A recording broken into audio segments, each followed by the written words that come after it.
thumbs up, whatever you want. That would really, really help. And I've made a Creepypasta playlist of all my Creepypastas that I have read thus far, so you can listen to them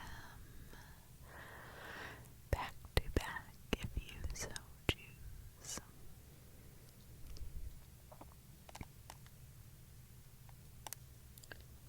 So tonight I thought that I would do something a little bit different and read slower, just to make sure you can fall asleep quicker.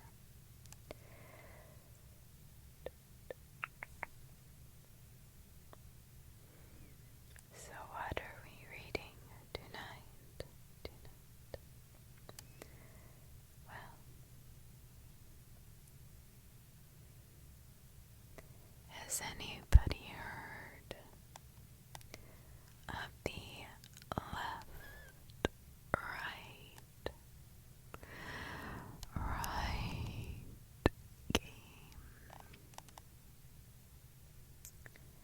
on r/nosleep by Neon Tempo?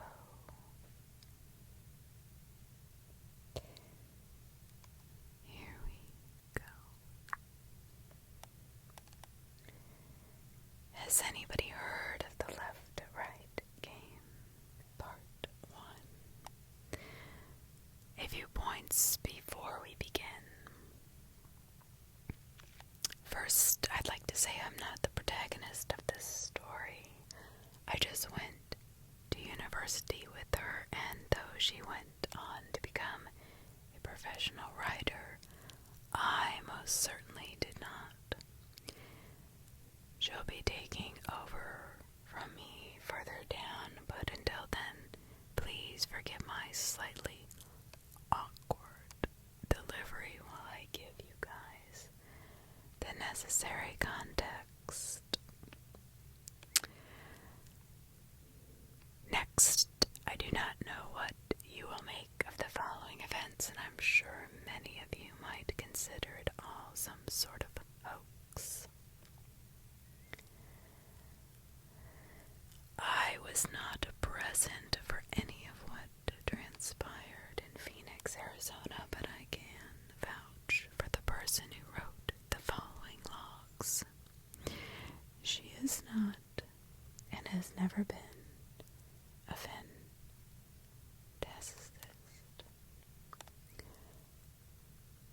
Okay, so I once knew a girl called Alice Sharma. She was an undergrad at Edinburgh University, the same time I was. My educational poison was history, a degree which generally and greatly benefited my career as a bicycle repairman. Alice Sharman studied journalism, though perhaps studied isn't the right word. It's not an exaggeration to say that she lived and breathed the subject. Editor-in-chief of the campus paper, a recognizable voice of student radio. She was frustratingly tunnel-visioned, and she was a journalist in her own right before anyone gave her a professional shot. We met in student halls and became friends almost instantaneously.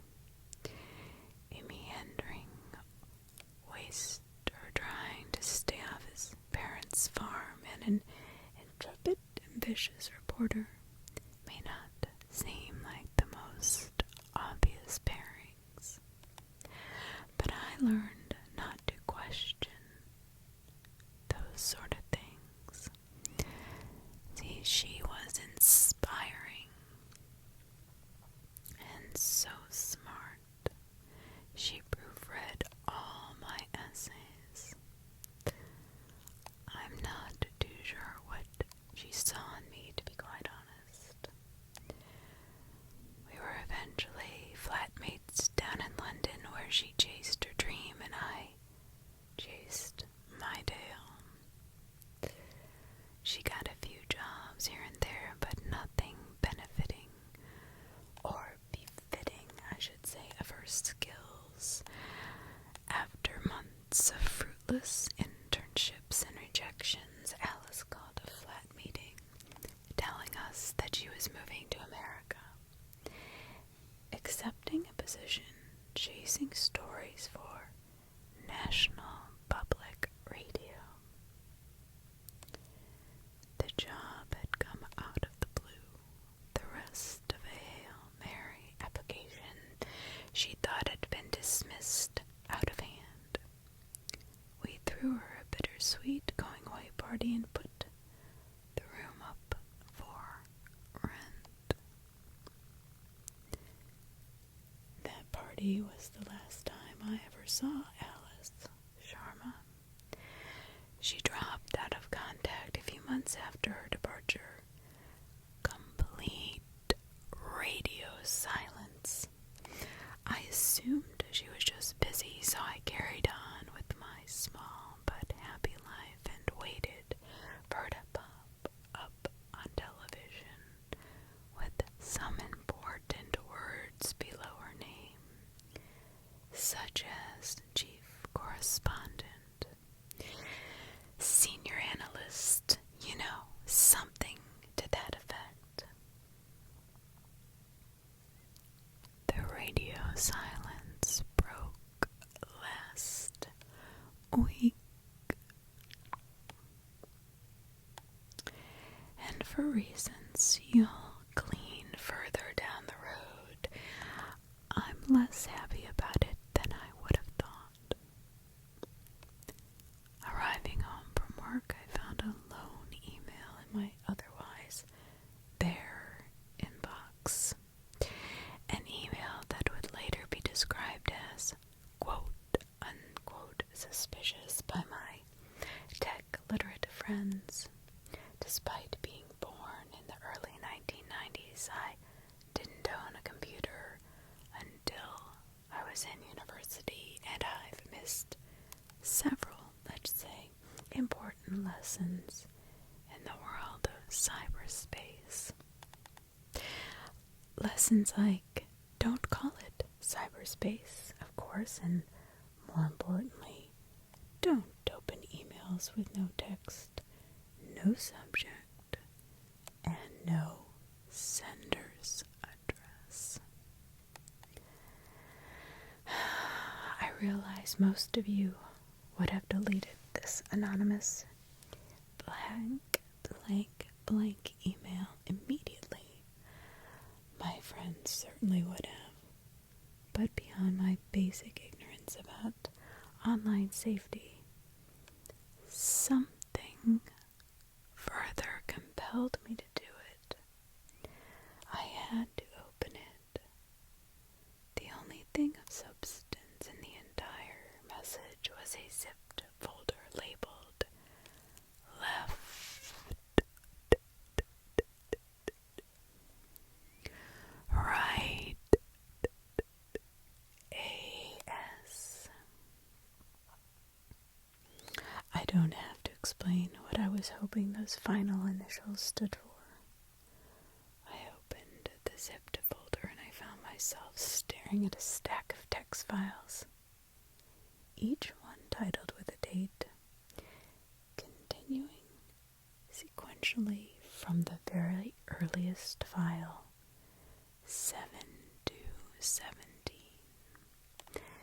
To any Americans in this room, this is the 7th of February. I've since read the files a few times and shown them to, some friends what to make of it. But they aren't as concerned as I.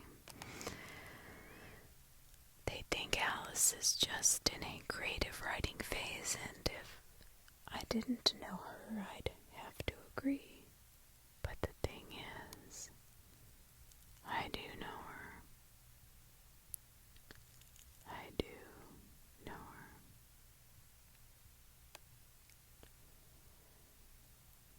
They don't. And I'd have to say Alice Sharma only cares about the truth.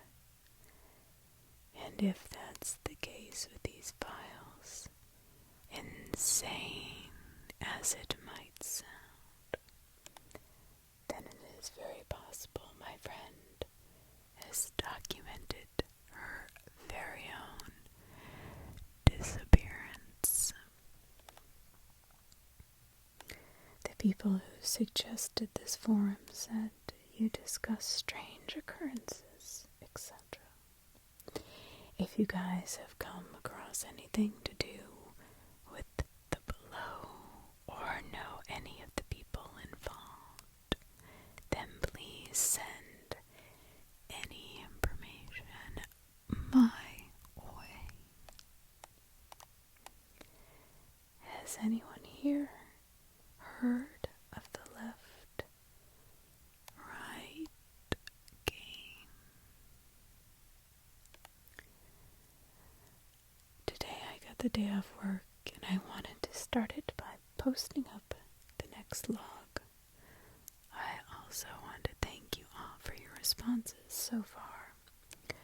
A few people have linked me to sites that Rob J. Guthard may have operated on. Someone even offered to look for the mirror shop in Phoenix and try to retrace the route to Rob's neighborhood.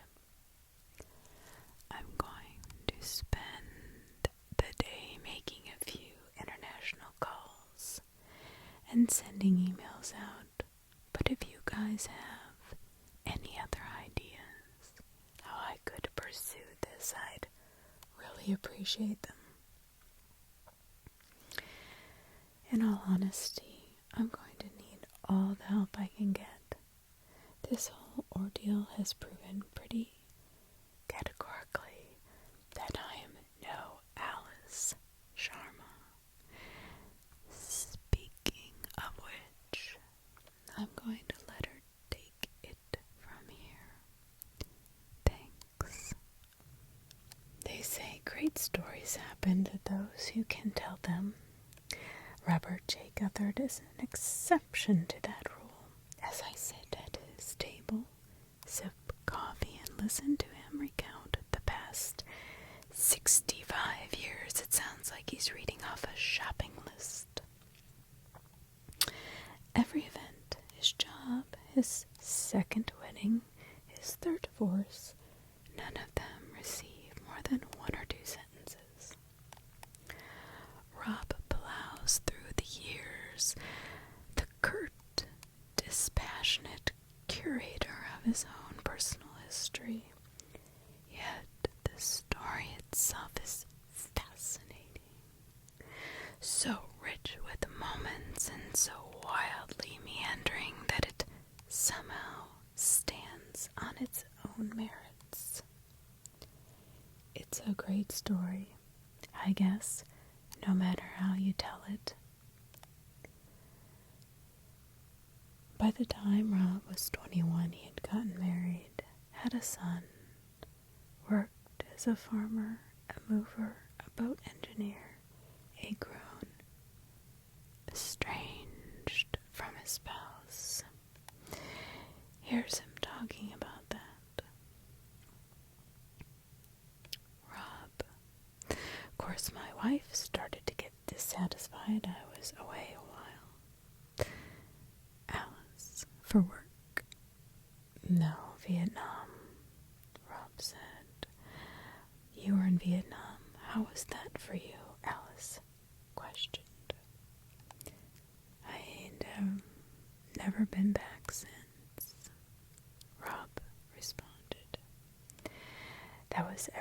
he had to say concerning his first divorce and the entire Vietnam War.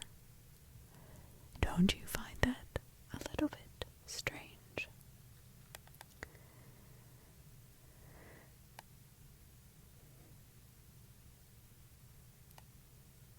Rob had 4 marriages after that, and even more professions. After the war, he worked with a firm of private detectives. Got shot at once by the mob. Then he became a courier, which is how a poor boy from Alabama got to see the world, he says. I've been to most of the continents with that job. I've been to India. You from India? Rob asked. My mom and dad are from India, yes, Alice replied. See, I could tell, Rob responded. He had been arrested once in Singapore after one of his packages had been found to be full of white powder. He spent 3 days locked up before someone got around to checking the damn substance, which was chalk.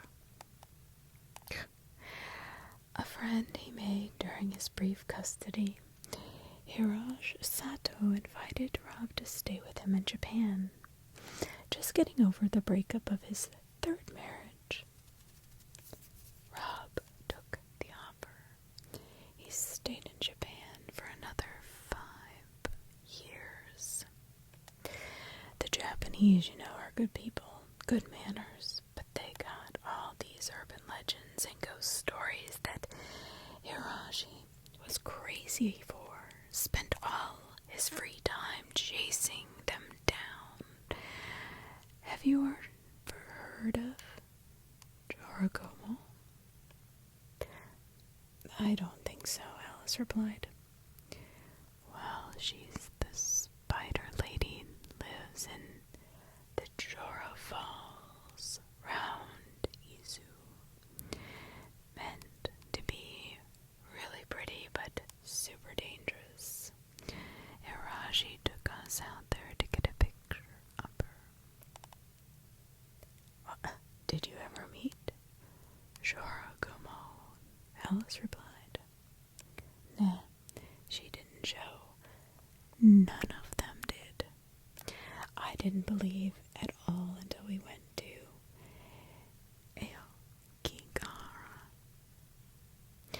Aokigahara, affectionately titled the Suicide Forest, the next stop on Rob's adventure. It's an area of woodland that, at the base of Mount Fuji, a notorious hotspot for young people looking to take their own lives. Hiroshi, Rob's ghost-obsessed jailmate turned best friend, took him there to chase Yuri, the ghost of the forest. Did you find anything? Alice asked. Well, I ain't gonna ask you to believe me, but I was a PI professional cynic. Even I can't deny there was a spirit in those damn woods. From that moment on, Rob's sentences started getting longer. A childlike excitement creeped into his voice. I get the distinct feeling we're moving beyond background, beyond Rob Guthard's old life, and towards his new one, the one he wanted to talk about, the one that led him to contact the show. It walked up to me through the trees, Rob said. Looked like static you see on TV. On a TV screen, but it had a human shape. Almost. Almost, Alice replied.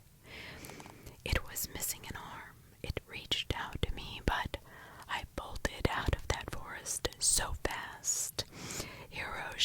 never saw it. Holds it against me to this day. Araji had good reason to be annoyed. Rob says that Mr. Sato had been going to the forest 2 to 3 times per year for 3 decades. To have a rookie come along and claim to have seen a Yuri on his first trip, I'd be more than a little cranky. But Rob didn't stay a rookie for long. In fact, it was in those supernatural, or more accurately, the documentation and investigation of urban legends. Legends like Bloody Mary, the Jersey Devil, Sasquatch. Rob has looked into them all. I figured if one was true, then who knows how many others could be, Rob said, exhilarated. How many have you proven so far? Alice asked inquisitively. Oh, since the suicide forest, Rob said. Ain't none of 'em had any proof to 'em except for one. That's why I called you all up. At this point, Rob can't hope to repress his smile. The left-right game appeared on a paranormal message board, June 2016. Only a few people frequently visited the forum, and of these regulars, only Rob took an interest in the post. The whole thing had a level of detail you don't see in other stories, Rob went on. Well, what details grabbed your interest, Rob? Alice, it was the logs, high-quality pictures. The guy documented everything. Said he wasn't gonna play the game anymore. I think he wanted somebody to keep investigating. And so you were that somebody, Rob? That's right, Alice, I was. I set about trying to verify this information right away. And how did it go? Well, it didn't take long to realize the left-right game is the real thing. The rules of the left-right game are simple. Get in your car and take a drive. Take a left, then the next possible road on the right, then the next left. Repeat the process ad infinitum until you wind up somewhere new. The rules are easy to understand, simple to follow. Funny thing is, they're not so easy to follow, though. Alice, look. There ain't all that many roads where you can turn left and right and left and right and keep going. I've tried it, trust me, most of the time. You find yourself at a dead end or needing to turn in the wrong direction. Phoenix is built on a grid system so you can keep going left and right as long as you need to. Did you move to Phoenix for the left-right game, Rob? That's right, Alice, I did. I try not to seem incredulous, selling your house in another state, packing up and moving your whole life to Phoenix, Arizona, just to play a game you saw on the internet. It seems, I don't know, a little insane. Rob smiles his interesting toothy grin.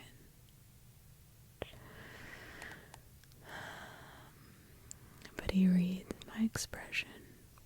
I can clearly read his too. You'll see, it says, just wait. I wouldn't have to wait long. Included with the 9-page submission, Rob said our show was a long list of suggested items to choose. Which reporter should bring with the two of them? Clothes for 3 days, a pocket knife, matches, bandages. There were also a set of qualifications the reporter should have.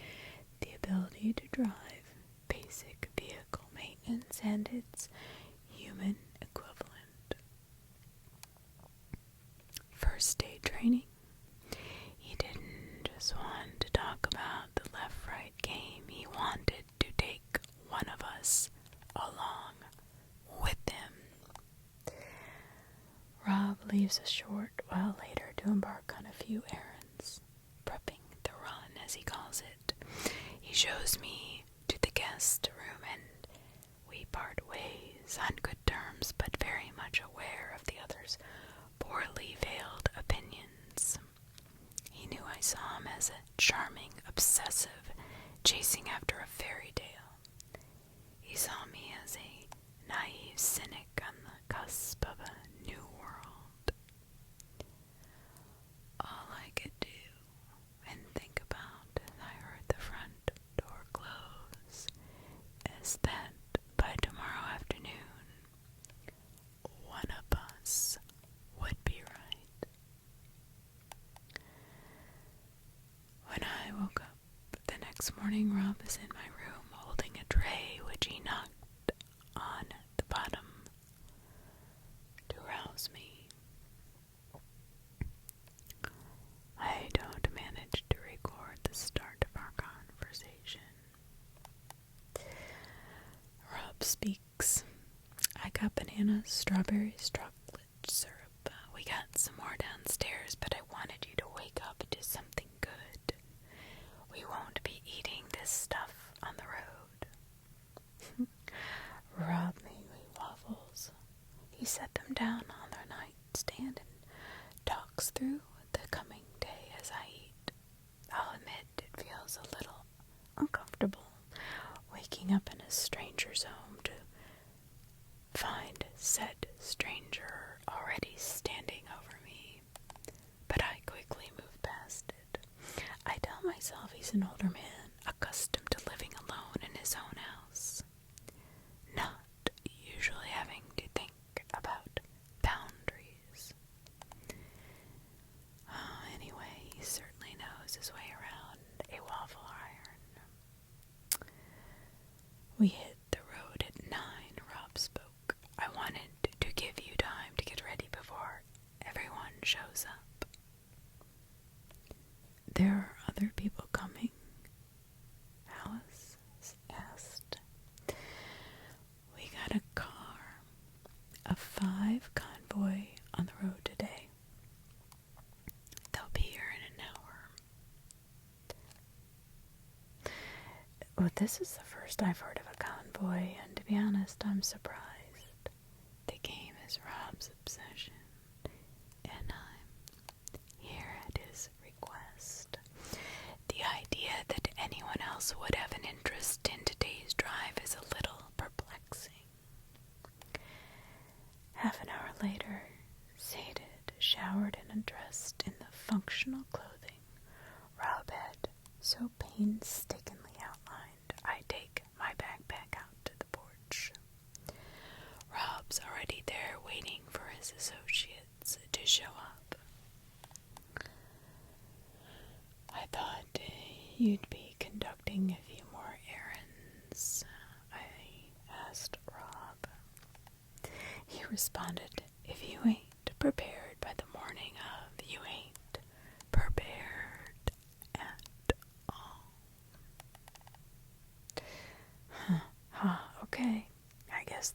fair.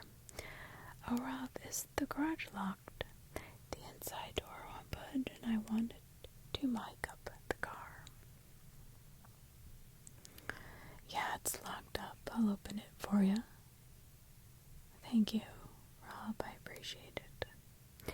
In fact, it's about time I wheel her out. Fair warning, Miss Sharma. She's a thing of beauty.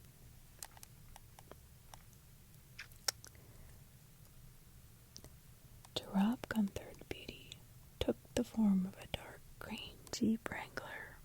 Rob climbed in it and let it roll out of the garage, where it dominates every inch of the driveway.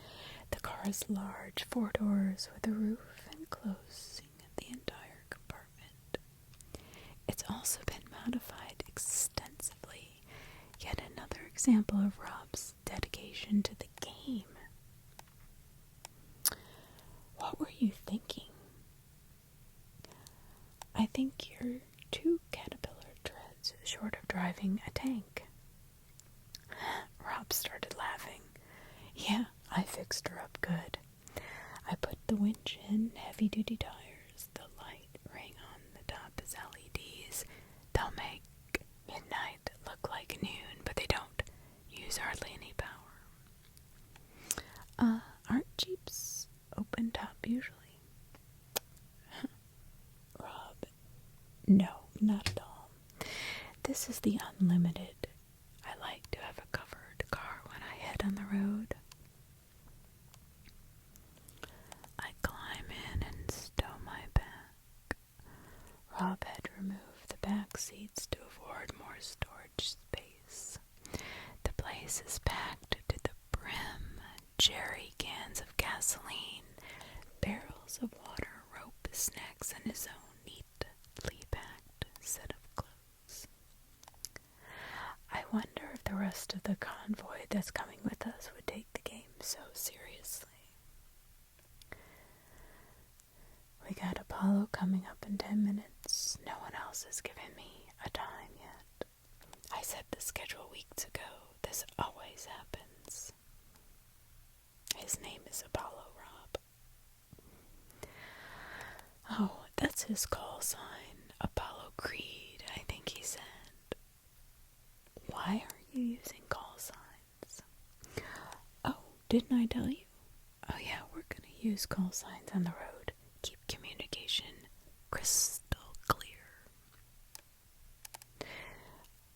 And what is your call sign, Rob? Ferryman. And what's mine? You know, it's funny how you ask about that. I was thinking London, since you're from London, right? I'm from Bristol. Bristol. That's fine, I guess. It's less than 10 minutes before Apollo turns the corner. Rob jumps out of his chair, paces briskly over to the edge of his property as his first guest pulls up and steps onto the sidewalk. Apollo vaguely resembles his namesake, dark-skinned, tall, and noticeably well-built, though it is clear he couldn't be less of a fighter. This Apollo Creed is all smiles and seems to have a, penchant for laughing at his own jokes. I ask him how far he came. He responds, I've come out of Chicago. Took 3 days of hard driving to get here. And you know Rob from the forums. Everybody knows Rob. Rob's the god. Rob walks over to Apollo's car, gesturing him over to talk shop. Rob's clearly impressed with Apollo's choice of vehicle, a blue Range Rover packed to the ceiling with kit. I was more impressed with Rob himself. Somehow the 65-year-old farmer's son had become respected in a vast online community. My dad is Rob's age and he's just discovered copy and paste. The rest don't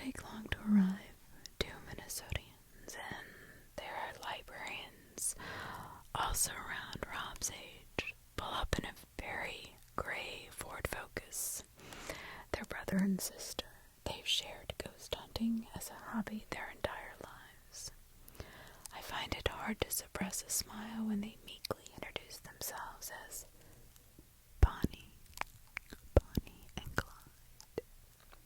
Bonnie and Clyde.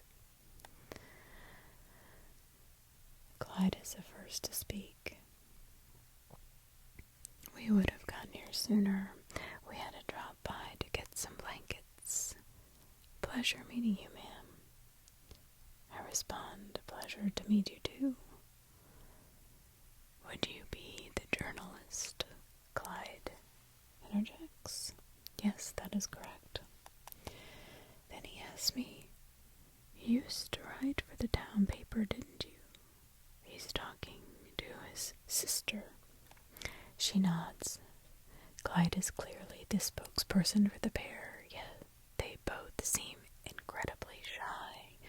Whether they admire the famous outlaws or just the name, it's pretty clear they couldn't be more different from the real Bonnie and Clyde. Next to show up are Lilith and Eve, English Lit students at New York University and proprietors of the YouTube channel Paranormicon. Unlike Bonnie and Clyde, Lilith and Eve had no issues holding a conversation. As soon as they learned who I am and what I do for a living, they attempted to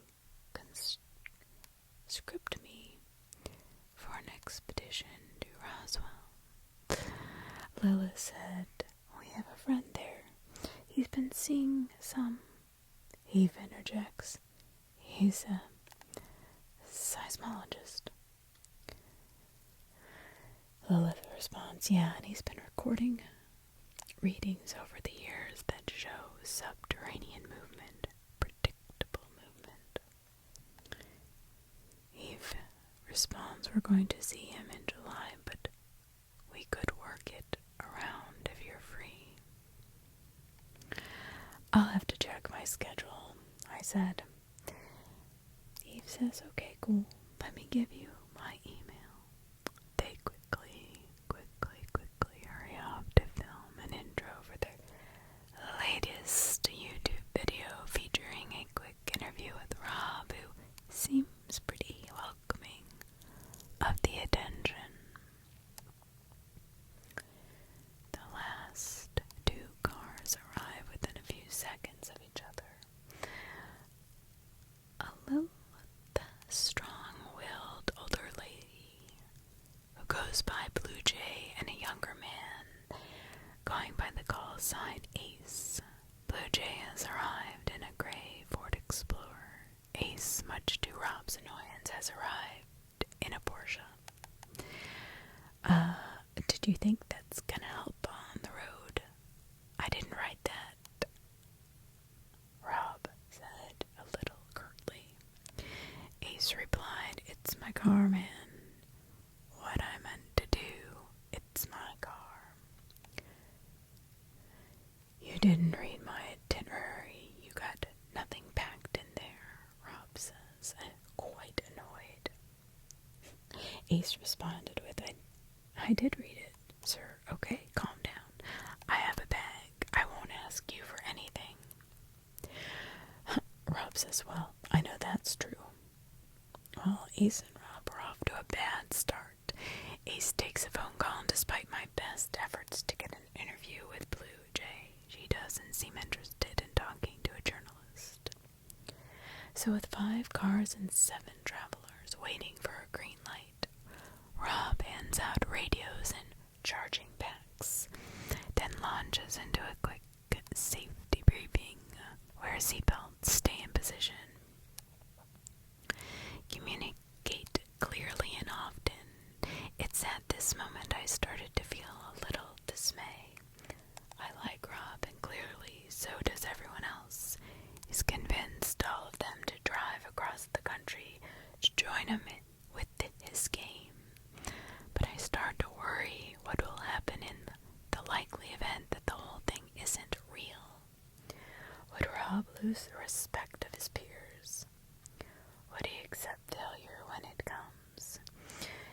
foreseeing the effort he's put into these runs, the next few hours have the potential to be wildly uncomfortable.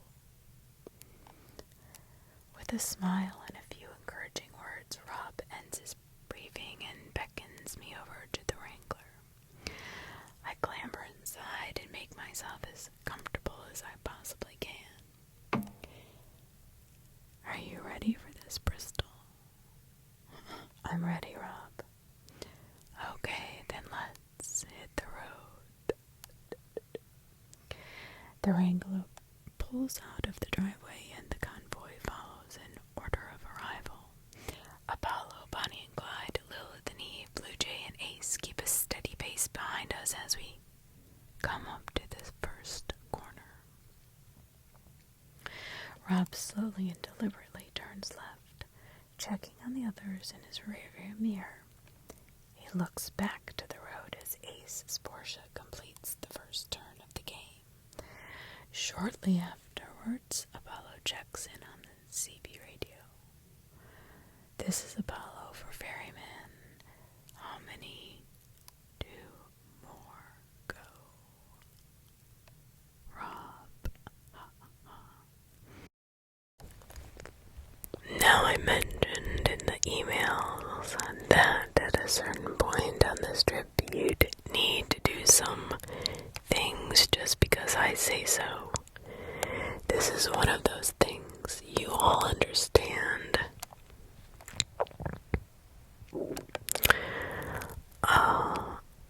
Yeah, I guess Eve said.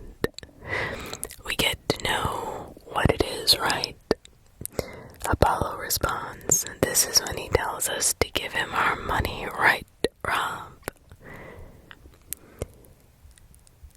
Ace replies, yeah, I'd rather know what's going on. And I don't intend on keeping anything from you, Rob spouts. I just want to be clear that across this next stretch, you need to follow my orders to the letter. And I need you to understand this. Ace replies, yeah, we get it. Just tell us already. Rob takes a few moments, perhaps to lend gravity to his point, perhaps to swallow some barbed words intended for the increasingly impatient Ace. But when he does speak, it's in a measured and serious tone. He is clearly adamant that we take his words on board.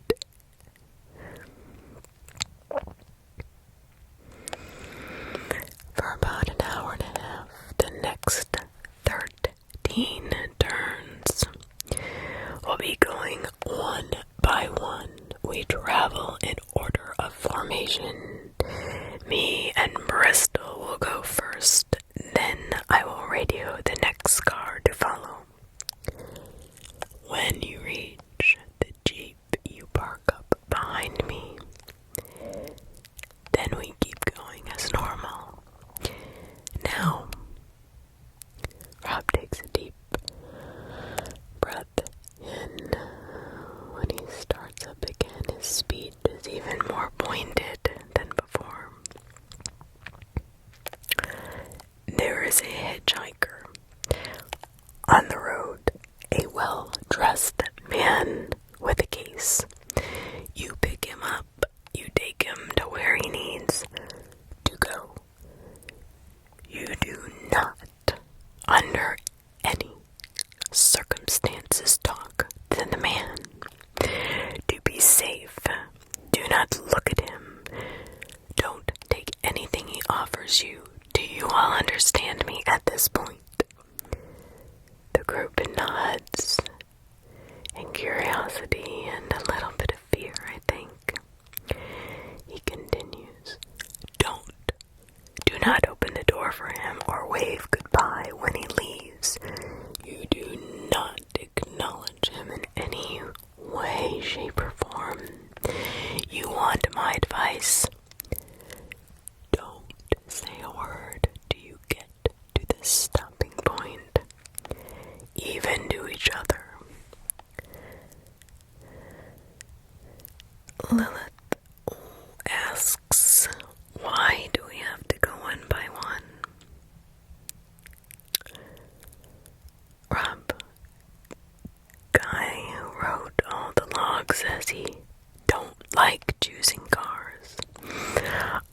don't know what that means, but I'm lucky I never had to find out. Why don't we just not pick him up? Rob replies after a moment. This is not an option. He spouts, well, I mean, yes it is. I don't see why we... God damn it. You'll pick him up whether you want to or not. Rob is pissed. The group becomes silent. This is the first time Rob's raised his voice in the ensuing stillness. Ace looks like he'd be more than happy to turn his car around and retrace the route back to Phoenix, leaving Rob in the dust with a few choice words. I can sympathize with him a little. Rob has been treating him as an annoyance and tag-along who didn't do the homework. But at the end of the day, Ace is doing nothing to fix things. He's just antagonizing him and also not trying to follow the rules. Maybe looking back, that is something I should have taken a closer look at. But also, I think Rob is essentially right. He didn't do his homework. Bonnie speaks out of nowhere. Well, okay, I suppose we should get back on the road then, if everyone's ready. Her voice is a little piercing and definitely jarring. But she's right. What the hell are we all waiting for anyway? Bristol, can we talk? Lilith says.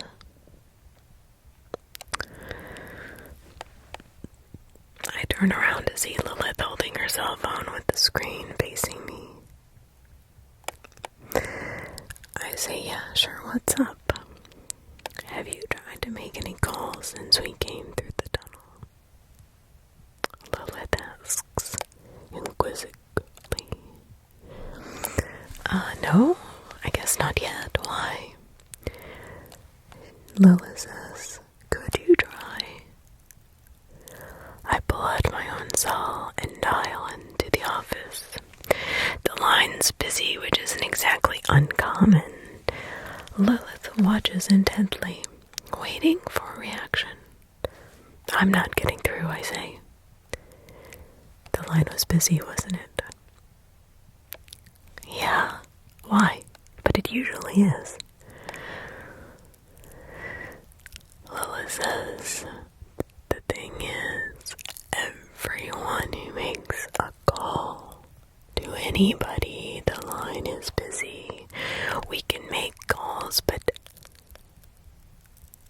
there is never a ring on the other end. Always busy. I sigh. Don't you think it just could be a coincidence we are in the middle of the desert? And I don't mean just the middle of the desert. We are in the middle of the desert. I highly doubt there is a lot of service out here. Right? Lilith adds. But that would mean our phones would not be making the calls and we'd be getting a beeping or it not going through. Why make the call, let it ring, and then the line's busy?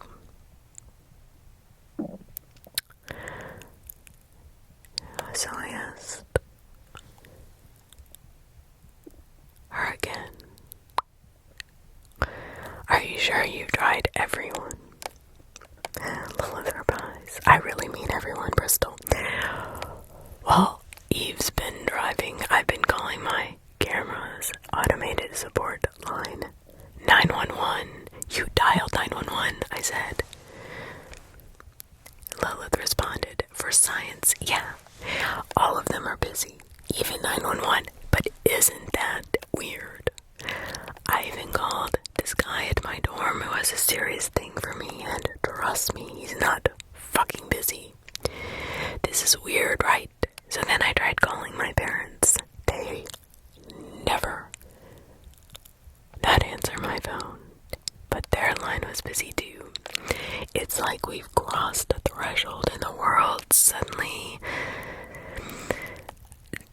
doing something else. Does that make sense? In all honesty, I'm not sure I do know. I don't want to say it, but it still seems like a massive stretch. Luckily, Rob saves me from commenting when he calls me over to the car, clearly eager to get back on the road.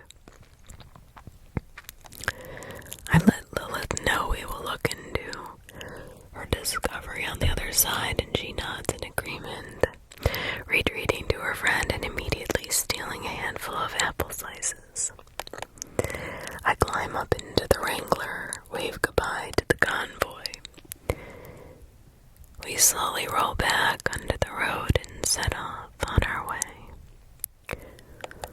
watching the rest of the group disappear into the background. I feel noticeably more isolated despite Rob's presence. Or maybe because of it. I'm not exactly sure. I know this is gonna sound a little bit odd, but it's like he's there, but he's not. Maybe it's me reading too much into Lilith's findings. The hitchhiker shows up 10 turns later, just like Rob said. The man is incredibly well dressed, in a well-fitting brown suit with a dark green tie. Even from a distance, I can see his shoes are expertly shined, as is the varnished wooden case resting on the floor beside them. He stands on the side of the road and raises his hand gingerly, wearing a look of hopeful anticipation. Who is he, Rob? The hitchhiker. Is that really all you're going to say? Look, it's all I can say. You understand the rules here, right? Don't talk to him, I get it. Yeah, but I also said don't talk at all until we stop. When we stop, we're safe. I mean, don't talk to me, don't talk to yourself. Don't talk. Okay. I watched Rob pull the ATV over to the side of the road, veering slowly. The hitchhiker smiles appreciatively, grasping his hands together and shaking them in thanks. Picking up his case, he strolls over to the Wrangler, whist, unbuttoning his blazer.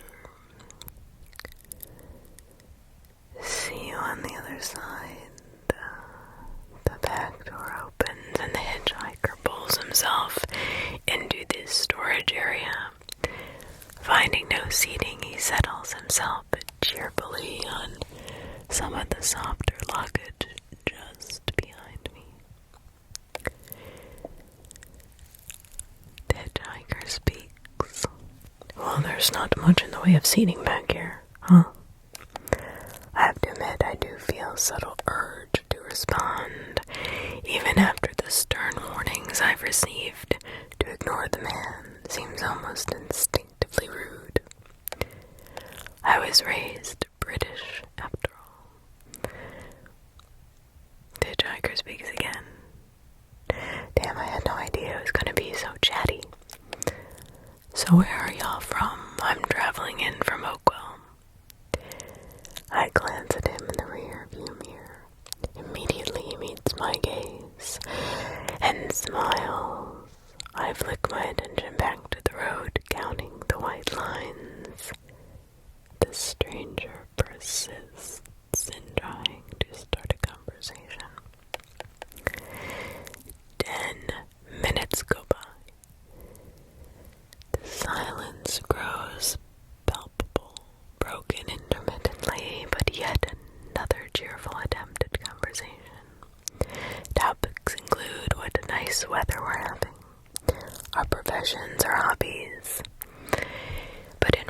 as I busy myself with pointless but occupying tasks, I find myself playing games in my head, thinking of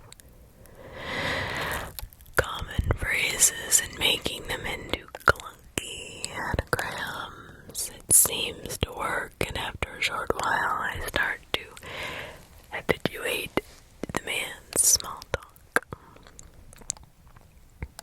I almost don't notice that he's there. Maybe that's what allows him to catch me out.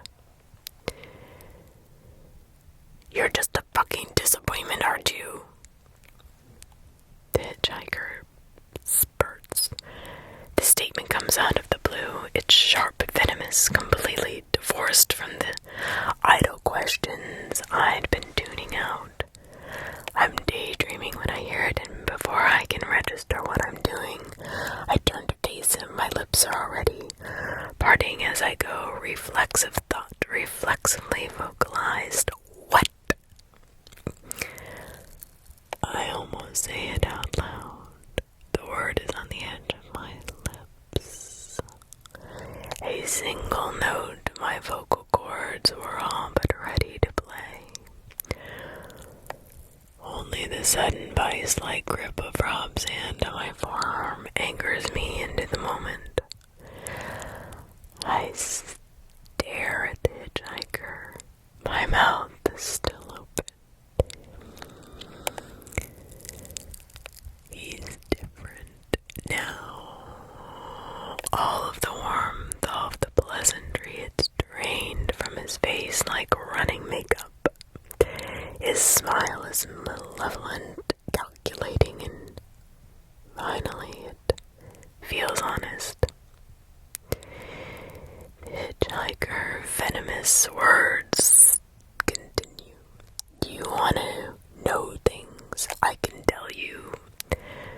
Rob keeps his eyes focused on the road, but his grip on my arm tightens.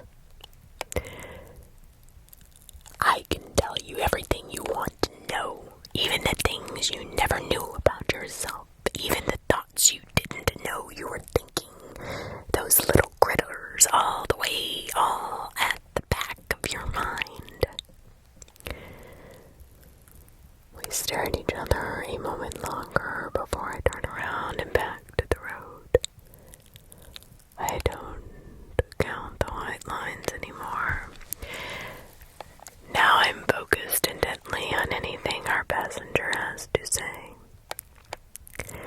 For the next 10 minutes,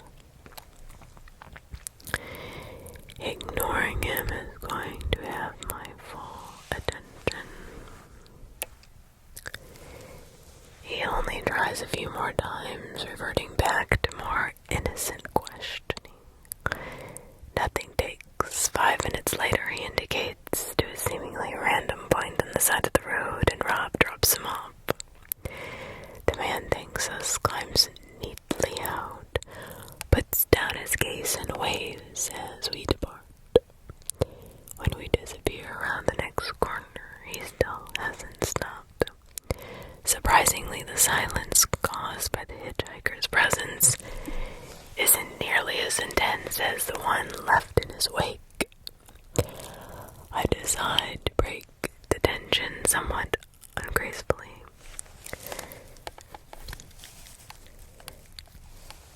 "To be fair, we are having nice weather," I say. "Don't talk." "Are you mad at me? I'm sorry you got to me. I wasn't expecting." "You did fine. We don't talk till we stop. Please be quiet." I listen and go back to my notes, making a point to write down my current feelings. For the record, embarrassed but relieved once I put the words down on paper. However, I feel something else. Confusion mixed with concern, because at the end of the day, what was I relieved about? That I didn't talk to a strange man who had tried to talk to me? Was anything really at stake? The more I think about it, the more I realize that the entire episode with this mysterious was the left, right,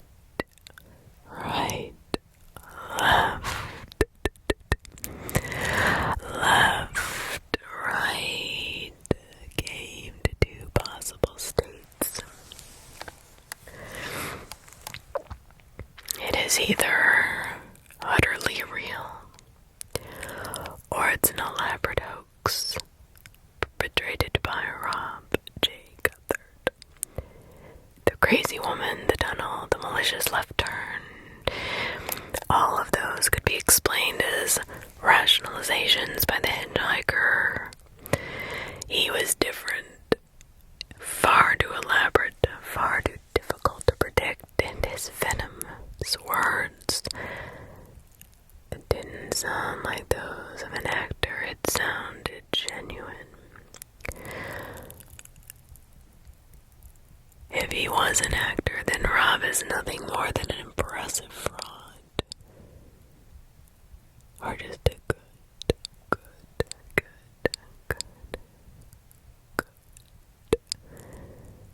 leader of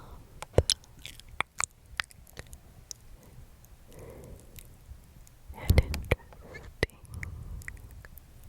ghost hunt.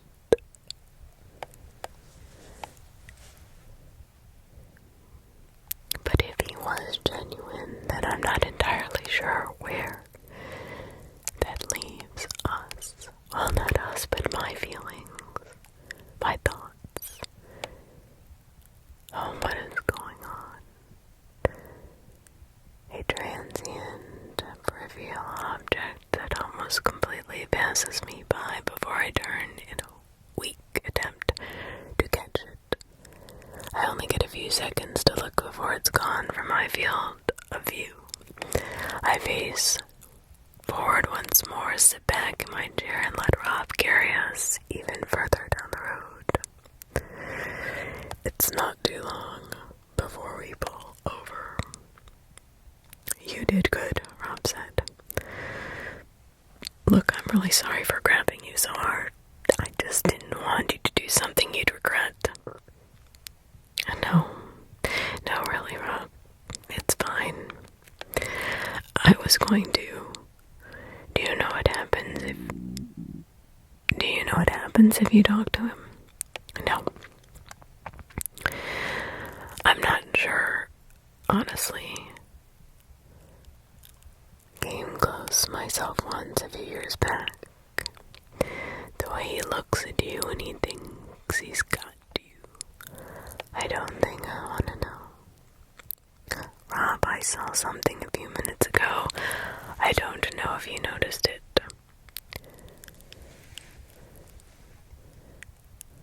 Afraid I had my eyes forward most of the time. There was a car on the side of the road. It had crashed off the bank. Have you seen that before? I had never seen that, but random stuff sometimes shows up here and there. Have people other than you run the left-right game? No one I know. Whoever it was, they'd probably just rather crash than face that damn hitchhiker again. He's there on the way back too. Which was a question, more a statement.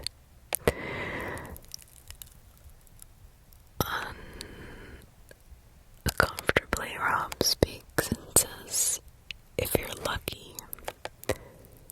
Well, something to look forward to, I guess. Rob picks up the CB radio and messages for Apollo to set up, repeating his warnings concerning the hitchhiker.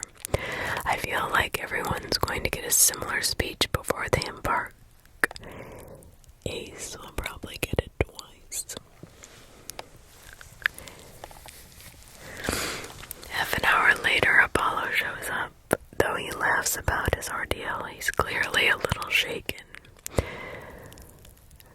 Apollo speaks. Guy should call himself an Uber. You can't shut those guys up. Do you guys have Uber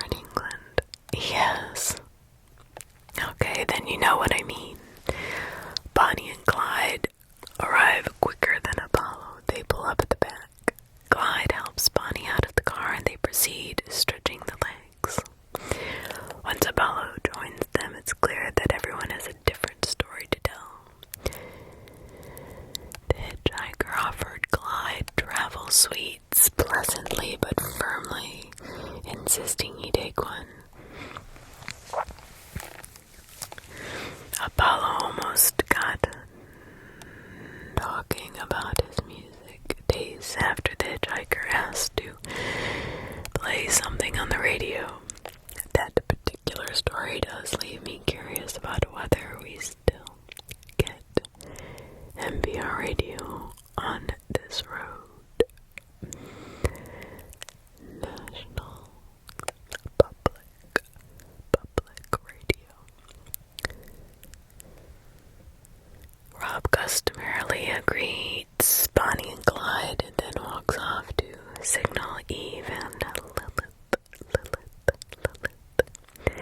He's still sitting in the Jeep when I meet him at the door.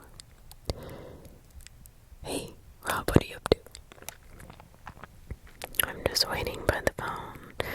The girls are on their way. You need anything? I think about that, maybe. I think Apollo's been affected by the whole hitchhiker thing a little bit more than he's letting on. He seems just fine to me, Rob shot back. I don't know, Rob, I'm not sure. He's only smiling when people are nearby. Could you go talk to him? Well, it ain't much comfort. I got 4 ex-wives to tell me that. Think it might be better coming from you.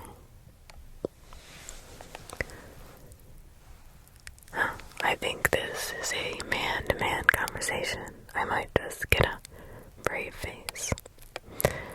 Rob doesn't look comfortable, but his acquiesces climbing out of the car.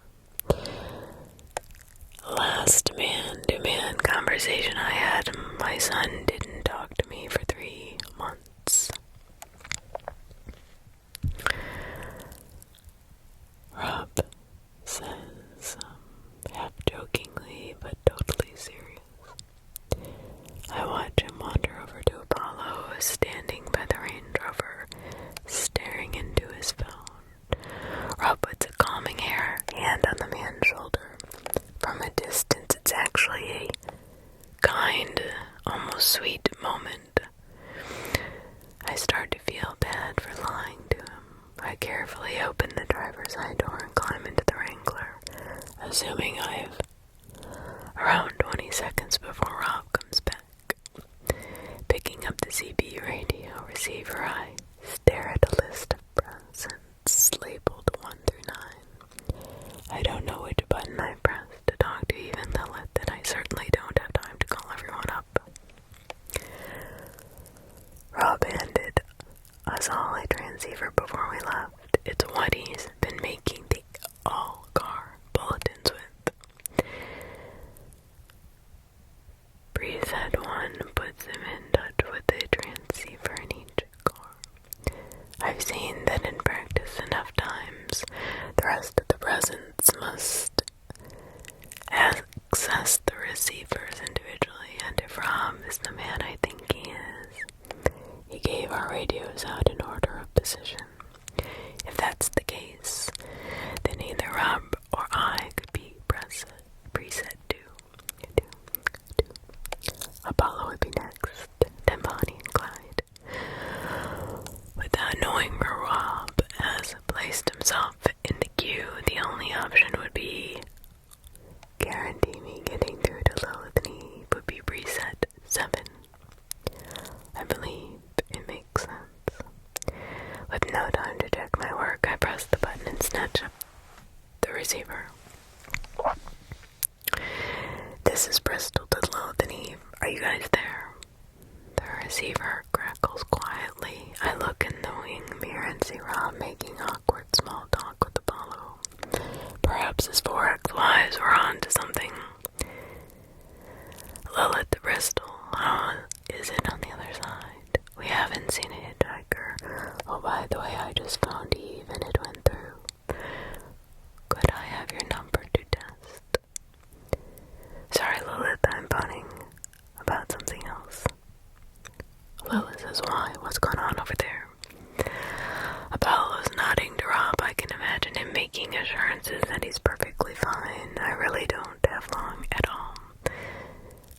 I say I have a mission for you, but you have to keep it secret. Lilith responds excitedly. Sounds awesome, what's up? Once you pass the hitchhiker, there's a crashed car on the road, on the passenger side. Oops, you're going to pass it. Would you mind getting some footage? What sort of footage? Just zoom in and get as much detail as possible. You don't need to stop, just anything will be useful. Rob starts walking back to the car. I shift into the passenger seat, still holding the receiver. Is there anything specific you talk to me later? No, thank you, I gotta go, bye. I slam the receiver into his holster a moment before Rob opens the door. He shrugs at me. He seems fine, unless there's something he ain't telling me. The rest of the day is fairly uneventful. Lilith and Eve pull in, beaming about their experiences with the hitchhiker and bragging about what the dash cam footage would mean for their channel. Lilith ends her story by insisting that nothing else happened for the rest of her journey, whilst directing a highly intentional look in my direction. I look away and make a mental note to catch up with her when less people are watching us. Blue Jay seems to be the least fazed by her run-in with the hitchhiker. We do manage to get a few words out of her, though perhaps a few is an exaggeration. All Blue Jay says is, I'm tired.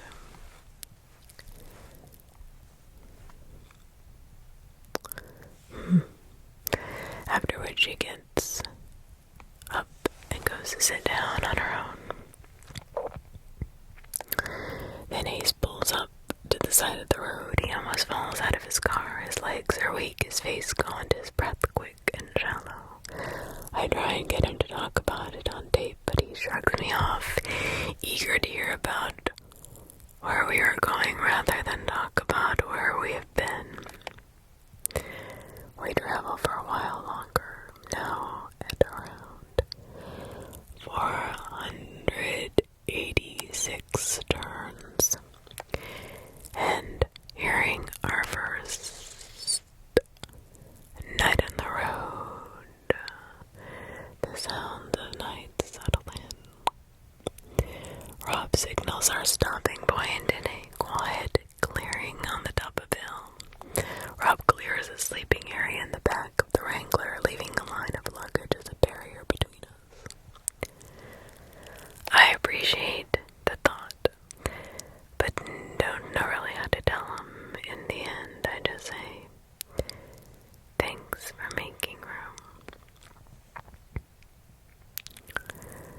I followed him to keep everyone from going to bed, issuing vague statements about making a fire, but people quickly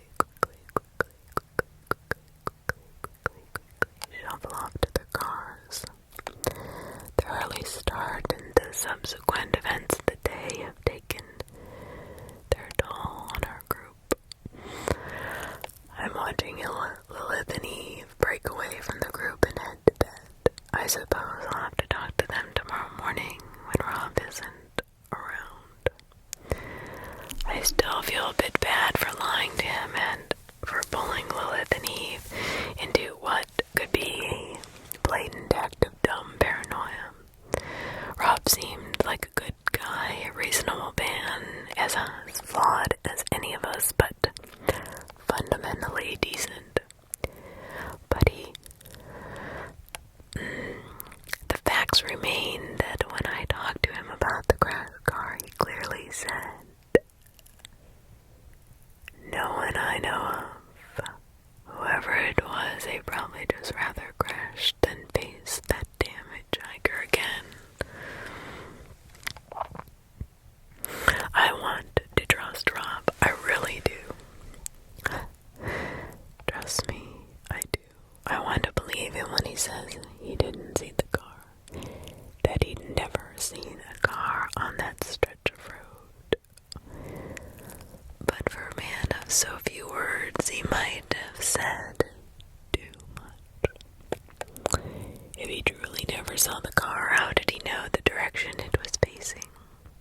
concerning the subject on paper and in shorthand, which I'm hoping in Rob's long and varied life he hasn't inexplicably learned to read.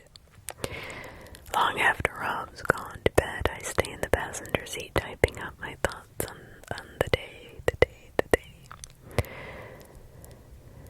Chuck, that was Sister Moon by Leslie Estrada. Another song to calm you folks down as we head into the dark of the evening. It's Chuck Greenwald and I'm with you until the witching hour. I decided to put the radio on at the end. I was curious and I also wanted the company. I turned the volume way down so the noise wouldn't reach Rob and disturb him, and searched around for something to have in the background. There aren't many stations to choose from out here. The clearest one is Radio Jubilation, the local station for a nearby town. The current DJ, Chuck Greenwald, has been playing soul folk music for an hour. His voice crackles over the radio again. In a DJ voice, always happy and yet robotic in some way. It's been a busy week in Jubilation as we welcome in our new school principal. Very impressive guy who's bringing some new and interesting proposals to our community. It's got a few people talking about funding for arts. If you got a view, we'd love to hear it. I finished typing up my less clandestine notes and just then realized how tired I am. Wanting to sleep, but not yet prepared to move the single yard between me and the air mattress. I lie back in my seat, listening to Mr. Greenwald address his beloved town. The DJ continues. Well, we're going to go back to your requests very soon, and I can tell you we've got some goodies on the way. For now, though, let's take ourselves to the new box. They're going to hurt now. Immediately at the volume of a whisper, Radio Jubilation begins to broadcast a cacophony of bone-rendering screams. The noise shreds the ears and the air through the air into the ears, what sounds like hundreds of people, each contributing to their own voice to a collective symphony of pain and torment. What in the... I instinctively move my body away from the radio, suddenly upright and wide awake. The cries are ceaseless, agonizing, punctuated only by half-stifled tear choked pleas for whatever is happening to stop. And a moment later it does, or at the very least the screaming cuts out as the soft tones of Chuck Greenwald take over. I look from the radio over to the sleeping figure of Rob J. Guthard. I can't help but stare at him as a single thought runs through my head. At this point, I'm hoping this man is a fraud. I hope he's playing me and us all, because if he isn't, then there's something very, very wrong with this road. The DJ, Chuck Greenwald's voice cheerily pops up again. I hope you folks enjoyed that. We're going to be bringing you much, much more. This is Chuck Greenwald telling you you're always welcome in Jubilation. Stay with us. I sat there in the night, listening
Lately, I have had bikes to repair, and if I don't do it, the customers might go online and discover it's not that hard at all. Look, I want to thank you again for your help you've given me in finding Alice. The guy said he tracked down the mirror shop. Is giving me regular updates on his progress. I've received a whole lot of help going through America Missing Persons Report. It turns out Alice's work has not heard from her either. And they're going through their emails for Rob's submission to the show. Everybody's been helpful, but it's gotten me nowhere.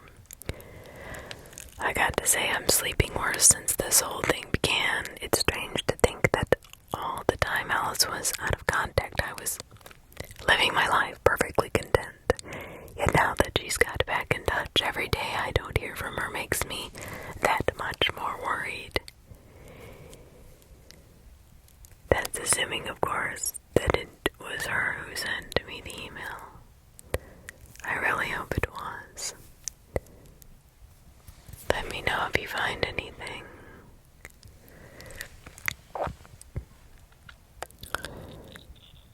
Rice, non-perishable, Rob said. Soy sauce, non-perishable, Rob said again. As Rob went down his list of food, salt, eggs, all they're perishable, but I bought them fresh and I got hard-boiled that last a week. It's breakfast time, the start of our first full day on the road. Rob's been up since 7 o'clock cooking a meal for anyone who wants it. The aroma pulls us out of our makeshift beds and arranges us around the portable stove. Our bowls are already full before we realize there's a catch. To trade off for this supposedly free food, a 10-minute lecture from Rob about the power of rice. Rob begins his lecture. You see, in the Pacific, our guys used to be terrified of the Japanese. Whole armies marching on cranes thought they were super soldiers. See, the Japanese know the secret. You give people rice in the morning and they're going for the whole day. It's like this super carb. After dropping 2 large spoonfuls of his favorite staple into a bowl and handing it to me, Rob breaks a raw egg over top. The yolk clouds over as I stir it in. To be fair, the food is delicious, delicious. I don't know if it's from my ravenous hunger or because it's really good, and it's fun to watch Rob on his soapbox. At least there are some things he's willing to talk at length about.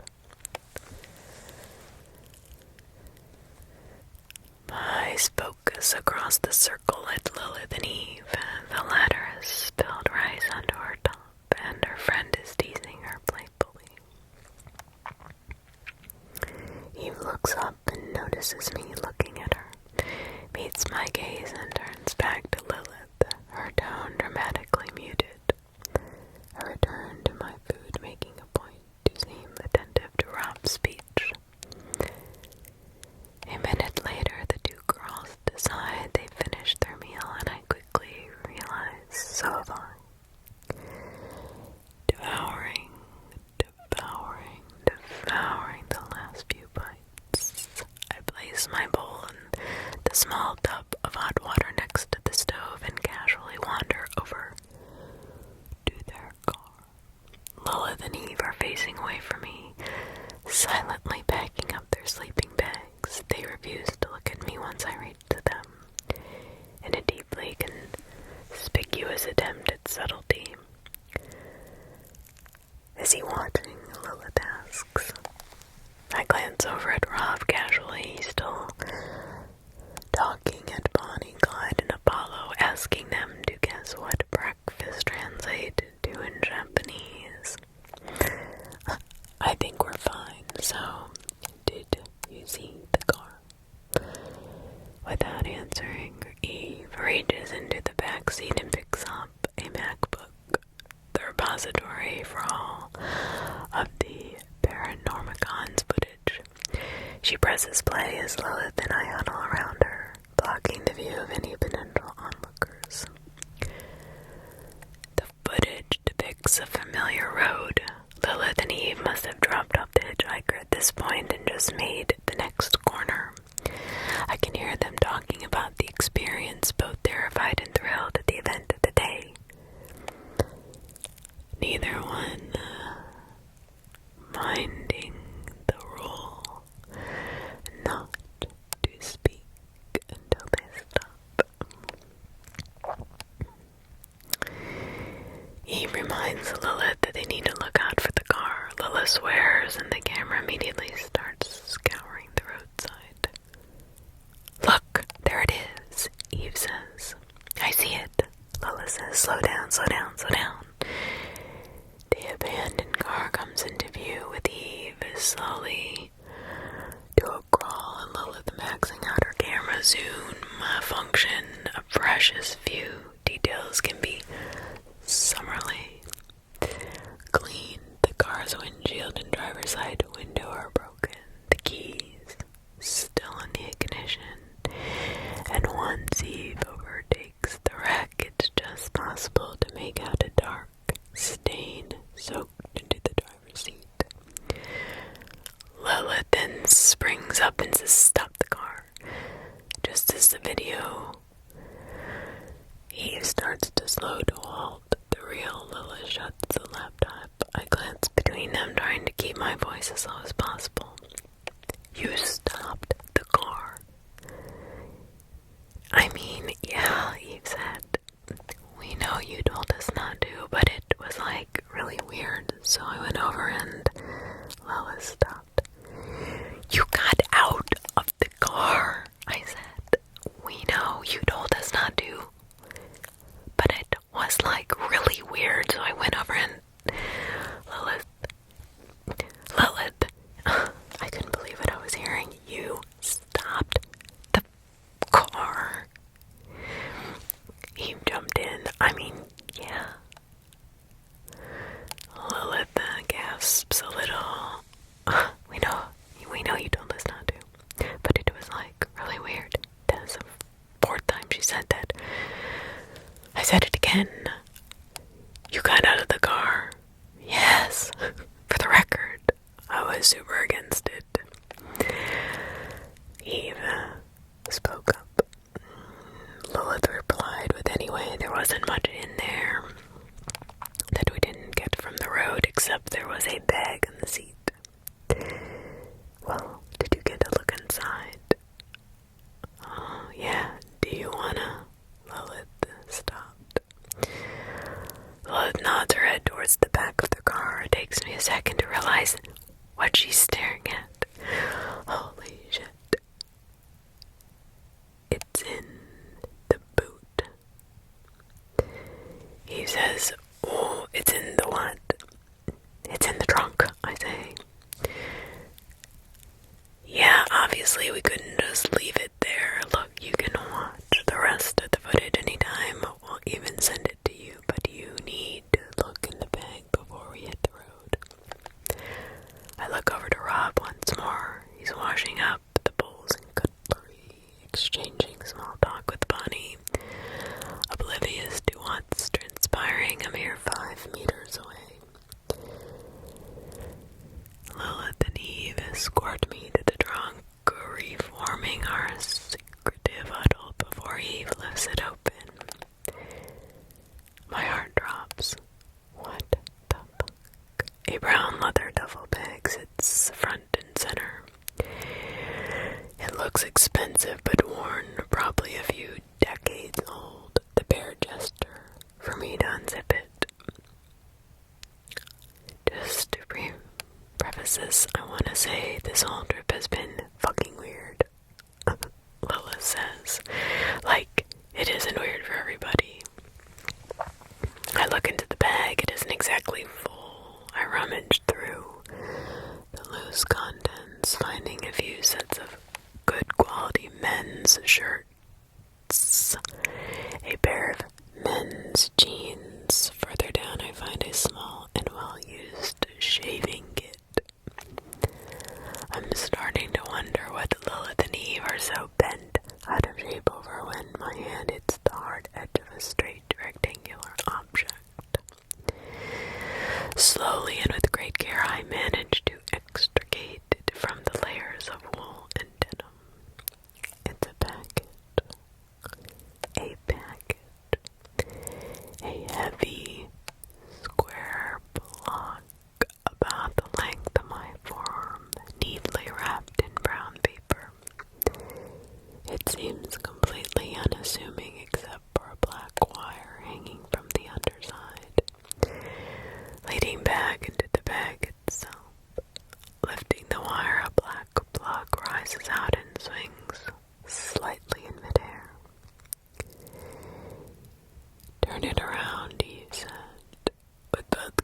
watching me intently, I turn the package in my hands. The wire connects to the charging port of an old Nokia 3210, which in turn is superglued to the package along with a few shards of exposed circuit board. Last but certainly not least are the words emblazoned on the brown paper bag, an imposing black typeface C for explosive. My mouth goes dry. Honestly, I wasn't expecting that. I told the girls. I know, fuck this road, right? Lilith gasps. There was tons more in his trunk. It was insane. I look at them both, square in the eye, and say, is this dangerous? Eve speaks, no, not right now. It's basically inert unless you have the detonator. Are you sure? I said. And who knows who was the fucking detonator? Maybe they were expecting us to stop. And why would you bring anything from the car? I said I wanted footage, not actual baggage. We have Wikipedia downloaded on a hard drive. It's the only reason Eve let me bring it here. Oh, good. Well, Wikipedia. That's great. She read the article like 3 times. Anyway, the Nokia is out of battery. Oh my god, I rub my temples. Okay, well, I'm not going to ask how you know that. I don't get this. Why would someone bring plastics explosives for the left-right game? I mean, what the hell are we heading into? But furthermore, why would you bring it? Live or not, it's an explosive.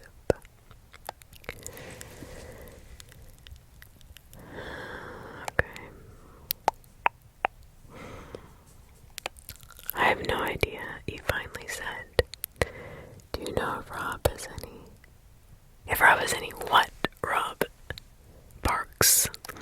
When I look up, Rob's only a few steps away from us. I hide the C4 behind my back, dropping it into my satchel next to my notebook. I just managed to pull my fingers out of the way as Eve instinctively slams the trunk shut. Tips for sleeping in cars. These guys had a rough night. Oh, I'm sorry to hear that. Just something you gotta get used to, I guess. We're hitting the road in 15 or 20 minutes. That alright with you guys? Yeah, totally, Eve says. Bristol, you might mind helping me back up, Rob said. Not at all, I say, painfully aware of what's hanging at my side. I step away with Rob towards the now dismantled stove, looking over my shoulder. I see Lilith and Eve are watching us go, their faces awash with apprehension. I can't say I feel the same despite my surroundings and the multitude of unsettling events. I don't have space in my head for apprehension just yet. All anxiety is slowly being pushed out. Its territory annexed by a bolstering sense of resolve. There are far too many strange things happening on this road, and even if it kills me, I'm going to find out what they all mean. Rob, can I talk to you? Ace said. We packed everything in the back of the Wrangler and are about to get back on the road. When Ace comes up behind us, Rob turns around and I sense an icy shield raising up as he curtly addresses our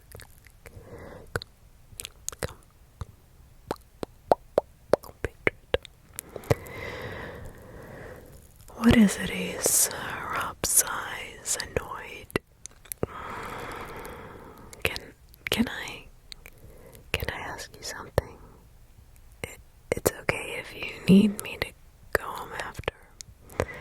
The shield thaws. This isn't the Ace we've seen before, and Rob's perceptive enough to notice. He engages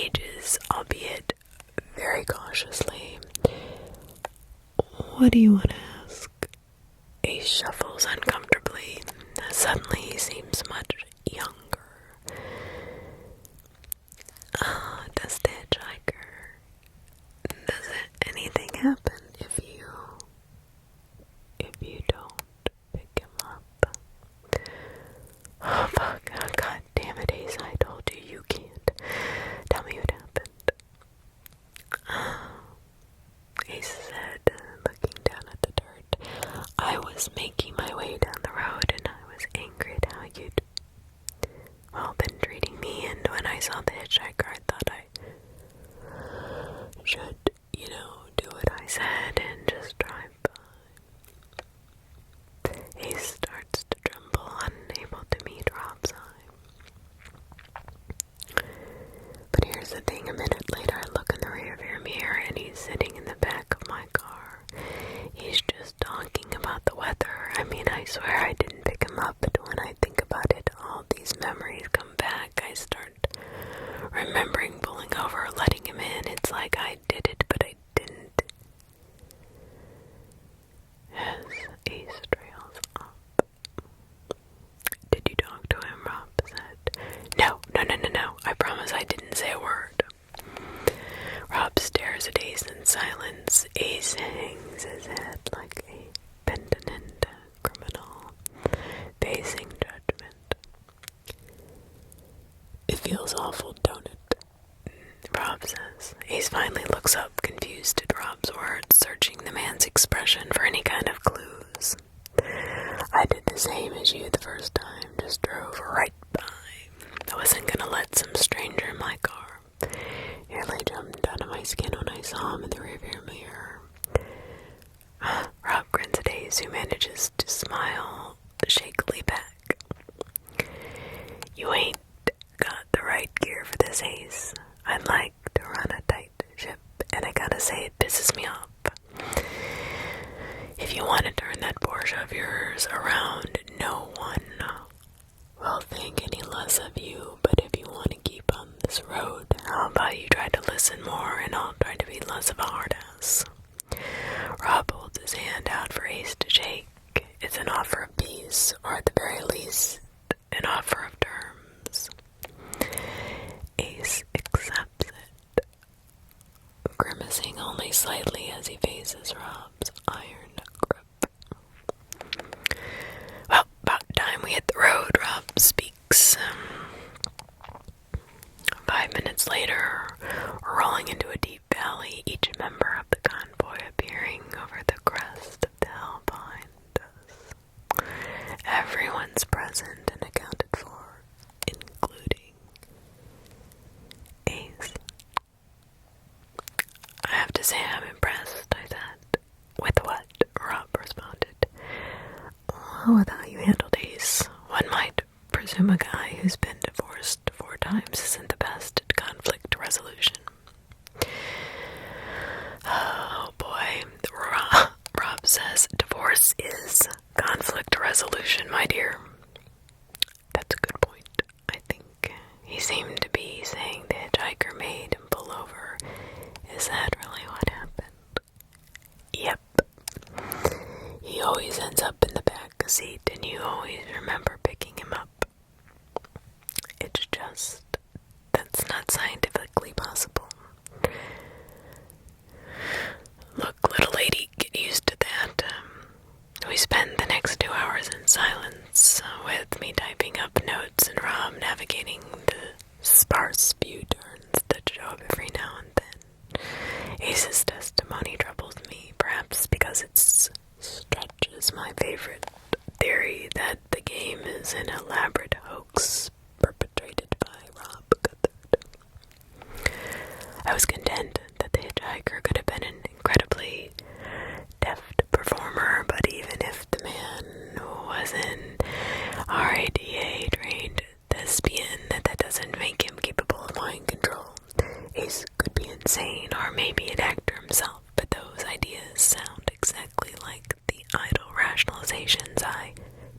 trees have started to show up in the distance, towering wild pines with trunks as thick as barrels. Without my noticing, the trees grow slowly more numerous, and in that creeping way that landscapes change, it isn't long until the desert turns into a deep forest. They span both sides of the road, encapsulating us in a deep, bright forest. Realizing I've recorded everything of substance, and with Rob concentrating on the drive, I have no choice but to lay back in my seat and watch the world roll by. Despite the pervasive strangeness of the left-right game, there is a beauty on the road under the light shade of the canopy, the smell of pine needles permeating the air. I actually feel myself start to relax. It only takes 3 words to change that. Those words don't come from Rob. He is as quiet as he always is. They aren't spoken by the rest of the convoy either. The words are writ large in gold paint. Calligraphic gold paint. Resting on a spotless white sign, even from a distance. With the letters a little more than a blur, I know what they're going to say. They're the words I've been dreading since I switched off the radio. The words I spent a long, troubled night hoping I'd never see. Welcome to jubilation. Jubilation. Welcome to jubilation are those 3 words. It turns out that there is room in my head now for apprehension.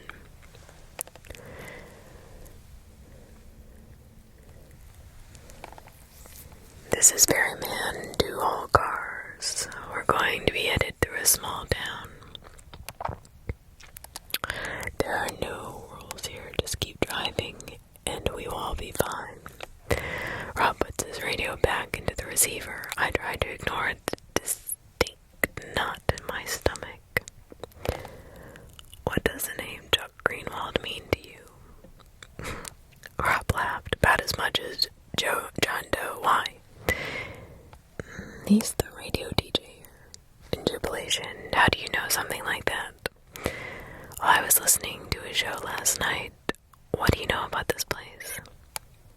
I don't know, Rob said. It seems like a good town. Folk don't pay attention to you, and I just head straight through. I never look right or left. I just look forward. You've never seen anything? And I hesitate. I don't know. Rob says some weird stuff now and again. I like to keep my eyes on the road, like I said. The forest clears abruptly like a parting curtain to reveal a picture-perfect American town, archetype, almost to the point of self-parody. We've arrived in Jubilation. There's no denying this town is beautiful. We're welcomed by a row of vibrantly colored shops spanning the length of a long, wide street. At the far end, an ornate gray-walled town hall proudly serves its domain. The place is immaculate. I failed to find a solitary piece of litter on the sidewalk. A single smudge on the plate glass shop windows. Every inch of Jubilation is pristine, tranquil, and noticeably deserted. Rob, where is everyone? I don't know. There's usually some around, I guess. Maybe there's a game on. A game. Okay, we take the next right, then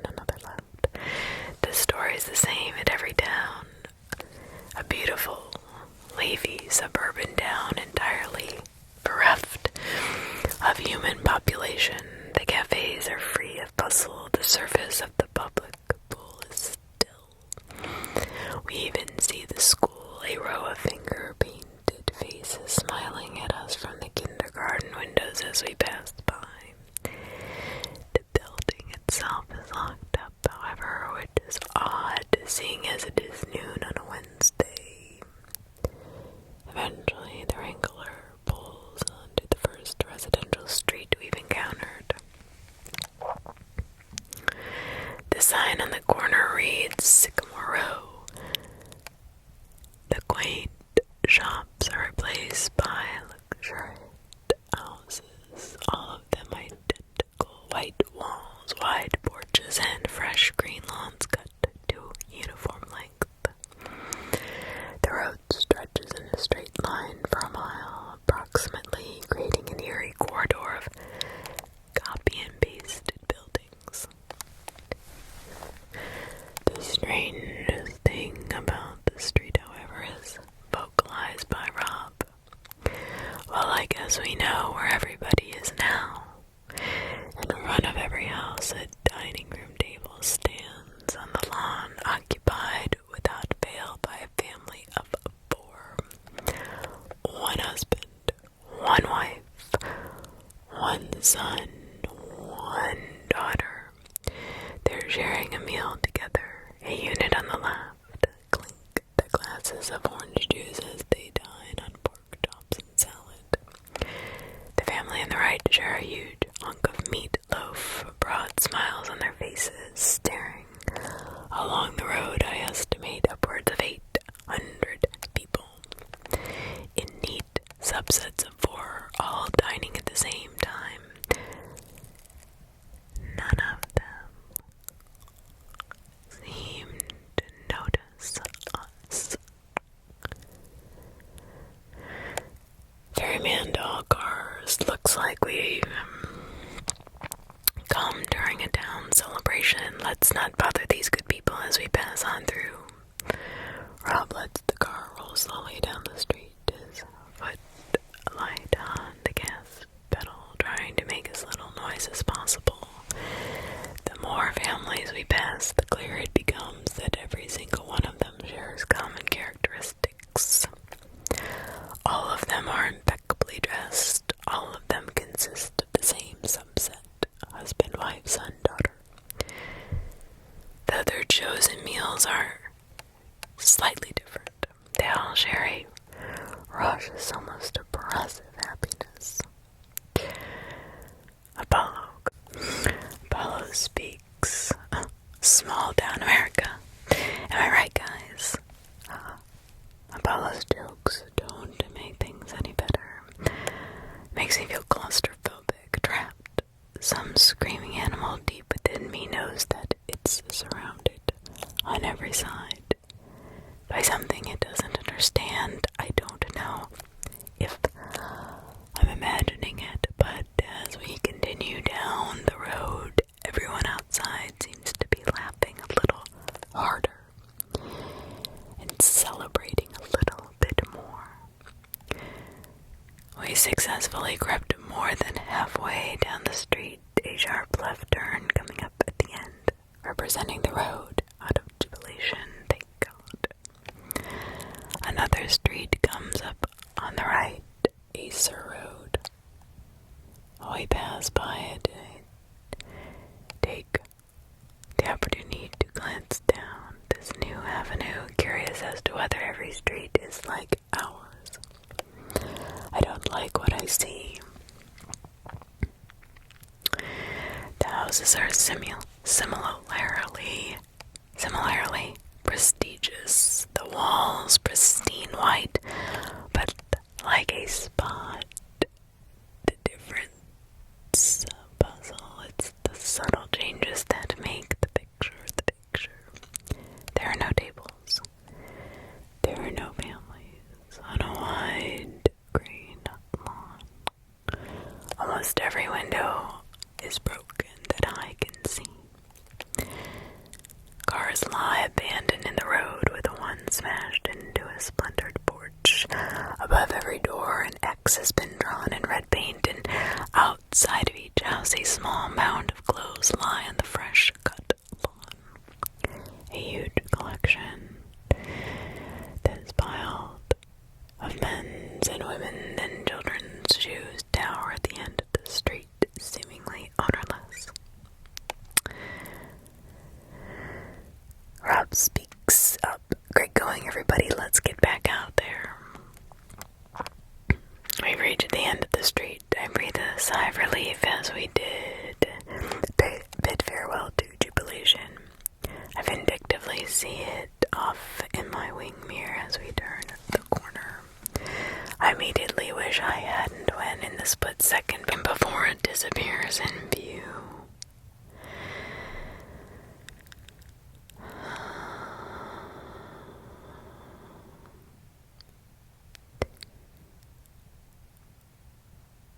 I glimpse the 800 plus residents of Sycamore Row. They aren't smiling anymore, and they're all looking at us. I welcome the forest as the trees rise up around us once more, creating a comfort of some sort. The indifference of the nature is a welcome change to the saccharine civility of jubilation. Apollo comes over the radio. Downs like that to make me glad I'm a city boy. Bonnie responds, I thought it was nice. Wasn't it like Winter Bay? Clyde says, I don't think I've been. Oh, maybe it was Shelburne Falls, Bonnie says. Oh, it was a little like Shelburne Falls, Clyde agrees. Guys, we gotta keep this channel clear. We hurry along the next road and turn right. The further we get from this eerie town of jubilation, the higher our spirits seem to be. How long until we stop, I said. About 4 hours. Nothing big in between us and there. Shouldn't be a problem. Well, 4 hours seemed to be quite a ways, but that was actually good to hear.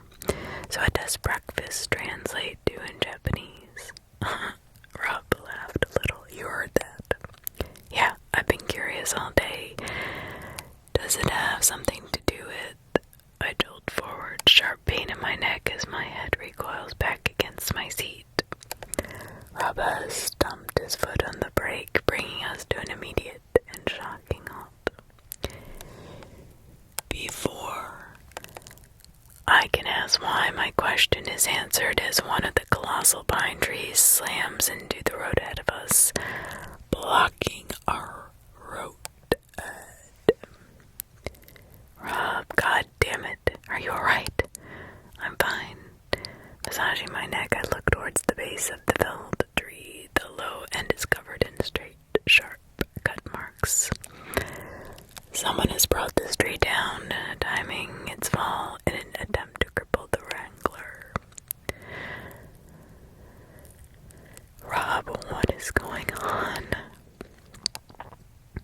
He didn't respond to me, he just picks up the CB, calls out to all the cars, ferryman to all cars, full reverse, watch out for the people behind you. The convoy pulls away, back down the road towards jubilation.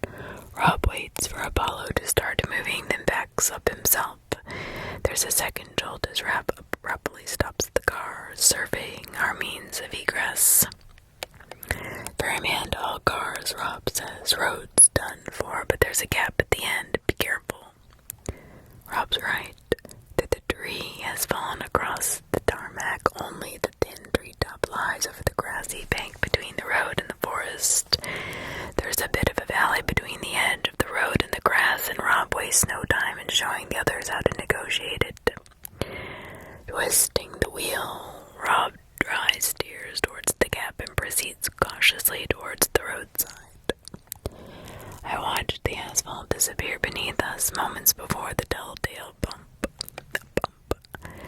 The Wrangler drops down the small bankside and turns around the fallen tree.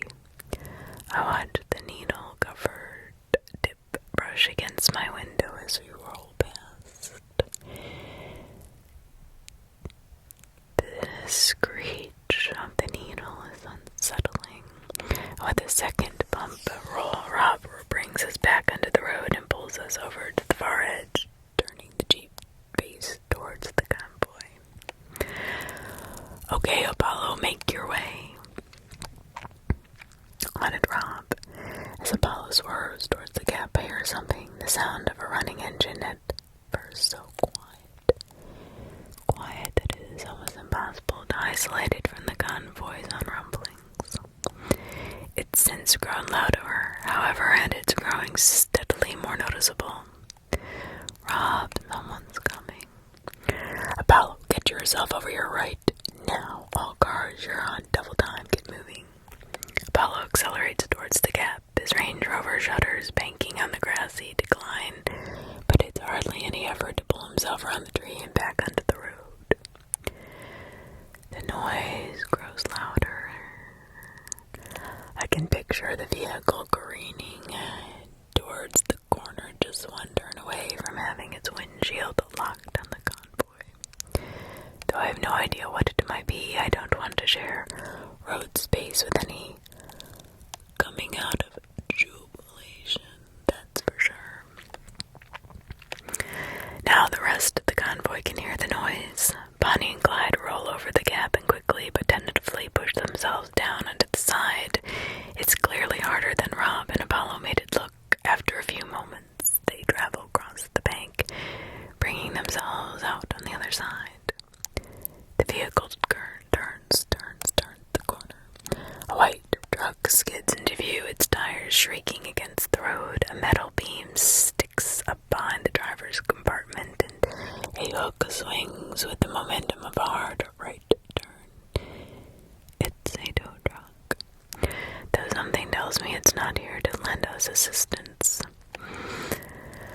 Rob's voice is almost frantic in a weird, calm way.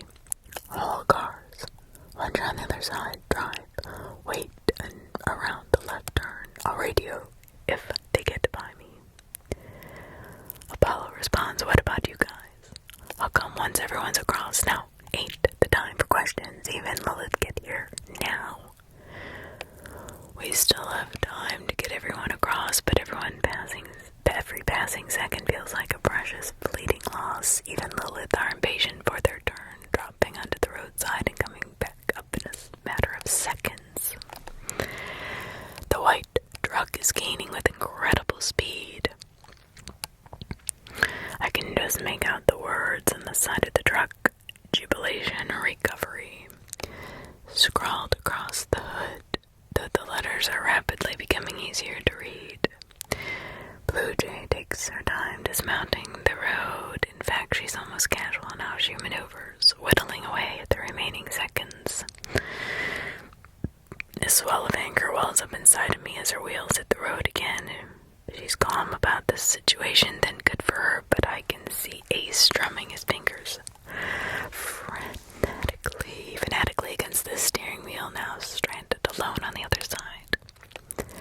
I watch Blue Jay follow the rest of the convoy to the next turn, displaying none of the urgency anyone else has shown. Take it easy, Ace, you ain't built for this. Ace takes the corner heading, and heeding Rob's plea for caution, but unwisely taking it almost head-on. His front wheel thuds over the edge of the bank, and the chassis hits the tarmac. The drop is just a little too steep for the Porsche's clearance. Rob's warnings ring in my ears as Ace accelerates on three wheels, his car engaging in a slow turn with little forward motion. Ace is over the radio. Rob, what do I do? Rob. The pickup truck maintains its speed, aligns itself with Ace's Porsche, its thunderous velocity defying all logic, all concerns for Ace or their own safety. Get out of the car, Ace. Get out of the goddamn car. Ace struggles with his seatbelt, stress overpowering his motor functions. He unclasps it and throws the belt to the side. He grabs the door and pushes it. It swings open slightly, then immediately slams against the bark of the tree. For a moment that lasts all too long, he shares with me a look of fleeting terror.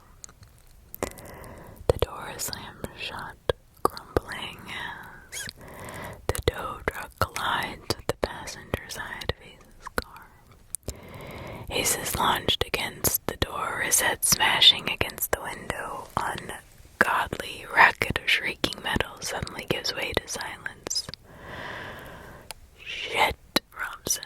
Rob climbs into the back of the car. What? Rob, what can I do? Stay here, please. I hear Rob rummaging among the luggage as the tow truck reverses out of Ace's Porsche. The hood of the tow truck is completely and impossibly unharmed by the impact, as are its two occupants. They park the truck aside onto us, the hook hanging a few meters away from the back of the Porsche.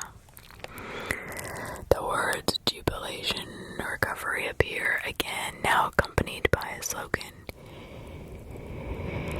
Here to help. Two men in white shirts and blue overalls climb out and wander over to the ruined Porsche. They don't even seem to register the situation at all, casually chatting together as they throw open Ace's passenger side door. The stunned Ace looks like he's battling a concussion, only barely cognizant as he's pulled out of the car. He quickly grows more aware as the mechanics grab him by each arm, struggling against them as his captors take their time talking amongst themselves. Rob screams out, "Let him go." When I turn around, Rob is stepping out of the Wrangler, apparently hidden within those neat stacks of luggage was a loaded hunting rifle. Rob raises the stock to his shoulder and repeats himself, "Let him go." The big mechanics pay no attention to Rob, but they continue to frog Marjorie's over to the truck, one of them making a quiet joke to the other as they go. They're fucking laughing. An awful bang erupts beside me, and a deep red hole bursts from one mechanic's torso. Blood is slowly seeping out of the wound. Inexplicably, the mechanic does nothing more than look down at his wound, up at Rob, and then back to the mattered hand. He hardly breaks stride as he continues forward, the truck bleeding freely onto the floor.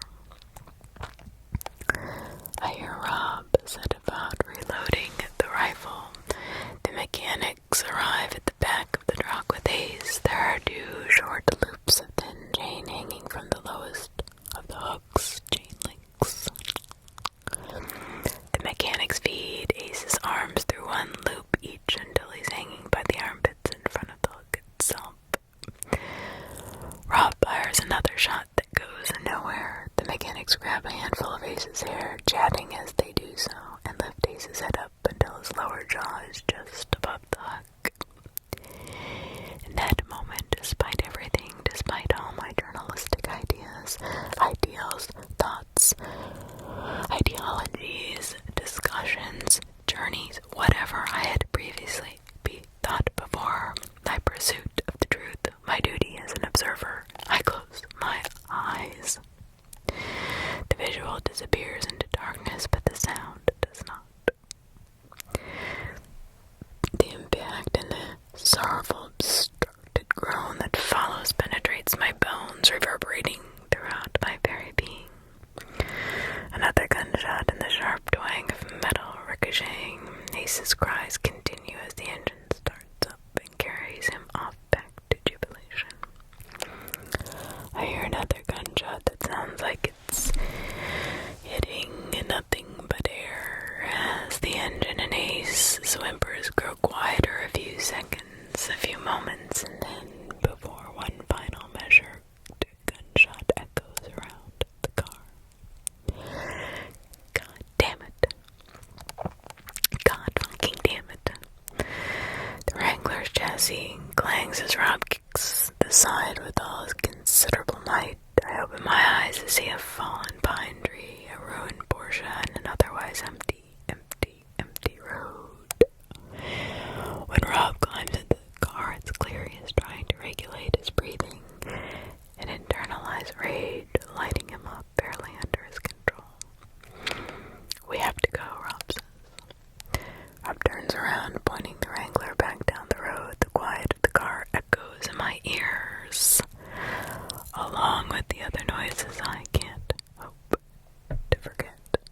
I watched the fallen pine grow smaller in the rearview mirror, overwhelmed by a feeling that I'm leaving more behind on this road than I can currently imagine. Bereft of conversation, of logic, of any semblance of comfort, Rob and I do the only thing we can. We take the next left.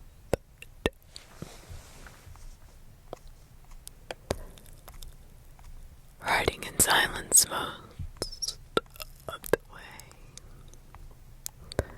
The left turn seems like an eternity. An eternity.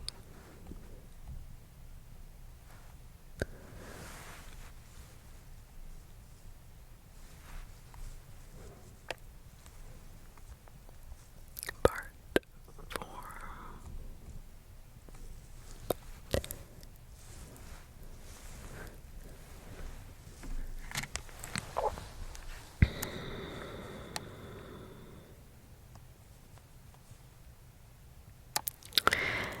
Hi guys, first I want to apologize for not being at my laptop. Yeah, in Scotland at a wedding, blah blah blah. I don't think it's gonna last, so I just wasted money on a rental suit and a John Lewis tea set. But as always, thanks for your help in attempting to find Alice. I looked up a town named Jubilation, contacted residents from each of them. None of them have the particular junction mentioned in the previous log, Sycamore Row and Acer Street. I googled maps to make sure. I'm not sure what town Alice passed through February, but it doesn't seem to exist.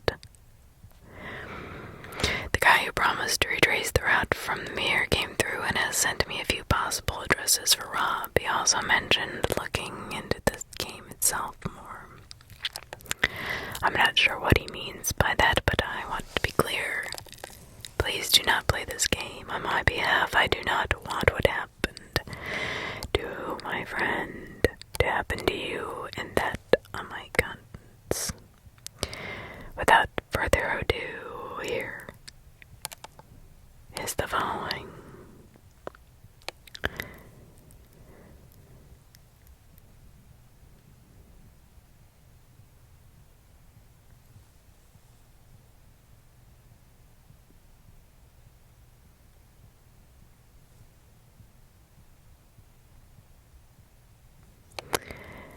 As we make that infinite left turn,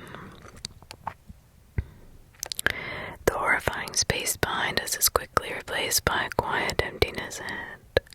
The Wrangler crawls defeated towards the waiting convoy. The remaining 4 cars are parked haphazardly, taking up more than half the road. Rob drifts to the far end of the tarmac, looking to overtake and resume formation. Both of his hands rest on the steering wheel. His eyes fixed on some distant point in space. It's not hard. It's not hard.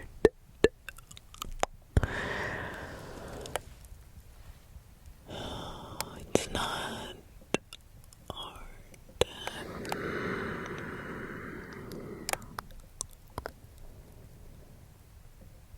Imagine that behind the focus and the quiet control, there's a man in turmoil, a man who can't bring himself to say anything in fear of saying way too much.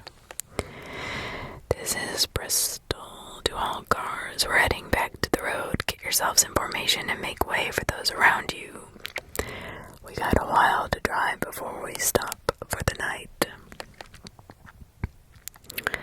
Bristol, where's Ferryman? Lilith asked. Ferryman is here, I say. Apollo responds, where's Ace? Ace didn't make it across. Apollo shrieks out, what? Lilith responds after, what the fuck? Bristol, where is he? It would be simple to describe what had taken place, or at least to summarize the barest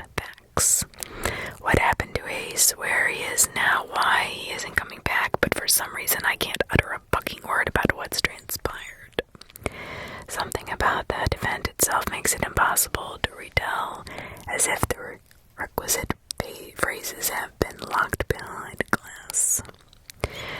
We need to get to the stopping point. It isn't safe to stay here, do you understand? Shortly after we had turned out of Sycamore Row, Rob implied that the rest of the day's drive would be uneventful. Had he waited just a few minutes longer, he would have been entirely correct. We're on the road for another 4 hours, both of us quietly attending to our own preoccupations as the forest gradually thinned out. The landscape gives way to rolling cornfields that stretched out beyond the horizon on both sides. Nothing notable happens, which is ironic, as I find myself typing up a lot more notes than I need. With the sun descending through an orange sky as we pull into a clearing beside a wild grove of apple trees, Rob turns off the ignition and the two of us sit in silence, staring ahead. Rob's need to concentrate on driving had been a good excuse to stay quiet. A good excuse to not face each other. Now the wheels aren't turning, however, the engine is off, and the true reason for mutual reticence is all too clear. Do you think he's dead? I don't know, Rob says. Rob's response isn't reassuring, and I'm oddly grateful for that. There are no comforting words he can give me, and any attempt would have seemed horrifically insincere, a mockery of the situation's onerous gravity. Anyway, given the circumstances of Ace's capture, I'm not even sure which answer I want to hear right now. With a start, I see Lilith appear at my window, rapping her knuckles against the glass with an aggressive impatience I'd expect nothing less about now. Everyone in the convoy has been made to follow an unilateral order, my order, without explanation. They've been traveling for hours, accompanied by the glaring absence of another human being, looking in the wing of a mirror to glimpse the rest of the convoy, standing by their cars, watching the Wrangler expectantly. Rob's hands still haven't left the wheel. With a sharp intake of breath, I push the door open and step out into the grass. The ground is so soft below me as I walk over to the group. There's recently been rain. I begin to address the rough semicircle. It almost feels like one of Rob's briefings. Eve is the first to speak. What's happening, Bristol? Then Apollo. Did Ace turn back? I meet Apollo's eyes for the briefest of moments. I consider telling them all exactly that. Maybe it would have saved them from the slow, heavy ache that currently weighed down my chest. Maybe it would just save me from a difficult conversation. But either way, I know I can't lie. They deserve the truth, however unpleasant that might be. No, he didn't turn back, I said. They crippled his car. The tow truck. Did he get out? Lilith asked. The answer doesn't come easily. I'm being pressed to say words out loud I don't want to say and fully acknowledge what happened. Eve speaks. What happened to him, Bristol? Rob is there by my side. He's dead, Eve. I hadn't heard Rob step out of the car when he reached the group. It's hard to hide my relief as he takes over proceedings, addressing the groups matter-of-factly. Now reality is like one of his briefings. Two guys in the tow truck coming out of jubilation. They got him. They took him back with them to the town. The way they were treating him, he won't last long. Bonnie cries, oh goodness. Eve speaks. What? Rob, what are they doing to him? I can't tell you, Rob says. Nothing like this ever happened before. Well, we need to go back, Lila said. There ain't no going back. It's not gonna happen, Rob said. We're not going to fucking abandon him, Lila says. Lilith, I say. We're going back, Lila said. No, we're not, Rob replies. Me and Rob can go, you know the place, right, Rob? Apollo speaks. The kid's dead, Apollo. But he was alive when you last saw him, Lila says. Yeah, barely. So what point did you decide he was dead? When I saw him being carried away with a fucking tow truck hook sticking out of his mouth, god damn it. Rob shouldn't have said that. I understand his response, of course. He wanted to convey an important truth, that nothing can be done. His ghastly choice of words did the job, but it also sends a ripple of disturbance through the crowd, planting in everyone's mind the gruesome images I've been trying all day to uproot. Bonnie covers her mouth in shock and sorrow. Eve turns noticeably pale, and even Lilith, who is intent on leading the question, is taken aback. Did you see this, Bristol? I nodded to Lilith. The group bristles at my information. I saw enough. I had to close my eyes when it happened. Rob tried to save him until... Before I can finish my statement, my words are cut off by something truly unexpected. In spontaneous response to my words, a harsh outburst of mocking, sarcastic laughter rings out from within the convoy. One by one, we turn towards its source until we all find ourselves staring at Blue Jay. Her unapologetic chuckling fills the silent night air. Is there something funny, Blue Jay? Blue Jay tries to speak through her all too slowly waning laughter. It's just, you call yourself a journalist. You closed your eyes. My God, there it is. There it is, Blue Jay said. I'm sorry. Blue Jay's sarcasm continues. Do you close your eyes for magic tricks too? What the fuck, Blue Jay? Eve said. Come on, this isn't the time, Apollo chimes in. Oh, the time is well fucking overdue. Seriously, are you all morons? The left-right game. The left-right game is a hoax, people. It's fake. Rob got third played. You all like fucking children. Ace is fine. He's probably an actor, like the hitchhiker was an actor in those towns people do. I mean, come on. The group is taken aback by Blue Jay's incredulous tirade. She's clearly been holding her tongue since day one. Our reaction to Ace's capture representing just one step too far. I saw Rob shoot one of the townspeople with a hunting rifle. I saw the wound, the hole in his stomach. It was real. Blue Jay laughed. It was a blood-filled squib. The rifle was probably loaded with blanks. You can buy both from a good theatrical retailer. Seriously, what the fuck is wrong with you people? Lily said, okay, firstly, I don't like your fucking tone. Secondly, have you noticed that we've been the only cars on the road for almost 2 days? And what about jubilation? Are you suggesting Rob hired out an entire town? That would be fucking impossible. Nobody has that kind of money. Blue Jay responds, oh yeah, sure, that's impossible, but it's totally believable that we're driving on a magic road. Maybe this is the highest budget scam I've ever seen, but that's all it is. Maybe we're being recorded, maybe it's gonna be a movie. It's a scam, people, and Shahriaza here is giving him all the publicity he wants. Here is giving him what he wants. I mean, these people are sheep, but you're a fucking psychopath. My mother used to tell me that you can't strike a person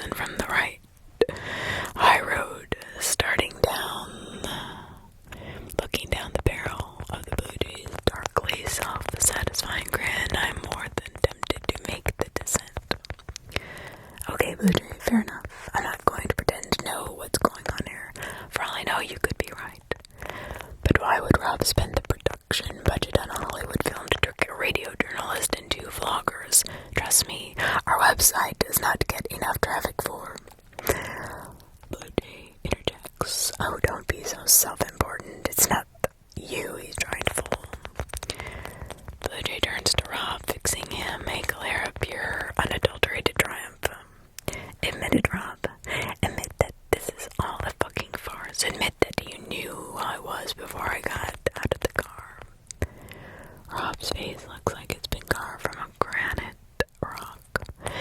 The group looks to him for an answer, but he delivers his response directly. To Blue Jay, his eyes lock with hers. It's true, I know you are, Denise. The atmosphere changes.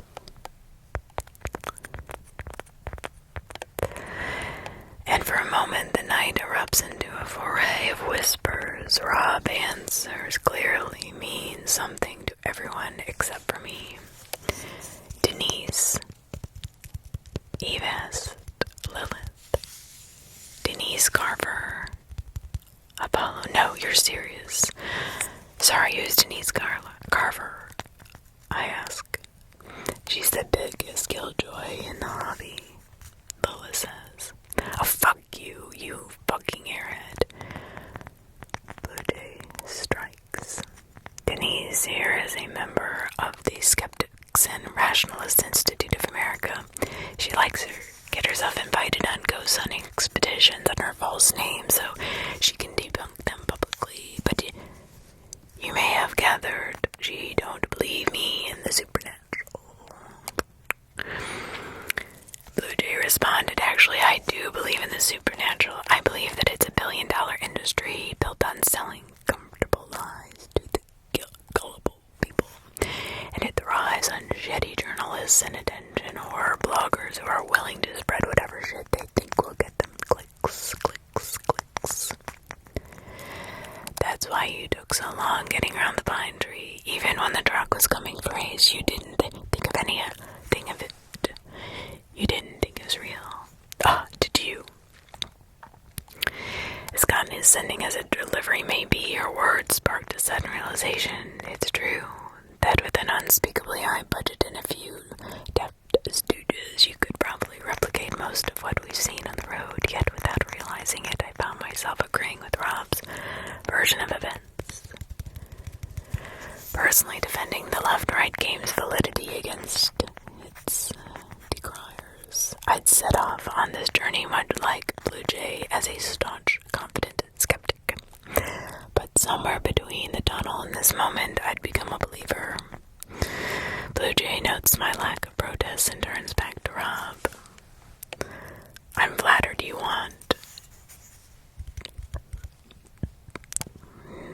to go through all this trouble. I don't know my work was so offensive to you. Actually, I admire your work, Denise. I always have. That's why I brought you along.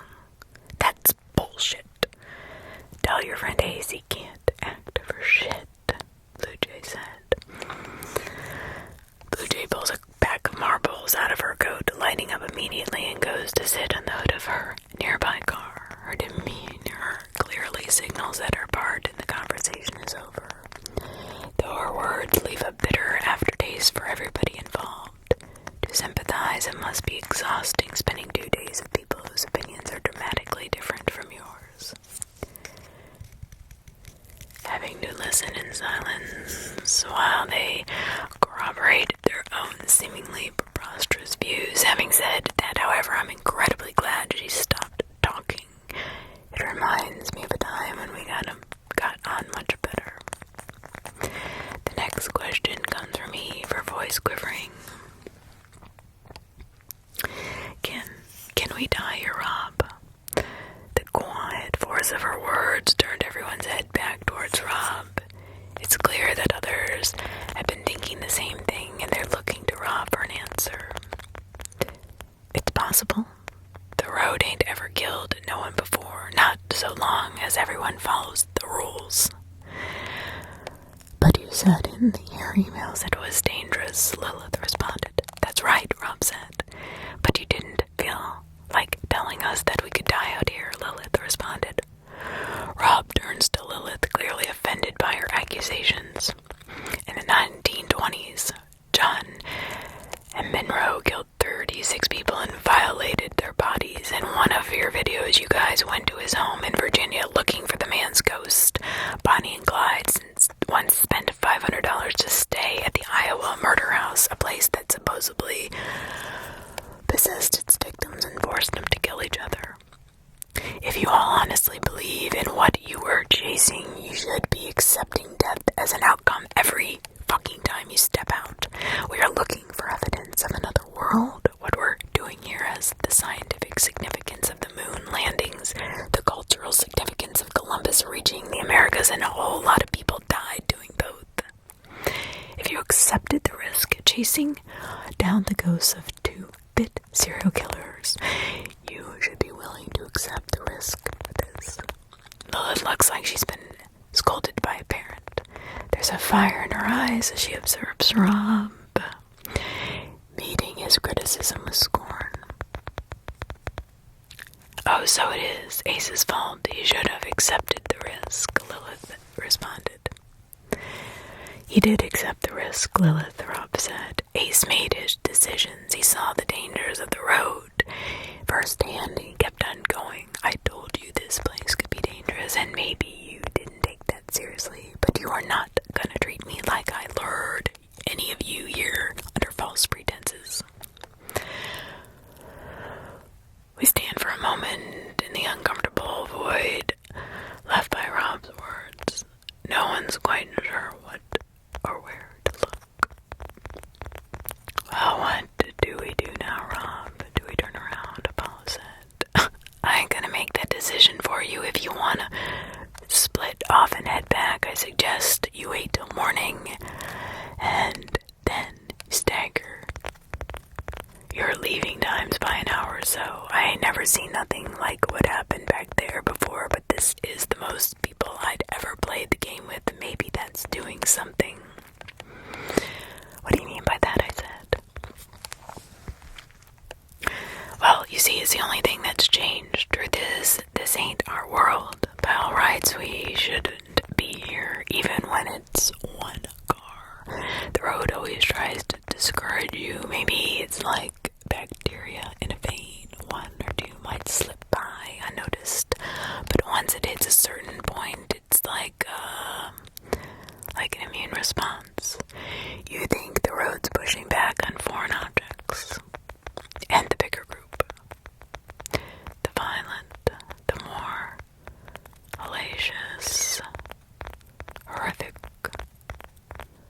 the response. I get it. It makes sense until Blue Jay laughs once more, hearing her reaction. I reassess what I'm saying, and I can't help but feel a little foolish at the idea. Maybe it's just a theory. I don't know. Rob collects himself, regaining his composure.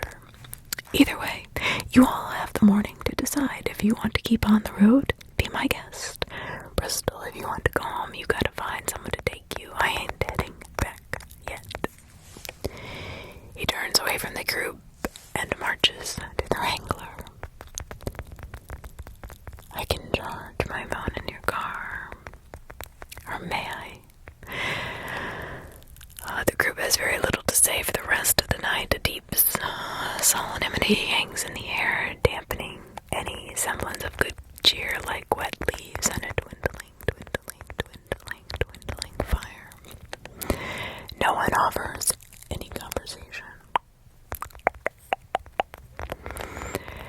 Do they press on towards danger or back towards safe and familiar ground? It's a question they'll have to figure out for themselves, ideally before sunrise. Believe me, I have questions of my own. About an hour after Rob's departure, bidding farewell to the rest of the group, I walk over to Lilith and Eve's car. My bag is resting on the front seat, a black wire leading outside from the charging port. I've decided not to tell the pair that I've been charging the detonator for a military-grade explosive less than 10 meters away from them. Perhaps it will come out during broadcast.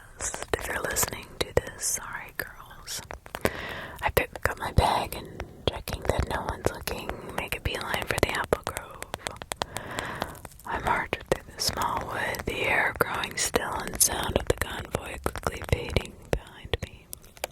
In the late evening darkness, with the moon shrouded by a legion of crooked trees, I'm puzzled that I'm not more afraid. I've seen what happens on this road, and as I pass through the grove and into the neighboring field, intentionally isolating myself from the rest of the group, I'm quite aware that help won't be coming for me. Even so, as the corn rises up in every direction around me, I find myself almost incapable of fear. The day's events have drained me of emotion, and I'm now, with everything else pulled away, I'm left with only one driving directive, an overpowering urge to figure this road out, regardless of what that entails. Judging the distance I've traveled to be acceptably out of range from the convoy, I take out the block of C4 out of my bag and place it on the ground. Gritting my teeth, my body cringed with self-inflicted dread, I pressed the power button on the Nokia and wait for something to happen. My worries of instant disintegration are allied slightly as the grainy image of two outstretched hands come into view, swiftly replaced by a menu screen. I work fast, the words in the brown paper appear. The packaged constantly remind me of what I'm putting at risk with every passing second. First, I type my own number into the phone, assuming or at least hoping that the mechanism isn't activated by outgoing calls. A few seconds later, my cell phone rings, giving me the Nokia's number. Checking the call logs, I find a second different number, which seems to have made a call to the phone 3 times in quick successions. If I were a betting woman, which I may be or may not be, I'd suggest that this number belongs to whoever built the bomb. The calls representing an attempt to test the trigger prior to its implementation. If I'm right, then this should be the personal number of whoever was driving that crashed car. My third discovery is a little bit more puzzling. No texts have been sent from this phone. However, there is one solitary message residing in the phone's inbox. It's from a third separate number, and it reads thus: "Please don't do this, Rob." I stare at those 4 words, the new information grafting uncomfortably against my already preconceived theories. If this text is to be believed and my previous deductions are at all accurate, that means Rob Cuthard was driving the crashed car, that the C4 in the trunk had belonged to him. All this time I thought Rob may have been responsible for something terrible, but what if he was run off the road himself? If that is the case, it leads to an entirely new question. Who was responsible for his crash? As I begin to think it over, the air explodes around me. I'm jolted out of my examination by a powerful echoing voice which reverberates through the very air. The corn is thrown into a frenzy as the noise echoes from every direction as if spoken by the air itself. There is a voice that says, "I've watched you questioning." Without a second's hesitation, I turned off the Nokia, threw the block into my bag. I jumped to my feet and scanned the cornfield for whoever spoke the words, backing away towards the convoy. Suddenly realizing how far I am from my friends, I break into a run. My boots pound the dirt as I flee back to the woods. Less than a minute later, I burst out through the trees, my bag swinging with the weight of the block. Everyone is in their cars, seemingly fast asleep. I'm starting to think they're onto something. With no one to talk to and a long day ahead of me, I suppose there's no further recourse but to catch my breath, write up my immediate thoughts, and then finally get some much-needed rest. A dull pressure headache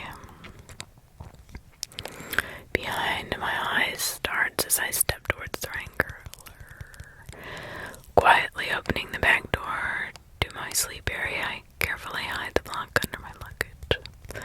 Silently close the door again. I wander around the passenger side where my notes are waiting to be typed. I reach out and grab the handle, gripping it tightly. I don't open the door. In fact, after a moment staring through the glass, I let go. The pressure behind my eyes gives way, and before I know it, I've slid down the damn ground, my back against the cool, hard metal of the door. A whine catches in my throat as ugly tears stream down my cheeks. My breath shudders as I inhale in my attempt to breathe out of blaze through the cord as a quiet, declining sob. I just cry in bittersweet way. By the time they've run dry, I feel like I might just be able to move on. Are you okay, honey? Bonnie says, as I'm picking myself up. I see Bonnie walking to the wrangler. I don't know. I'm sorry, I didn't know you were awake. I'm a light sleeper, and Martin, well, God, snores. You need someone to talk to. I just need sleep. Thanks, Bonnie. My name is Linda, if you're wondering. Alice. That's a beautiful name. Well, Alice, I know I don't talk very much, but I know how to listen, and if you ever want me to. For the first time since the pine fell, I find myself smiling. Thank you, Linda. I might take you up on that. Have a good night. Have a good night, Bonnie says. Bonnie starts to walk back to the car before pushing and turning around, one last piece of comfort to offer. And remember, everything will be alright once we get to Wintry Bay. But a frown erupts a little bit, unsure what Bonnie means. She smiles back blankly, then resumes the path back to her car. She mentioned that place before upon leaving Jubilation in what seemed like a moment of idle reminiscence. How she mentioned it just now doesn't seem like reminiscence at all. After everything that's gone on, all the suspicion I've been directing at Rob, all my worry for Ace is something the matter with Bonnie. Perhaps I'm misunderstanding, perhaps Bonnie misspoke, but all the same, the brief comfort her words afforded me has already faded away, leaving a familiar feeling of confusion and paranoia in its place. I led myself into the passenger side, type up a few pressing notes, and climbed through the undo air mattress. Sleep doesn't come easily. I closed my eyes and tried to convince myself tomorrow would be better. Yet every time I make that particular argument, a voice in my head responds, that may depend on which way you turn.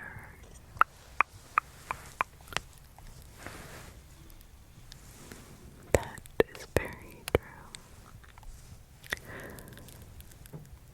5 left to right game. The next morning, everything's the same.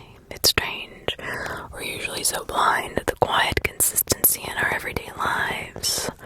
Only reality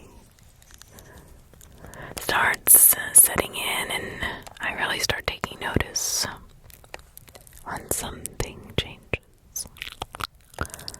I stir a spiral of honey into my oatmeal and glance around the group. It's the notable lack of change that truly stands out. Since the previous evening, the atmosphere surrounding the convoy and the demure of each member doesn't mean the same thing. It doesn't seem to have altered in the slightest. The night has fallen short in its role in a grand meridian, failing to partition the last, past and future, and bringing with it neither perspective nor closure. It is as if yesterday has spilled like a toppled brush pot in the next morning, coloring everything with the same temperaments, fears, and divisions.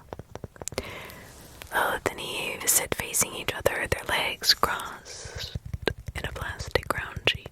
Neither are saying very much, albeit for vastly different reasons. Lilith is still preoccupied by her own smoldering indignation, whereas Eve looks overcome with a subtle but pervasive dread.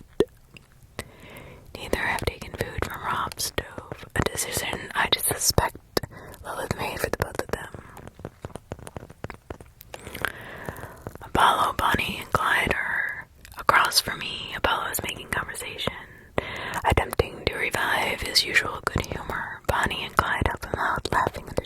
smiling along with his stories. Blue Jay has not gone out of her car at all, eating her own rations and maintaining a welcome distance from the rest of us. Her eyes meet mine as I look her way, and I'm treated to a sharp, sardonic dismal. And Rob is attending to the practicalities of the road, serving breakfast and topping up the Wrangler from one of the hulking jerry cans of gas. It's clearly the routine is comforting to him. I can easily imagine this is how he deals with a great many problems. Compartmentalizing, recasting himself as a blunt instrument engaged in a set of unnecessary or necessary processes, whichever you'd like to view it as. He made himself too busy for grief and will likely remain so until the feeling fades. Coping mechanism, of course. Clyde, could I get a few words? Clyde looks up from his food, a little surprised. You want me? Clyde says. Yes. Is that too much trouble? I say. Oh, no. No trouble at all. You want to do it now? I'm not too hungry, Clyde says. Me either. That would be great, thank you. Would you mind if we moved away from the stove? How are you holding up, Bristol? Clyde says. I'm getting there. You? Clyde, I'm getting by. So can I ask, why did you choose Bonnie and Clyde as your call signs? I don't know, Clyde said, pretty easy. We used to play Outlaws when we were kids. One time Bonnie stuck up a bank. We were kids. Really? Well, no, it was an ice cream parlor, but Bonnie was pretending it was a bank, and that's why I say he struck. And then she ran in it holding her hand like a gun, told Miss Guilford it was a stick-up, and it was silly. Wow, that doesn't really seem like her. Oh, no, Clyde said. She was a wild child. Always living in a story. We got free Sundays and a new nickname in our town after that. Rob told us about the call signs. It was the first thing we thought of. Good choice. I paused, letting the precious subject fade before launching into the next one. Bunny told me she talked to the hitchhiker.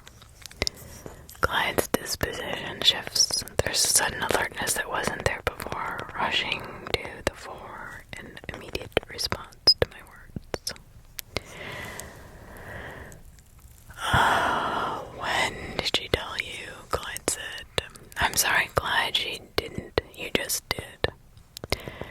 I can almost see the stone fall on Clyde's throat. The deep burning embarrassment hurt comes from being deceived. From a close secret you held getting out into the world, I don't feel exceptional either. Lying to Clyde, bringing him away from Bonnie under the guise of an interview. Beyond the personal abhorrence, it only flies in the face of everything I've tried to be as a journalist. Clyde can't bring himself to talk, so I press forward. I think it might be best if you call Bonnie over here. He nodded vaguely. Bonnie sits down. I didn't want to cause any trouble, and Clyde's been looking forward to this trip for so long I didn't want us to turn back. I'm sorry. What happened, Bonnie? I said 2 words. 2 fucking words. I wasn't talking to him. I was doing what Rob said, but then I don't know, he sneezed. I just said, bless you. That's all it was. That's it. Well, he thanked me, and then I was just so easy to talk to, and I thought, well, I've already talked to him. What will a few more words do? She hardly said anything else, Clyde said. What about him? Did he say anything? Bonnie smiles. The same way she did last night, a dreamy, enthused expression glowing with reminiscent joy.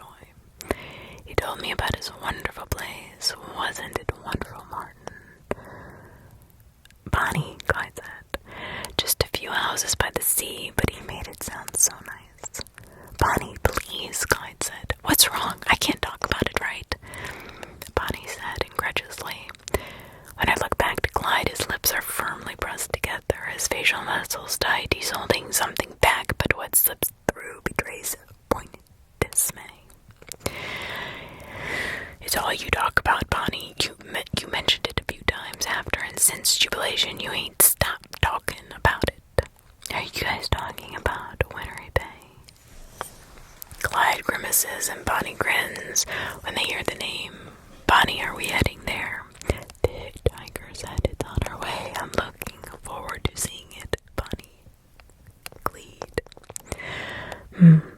I feel the same way.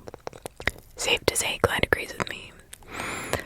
Before now, I've only heard Bonnie mention Winnery Bay on 2 occasions. But it sounds like she's talked about it a whole lot more. I sympathize with Clyde for what he's had to deal with. However, the gross irresponsibility of his actions aren't lost on me. Does Rob now? I asked. I didn't want to. You didn't want to trouble him, or you just not want him to turn you around? Bonnie interjects, I'm alright, really. Well, either way, you need to tell Rob before we hit the road. Clyde shuffles uncomfortably. I'm not going to do it for you, but too much has happened on the trip already. Aces, this place is dangerous, really dangerous. There's no place for lies anymore. Praying that Clyde didn't see the irony, given that I've roundly deceived him in the past 5 minutes. He nods, taking Bonnie's hand, and walks slowly towards the Wrangler. Rob is loading the last of the fold-up chairs into the back of the car. The conversation doesn't last long, but at the end of it, Rob resists his hands on Bonnie's shoulder and sends them on their way. He doesn't look mad. Perhaps he just has other things on his mind. The second thing I've done today that's inherently non-journalistic, I was supposed to be on the, proverbial fly in the wall for this story. A passenger recording events with objective detachment without my own influence seeping into this proceedings. In many ways, I wish I still was, but the stakes are higher now, and those secrets made for good editorial, they're also potently damaging to the safety of the group. The incident with Ace is stuck in my mind. Rob looks like he's about to make his morning address. The group wanders over. First things first, I want to say that tempers got a little heated last night, and I'm sorry for that, for my part. I want to thank you for coming with me. This fear in you and has driven you this far, whether it be through terror or through disbelief. Either way, thank you. If you want to turn back, that is just fine. The group is deathly quiet. If you are heading back, I'd say if you travel one by one, be sure to stay on the radios, retrace the route, and follow all the rules that applied when you were getting there. Or getting here, I should say. Now, can I get a show of hands who's wanting to keep going on the road? I observe my group closely. The definites will be Bonnie and Clyde, who have already implied that they want to continue. And also Blue Jay, who feels she has nothing to worry about, of course. Apollo is in the wind, and Lilith and Eve are probably a split boat. All in all, this could be the moment our convoy splits in half. Blue Jay throws her hands up lazily. Bonnie and Clyde predictably raise theirs. Apollo raises his a few moments later. Hey, I've come this far, Apollo says. That leaves Lilith and Eve. After sharing a brief glance with her friend, Lilith raises her hand and Eve follows suit, albeit with an air of trepidation. I'm surprised no one's turning back. Then everybody looks at me. Oh yeah, sorry, I'm going that way, I say. I gesture to the road ahead and raise my hand redundantly. Well, okay, Rob said, I guess that's everyone then. We got a fair way to travel today, but there ain't much to see. As we pull out, I start to feel restless. The sedentary nature of travel is beginning to take its toll. Starting to feel overfamiliar with the Wrangler's passenger seat. I'm glad that I got a chance to stretch my legs last night. Rolling Elysian cornfields span the roadside for the next 5 hours. Turns are few and far between, but Rob's attention never wavers. I only managed to grasp his attention briefly. Aren't Jeeps supposed to have poor fuel economy? They ain't the best. That's why I'm always bringing gas along. It's just the fuel gauge has hardly moved since we left this morning. You noticed that, huh? I was wondering if you were going to. Why? What have you done to it? Nothing. It's the road. Makes fuel burn slower. Seriously, I said. Ain't just that either. You finish your food this morning. No, why? Hardly anyone did. Except Apollo. More you go, less you need to keep going. Okay, wait. You said the road pushes against you. Yep. But now you're making it sound like it's helping us along. Yep.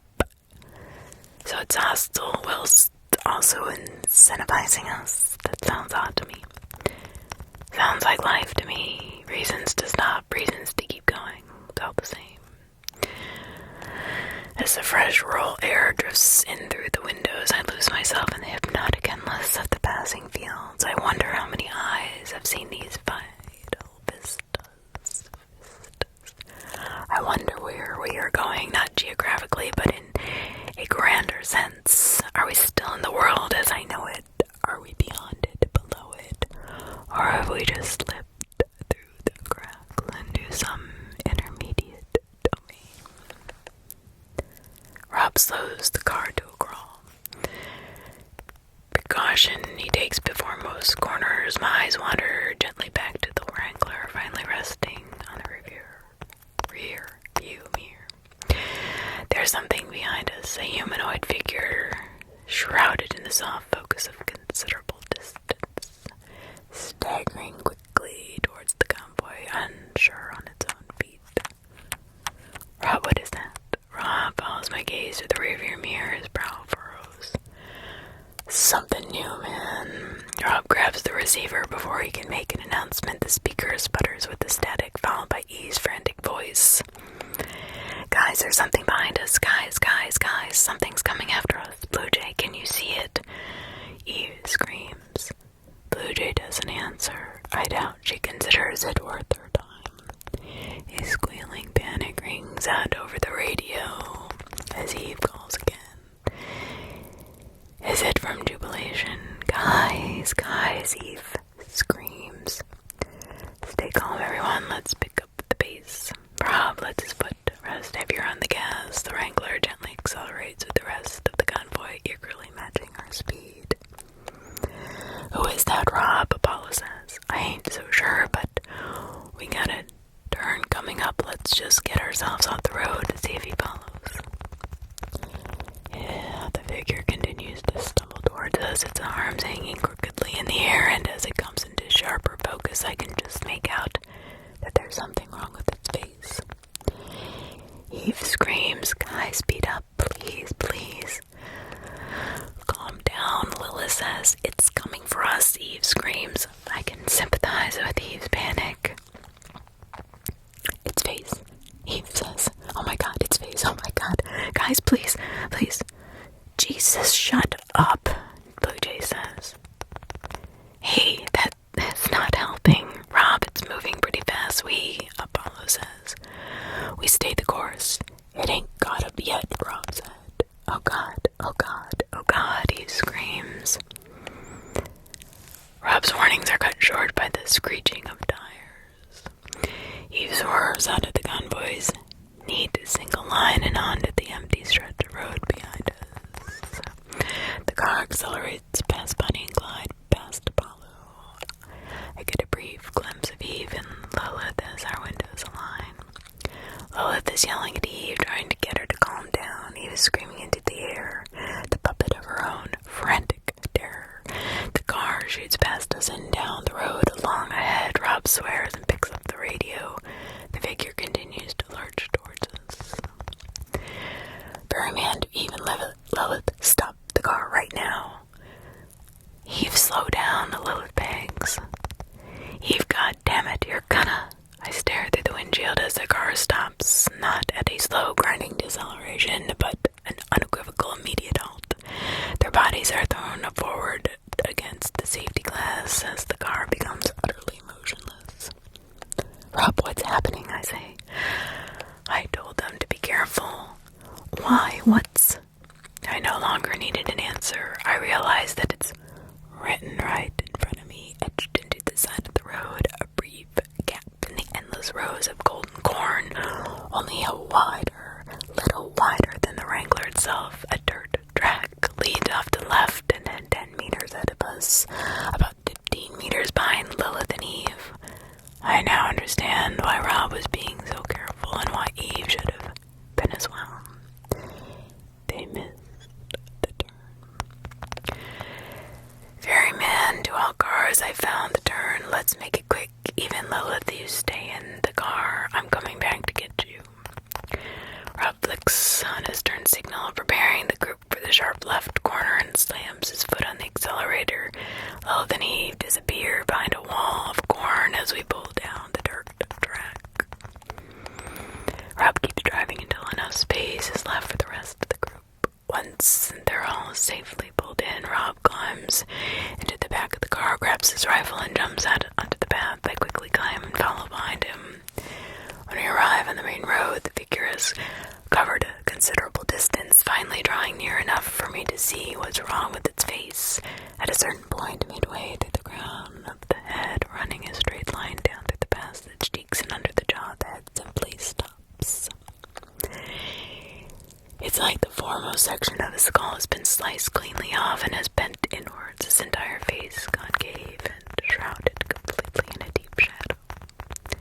A ghastly organic hood that seemed deeper than physics should allow.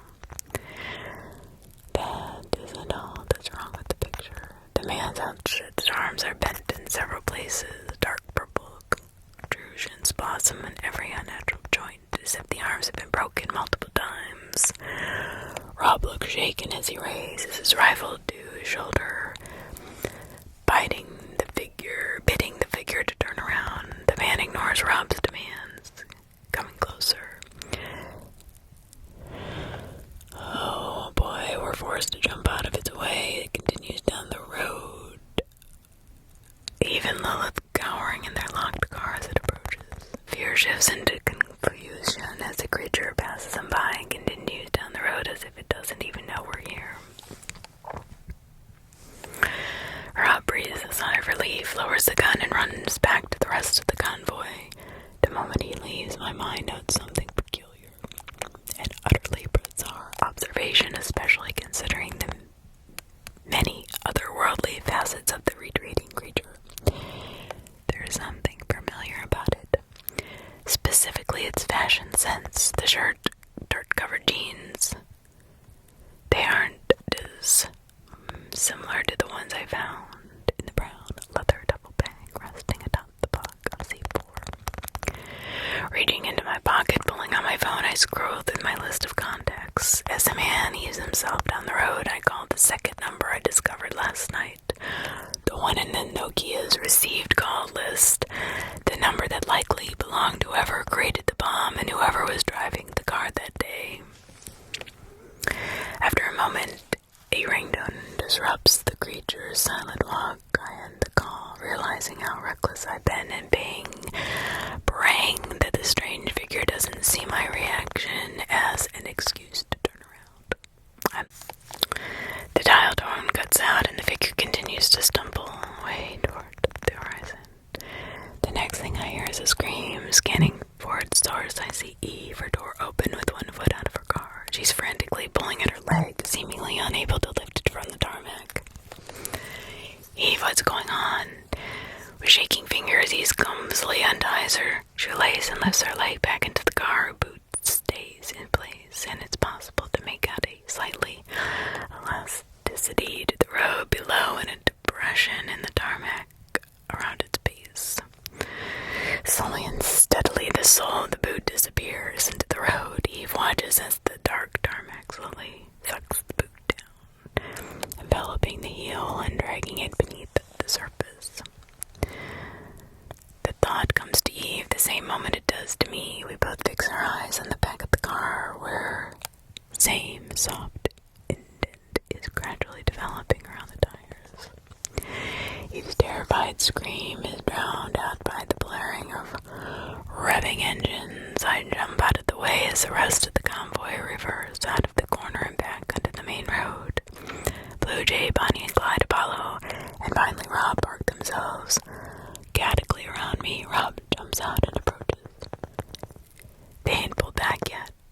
as soon as he has the questions, he sees the sights before him. Only the neck of his boots remain above the ground, sinking ever further into the tarmac. The road gradually but voraciously churns at the car's tires, consuming the rubber and swallowing the lowest edge of the wheel corner. In the midst of such an impossible sight, all I can say to Rob is, they're trying. Lilith and Eve hit the gas hard. The engine growls as the road furiously attempts to reverse, but the road sucks them in, the undercarriage creaking and groaning from the sheer mechanical strain. The wheels themselves, however, don't rotate an inch.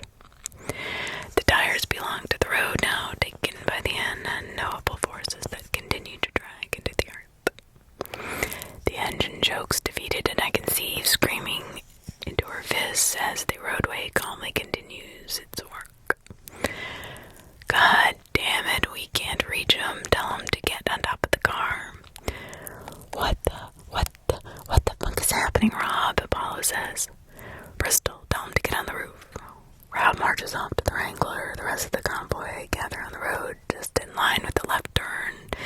When we assume it's safe to stand, everybody's saving for Blue Jay looks and an anxious silence. Eve, I need you to get on top of the car. Do you hear me? Okay, guys. We're sinking. Fuck, we're sinking. Eve, I'm trying to help you. Rob's working on something. Eve is still deaf with worry. Deaf with worry. Lilith doesn't hesitate. She places one hand on the upper rim of her open door and one foot on the base of the open window and her free hand palm down on the car's roof. The door rocks on its hinges as she pulls her weight on it. In one strong motion, she pushes herself backwards until she's sitting on top of the car. The tarmac has swallowed its way to the car's lower chassis. Eve stares, transfixed by the road as it pulls her even closer towards it. Sarah, look at me, Lilith says. Get up here, Lilith says. Again, Lee, please. Her eyes brimming with tears, fought back by rapid, shallow breaths.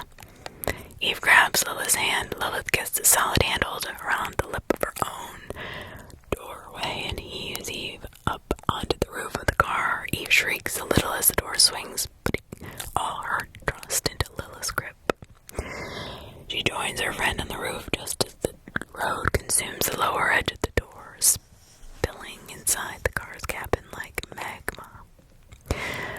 Damn it, they're too far away. Rob has returned from the Wrangler, rapidly uncoiling a braid of long, light blue climber's rope. Rob threads one end of the rope through a carabiner and secures it in place with a tight knot. He holds it to his side as he shouts to Lilith and Eve. Rob says, okay, listen. We only got one shot at this. I'm gonna throw you the hook and you gotta catch it and yank it taut, okay? Then you can hook it onto something and climb your way over. Don't let it fall. Please. Lilith looks pale. She nods before clambering to her feet. Stepping on the back of the car, Eve watches on, her hands wrapped around her legs. Well, here goes nothing, Rob says. Rob begins to swing the rope over his head, a large, undulating circle that quickly levels out as the weight of the carabiner races the rope onto a flat plane.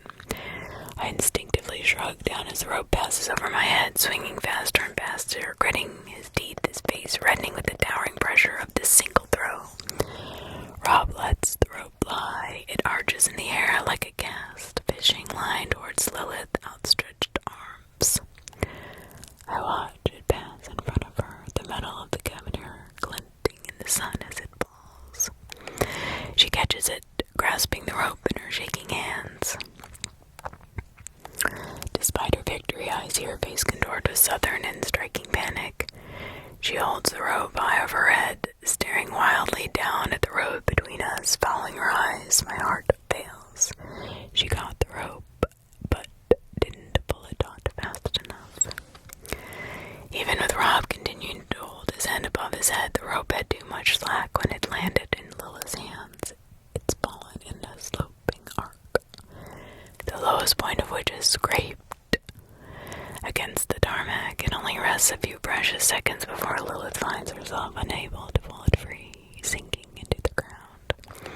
The rope starts to push gently against Rob's fingers before he throws it to the ground. God damn it. Okay, it just got something else, something we can put down. Rob says, panicking. The empty jerry cans they could step on. Too unstable, and we'd have to throw them. Okay, perfect, okay. The road had claimed almost half the car, now eating up the license plate as the vehicle sinks lower and lower. Lilith looks helplessly on as we deliberate, Eve crying her eyes out behind her. Clyde speaks, we could get around, get on a ground sheet. Wait, got one that'll stretch. What about? Apollo says, I'm going out there. Apollo's blank statement catches us all by surprise, turning his direction. I note direct and powerful coincidence in this manner. They aren't gonna last much longer. It takes a second for the road to get to you. That's how they got so far ahead before they stopped. I drive out. They jump into my car, then we climb back. I ain't got more rope, said Rob. You got the winch right. If I drive out with it bunched up on my lap, I can make it. Then I hook it to my roof bars and we get the hell out of here. Well, Rob said you've got the best car for it, but I should drive out there. You need to work the winch. Bonnie and Clyde can't climb back. He skips over his rationale for not choosing Blue Jay, but wanting to waste time on a foregone conclusion. What about me? I'm lighter at the climber. Should be lighter. It would be easier to climb back, but you can't help them when they're jumping over. You're wasting your time. You know it's a good idea. Rob, taking a moment to consider this, his mind fighting for a better solution. You better get back here, Apollo. Don't plan on hanging around there, Rob. Apollo says. Apollo grins before sprinting to his rover, which Rob notices wasting no time, runs to the winch, switches it to manual, and unspools the heavy-duty rope. His hands cross over as he drops each new length into the ground. I turn back to Lilith. Did you hear that, Lilith? They are huddled together, attempting to comfort each other. As the car's headlights disappear into the depths of the road, her head snaps round when I call.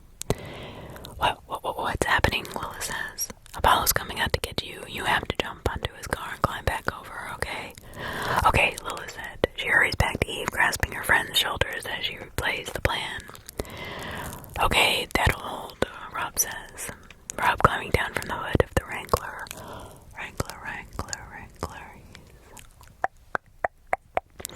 Fed the wind cable around and through the lightning rig, ensuring a good level of clearance on the way out, and more importantly for the climb back. The rope has already been fed through Apollo's driver's side window. Bonnie and Clyde are helping to throw Apollo's baggage out of the trunk and onto the road behind him. The less he has to lose on this trip, the better. All set over here, Rob said. Okay, Apollo says, see you on the other side, Rob. Apollo slams his foot onto the accelerator. The Range Rover bolts forward and powers towards the threshold. The engine roars as the rockets pass the left turn and keeps on going into the territory beyond, into the few precious seconds as he crosses the distance towards the two terrified girls. The winch rope streams through the window and then suddenly pulls tight. Apollo is thrown forward as the car comes to an uncompromising stop, roughly a meter's distance from Lilith and Eve. The impact looks brutal, but Apollo somehow manages to keep a hold on the rope and inexplicably his sense of humor. I don't think I got the insurance for this, Apollo says. Clumsily still feeling the after effects of the sudden stop, Apollo throws open his door and starts to climb out. Apollo says, take the slack, Rob. Apollo steps down onto the hood of his car, his arms outstretched to the girls. It's a short jump, but they'll have to make it from a lower elevation, the trunk of the car already sinking to the ground. Apollo says, okay, come on, I got you, we've got to move fast. Lola stands up, helping Eve to her feet.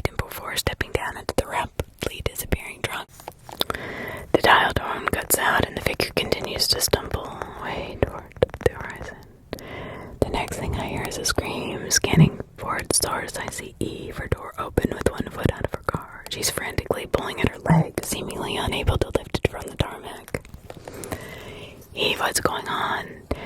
With shaking fingers, Eve clumsily unties her shoelace and lifts her leg back into the car. Her boot stays in place, and it's possible to make out a slightly elasticity to the road below and a depression in the tarmac around its base. Slowly and steadily, the sole of the boot disappears into the road. Eve watches as the dark tarmac slowly sucks the boot down, enveloping the heel and dragging it beneath the surface.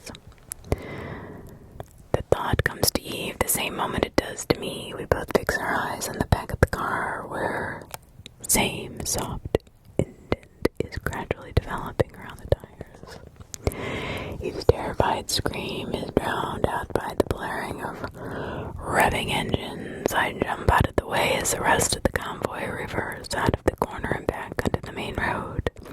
Blue Jay, Bonnie and Clyde, Apollo, and finally Rob park themselves chaotically around me. Rob jumps out and approaches. They ain't pulled back yet. As soon as he asks a question, he sees the sights before him. Only the neck of Eve's boots remain above the ground, sinking ever further into the tarmac. The road gradually but voraciously turns at the car's tires, consuming the rubber and swallowing the lowest edge of the wheel corner. In the midst of such an impossible sight, all I can say to Rob is, they're trying.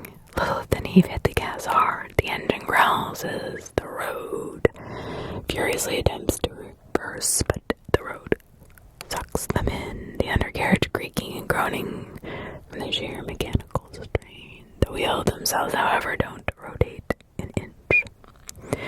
The tires belong to the road now, taken by the unknowable forces that continue to drag into the earth. The engine chokes defeated, and I can see Eve screaming into her fists as the roadway calmly continues its work.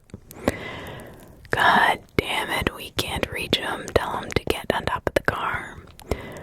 What the funk is happening, Rob? Apollo says. Bristol, tell him to get on the roof. Rob marches off to the Wrangler. The rest of the convoy gather on the road, just in line with the left turn. When we assume it's safe to stand, everybody's saving for Blue Jay looks and an anxious silence. Eve, I need you to get on top of the car. Do you hear me? Okay, guys. We're sinking. Fuck, we're sinking. Eve, I'm trying to help you. Rob's working on something. Eve is still deaf with worry. Deaf with worry. Lilith doesn't hesitate. She places one hand on the upper rim of her open door and one foot on the base of the open window and her free hand palm down on the car's roof. The door rocks on its hinges as she pulls her weight on it. In one strong motion, she pushes herself backwards until she's sitting on top of the car.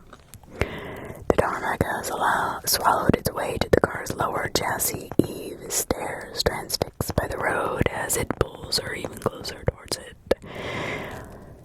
Sarah, look at me, Lilith says. Get up here, Lilith says. Again, please. Her eyes brimming with tears, fought back by rapid, shallow breaths.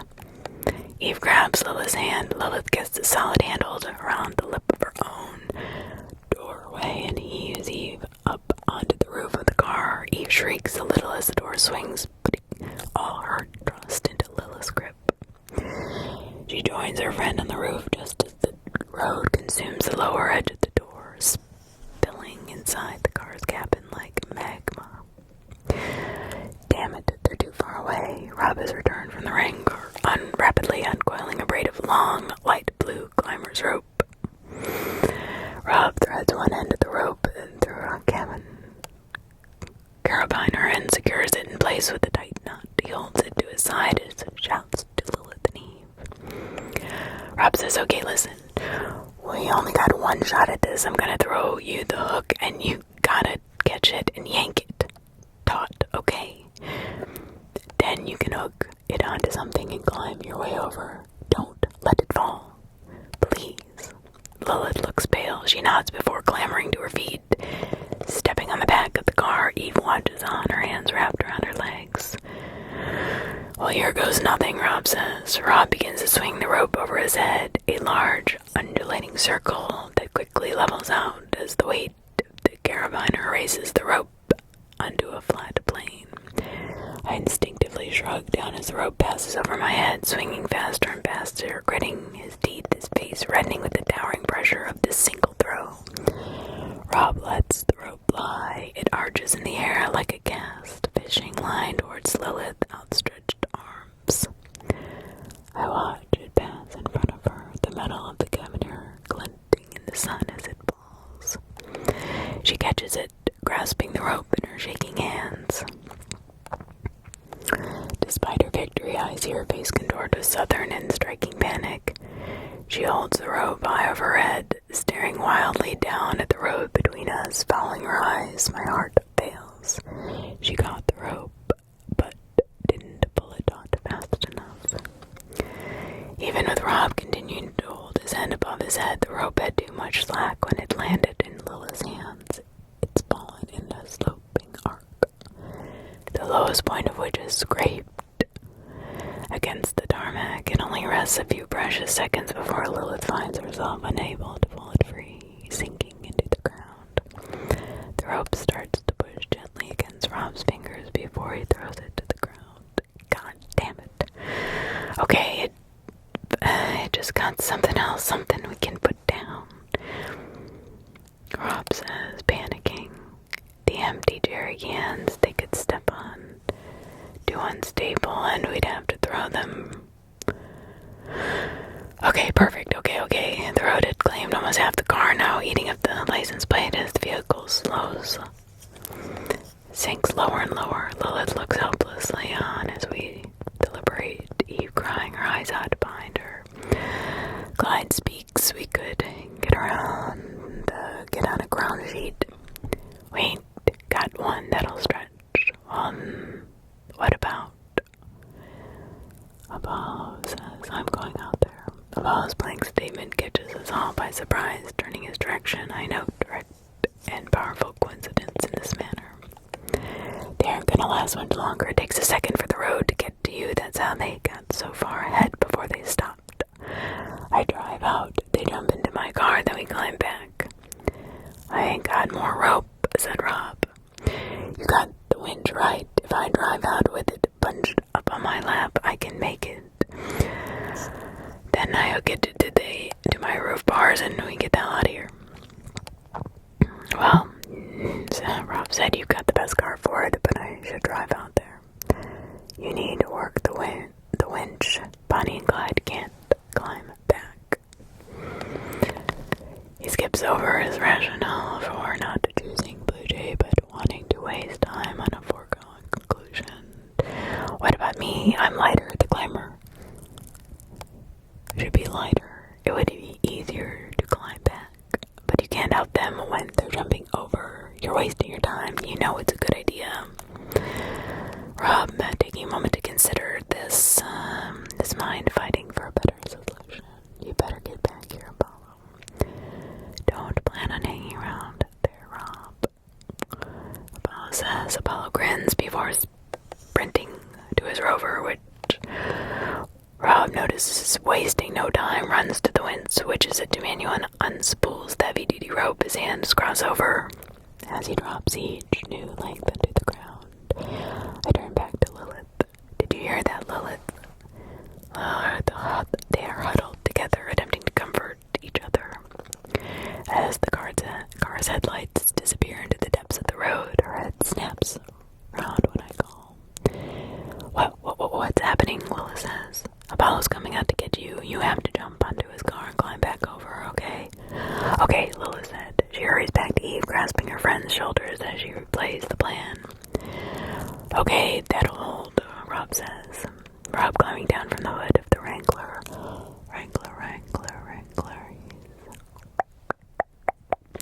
Fed the wind cable around and through the lightning rig, ensuring a good level of clearance on the way out, and more importantly for the climb back. The rope has already been fed through Apollo's driver's side window. Bonnie and Clyde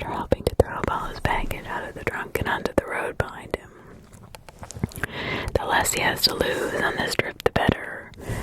All set over here, Rob said. Okay, Apollo says, see you on the other side, Rob.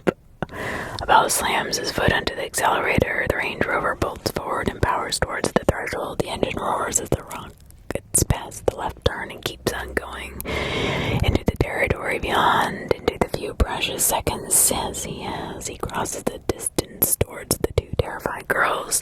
The winch rope streams through the window and then suddenly pulls tight. Apollo is thrown forward as the car comes to an uncompromising stop, roughly a meter's distance from below the knee. The impact looks brutal, but Apollo somehow manages to keep a hold on the rope, inexplicably his sense of humor. I don't think Apollo says,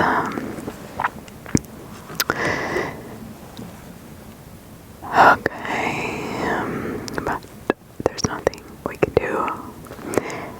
Clumsily, still feeling the after effects of this sudden stop, Apollo throws open his door and starts to climb out. Apollo says, taking the slack, Rob.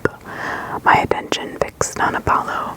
I hear the mechanical, whereas the winch kicks into life. As Apollo climbs out of his car and up onto the roof, he fixes the hook at the end of the winch to one of his roof bars and securing it in place.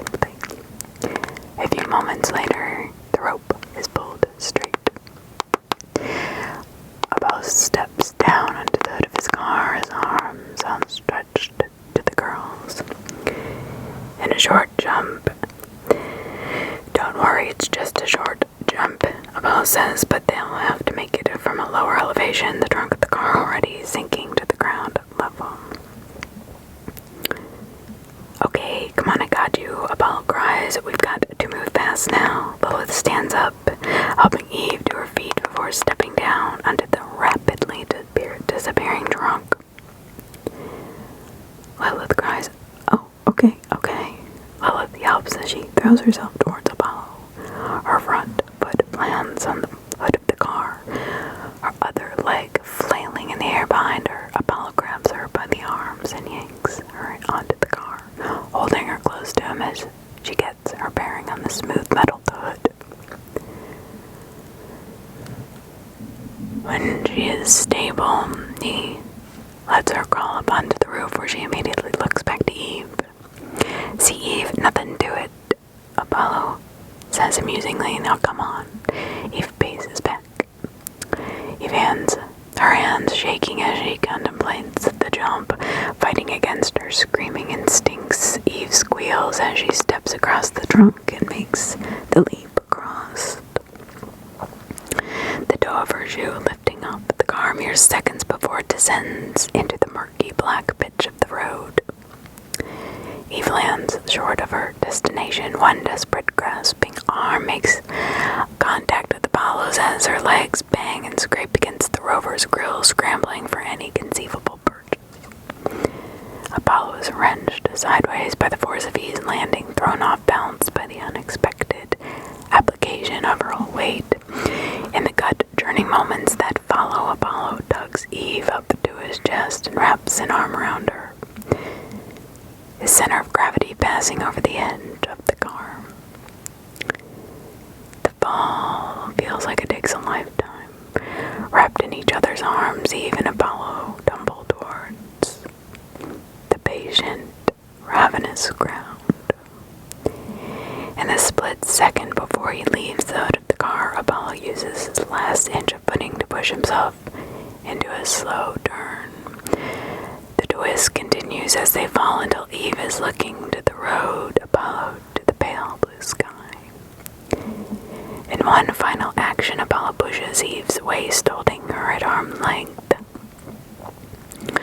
Apollo's back thuds into the asphalt as his head smacking audibly against it.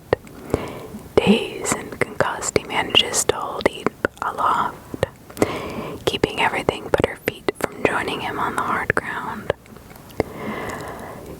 Apollo is yelling now, "Get back up, quickly, get back up." Her face shredded by fear and guilt and sorrow, Eve stares into Apollo's eyes and whimpers. Collecting herself, she pushes herself off of him, ripping out her laces and leaving a shoe and a sock behind as she clambers back onto the Range Rover. With every moment, she whispers a quivering apology. I'm sorry, I'm so sorry. Apollo, it's okay. It's okay. Go on. It's okay. He repeats those two words over and over until I'm not even dragging him down into its depths. Eve looks back to him, her face cringing in misery. Bonnie buries her face in Clyde's chest, unable to watch the next few moments unfold. I'm so sorry. I'm so sorry, Eve says. Apollo keeps saying, it's alright. It's alright, just get going, okay? It doesn't hurt. It doesn't hurt, really. Apollo's ears sink beneath the road, entering a new world of perfect, patient, eerie silence. Apollo sees the road ending near. Oh God, Rob, Apollo cries in his last final moments. I won't play his final moments for you. Your own benefit and then ultimately for his. Before he sinks into the road, Apollo asks for Rob to talk to his family. He wants Rob to tell them that he loves them. Rob nods, knowing that Apollo won't be able to hear his response. After a few cries of panic despair, Apollo's eyes and mouth are enveloped by the road. His screams are drowned by thick, churning asphalt. Eve watches the rest of his body sink while Lilith tugs at her sleeve, pulling her towards the roof. Eve, come on, we've got to go. Sarah, we've got to go. Eve just turns around. I'm sorry. I'm so sorry. Whispering one last heartfelt apology to the air now, Eve steps up with Lilith and stares at the cable. Yes. Okay, guys, just let yourself down until you're hanging from the rope and work your way across. Lilith cries, I got you. You ready? Eve looks to her friend. I don't. Just watch me, Lilith cries. Follow right behind me. The Range Rover's wheels have now disappeared. With every passing second, the cable's clearance diminishes, and the angle between the roof bar and the Wrangler's lightning ring becomes steeper. They need to start moving now, or not at all. Eve looks across the length of the rope. I can feel her mind kicking back at the prospect. I can't, Eve says. Sarah, we fucking have to go, okay? You have to follow behind me. Lilith wraps her arms around Eve, hugging her stiff, shivering frame before letting go and crouching down to the rope. Slowly working her way under it, her hands clenching the cable, her legs wrapped securely around it. Lilith starts to pull herself along the rope, shifting her beat up every few seconds behind her. She fixes her eyes on me as she drags herself to the halfway mark. Is she following? Lilith cries. The asphalt swallows the Range Rover's lower chassis. Eve hasn't moved a muscle. The stretch of black tarmac might as well be a bottomless ravine, the Grand Canyon. The idea of hanging herself over it mortifies her. Hayes cries, Sarah, it's not as bad as it looks, please. Please, come on. Lilith crosses the threshold. Her knuckles are white as she continues to cling to the rope. Rob marches up to her and helps her down into his arms, coaxing her hands free by telling her that she's safe. As soon as her feet hit the ground, they give way beneath her and Lilith sinks to the ground, crying out, Sarah, come on, please. I can't do it. I can't. I'm sorry. Please, Sarah, I need you here. Her shallow breaths, quaking with anxiety, Eve slowly crouches down and grips the rope.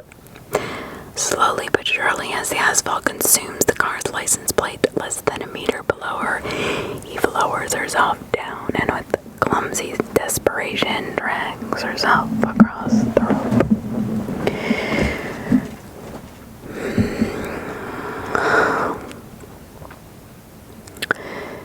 She's left in late.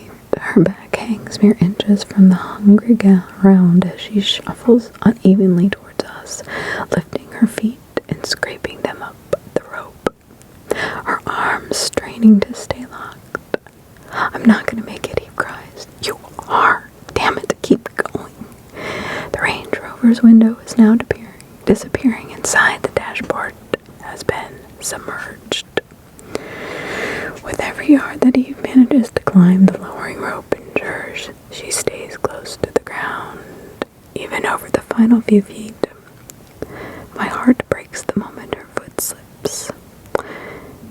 It happened almost too quickly to register. As Eve erratically shuffles her feet along the rope, her bare left foot gives way. Swinging underneath her and kicking down onto the ground, Eve tries to raise it in time, discovering that she can't. No, please, Lilith cries. Thrown entirely off balance, Eve tries to pull herself up, however, her lower leg, seeping into the dark tar, her position cannot be maintained. She falls, her body twisting as she falls into the road. Oh my God! Lilith releasing a terrible shriek of crying.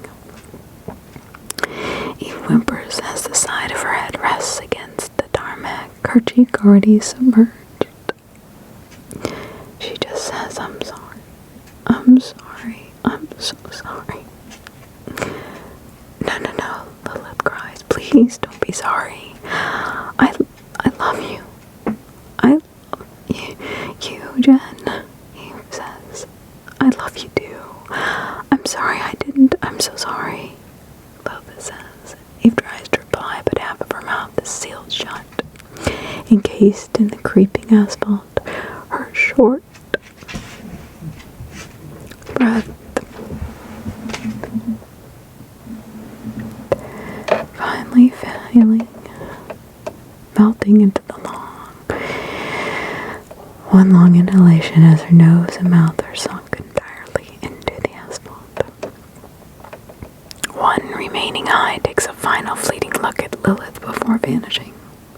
I look away from what is still to sink. The important things are already gone. Lilith collapses on her knees, a screaming torrent of grief expelled from her burning lungs. Rob is completely immobile, likely searching for something practical in which to bury himself. Bonnie and Clyde simply look lost as they turn their backs on the sinking Range Rover.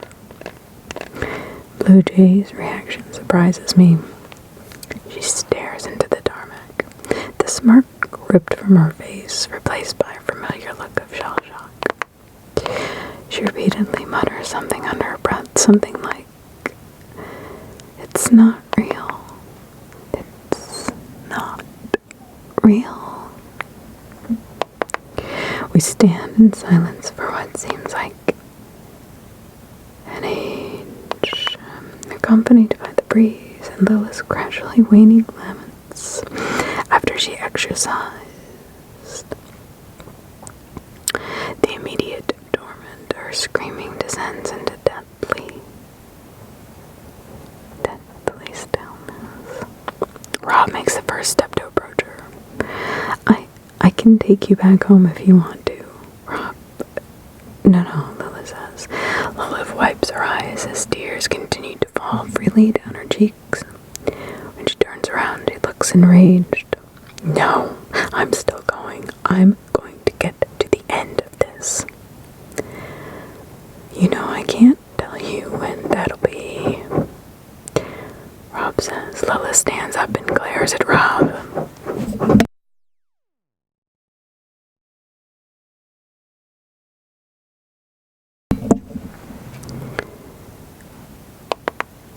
then looks over to Bonnie and Clyde. Are you guys still going? Do you have a seat free? The siblings look to one another. Bonnie nods. You got a place with us if you want it, Clyde says. Lilith says, is the door unlocked? Yeah, Clyde responds. Then what the fuck are we waiting for? Yells Lilith. Her grief replaced with rage. Lilith marches to Clyde's forward and climbs into the back seat. She waits for us impatiently to finish up. Anyone else want to turn around? Rob says. Rob looks to me and Blue Jay. Blue Jay sends a look of deep scorn his way before marching off to her own car. Bristol? Rob says. The Range Rover has finally sunk. The road is settled back into a hard, permanent surface. It isn't like Rob to offer me a ride home and feel overwhelmingly like I should take him up on it. But there are too many questions unanswered. Too many unchallenged mysteries weaved into the fabric of this journey. Going back now wouldn't be a return. It would be a retreat. Yes, I'm still going. A few minutes later, the three remaining cars roll down the dirt track, leaving another incomprehensible atrocity behind. There's a part of me that can't believe I'm still continuing down this road, I have to admit. But a greater part of me is astonished that no one took the opportunity to turn back. As Rob carries me to the next turn and the one after that, I realize we all have our reasons. I'd become obsessed with the chasing the truth, as had Blue Jay in her own way. Bonnie had her own unsettling motives for carrying on, and Clyde wasn't about to abandon his sister. Lilith had directed her smoldering anger and grief toward the road itself, seeking deliverance at its end, and Rob. As far as he's concerned, there's only one direction to go. Right or left. Still, when I think of the sorrows that have already befallen us and the potential for unspeakable ruin that lies ahead, I realize that no one in their right mind would continue down this road. I suppose no one is.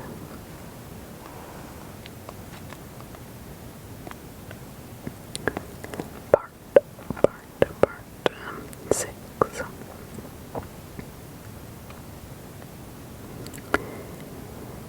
Silence used to be an absolute. That's something I definitely miss. Back in the real world, I would stand as self-evident that a group of people saying absolutely nothing by definition could be not saying anything less.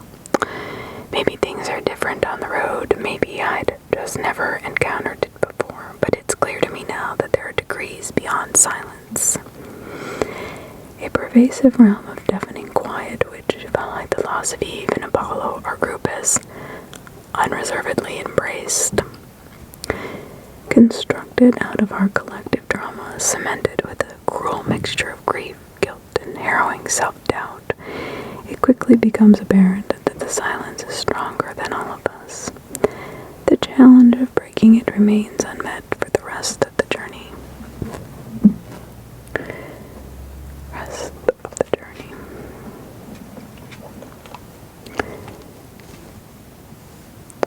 We spent the next few hours burrowing through a featureless corridor of maze. The stalks rise far above the Wrangler, leaving only a thin strip of clear blue visible sky, like the painted ceiling of a Renaissance church. I find myself glancing intermittently at the CB radio, half expecting, half hoping for Apollo's voice to crackle through the speaker, bringing words of comfort or much-needed attempt at levity. After I catch myself staring at the radio for the 5th time, I decided it might be best to get on with my work. I plug my headphones into my notebook, bring up the audio files I've recorded thus far, and set about creating a very rough cut of our first day on the road.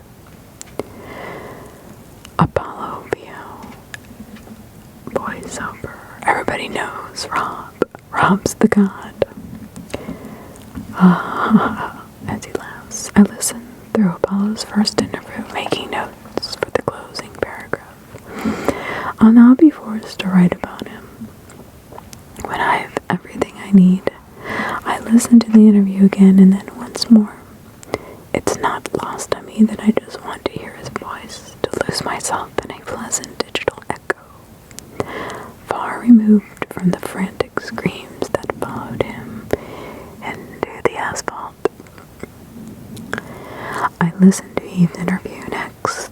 She bristles with excitement as she talks about her upcoming visit to Roswell, steadfastly attempting to recruit me from the effort. She had no idea what she was heading into when she stepped out into Rob's front lawn. Then again, none of us did. The strip of sky is turning deep orange as I reach our encounter with the hitchhiker. It's chilling to hear his voice after the fact, to revisit the conniving, veiled pleasantries he employed against us.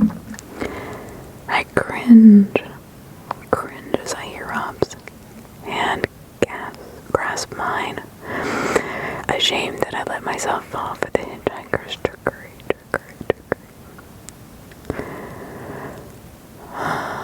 Rob's VO, you did good. I'm sorry for grabbing you. I just didn't want you to do something you'd regret. Yes, VO. No, it's fine. I was going to. Do you know what happens if you talk to him? Rob replies with not sure, came close myself once, years back. The way he looks at you when he thinks he's got you, I don't think I want to know. I pause the audio file, clicking back 10 seconds before pressing play again.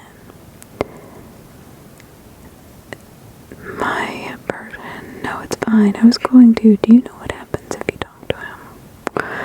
Then Rob says again, am I recording? Not sure. Came close myself once a few years back. The way he looks at you when thinks he's... I certainly didn't notice that at the time. I'd been so shaken by my run-in with the hitchhiker and so curious about the abandoned car that I'd been completely blind to anything else that had come my way. Maybe Rob misspoke. Maybe he meant to say weeks or months. But if it wasn't a mistake, if it was a truth carelessly uttered, then Rob has some explaining to do. The left-right game was posted online in June 2016, less than 1 year ago. I glanced sideways at him, a wall of corn rushing past us as we approached the rest stop.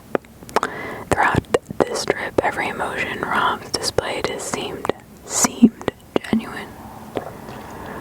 The sadness, the anger, the concern. They tell a story of a man who cares deeply about the welfare of those around him.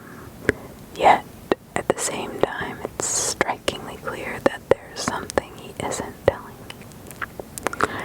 With every new piece of the puzzle, the car, the text message, the faceless creature with the ringing phone, I'm left with the dilemma of when to confront Rob, Guthard, with what I know. I feel I've gathered enough to bring before him. Enough to demand an explanation, but there's no way I'd be able to truly verify his answer. I have a collection of strange and perplexing notions lacking the common thread that could bring me to any workable conclusion. If I'm going to confront Rob, I need to uncover that thread. Much like the greatest journalists of our time, I should know the answer before I ask the question. The Jeep pulls up onto a large green space. Staring straight ahead, I find myself puzzled by the way the ground seems to stop. As if the horizon lies only 20 meters away from the car. As soon as the engine cuts out, I unbuckle my seatbelt, climb out, and walk towards the grassy verge. The rest of the convoy pulls up behind me as I go. I stop a few steps short of the edge,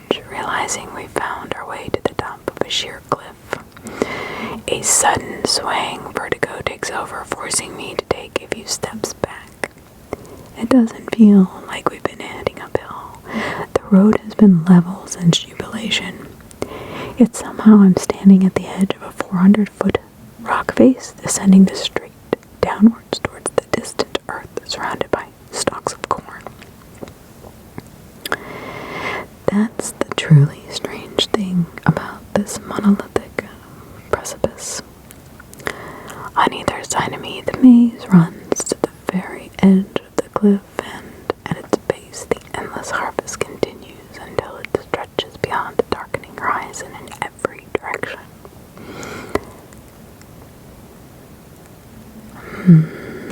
It feels like I'm standing on the cliffs of Dover, staring over a golden ocean, its waves governed by the evening breeze.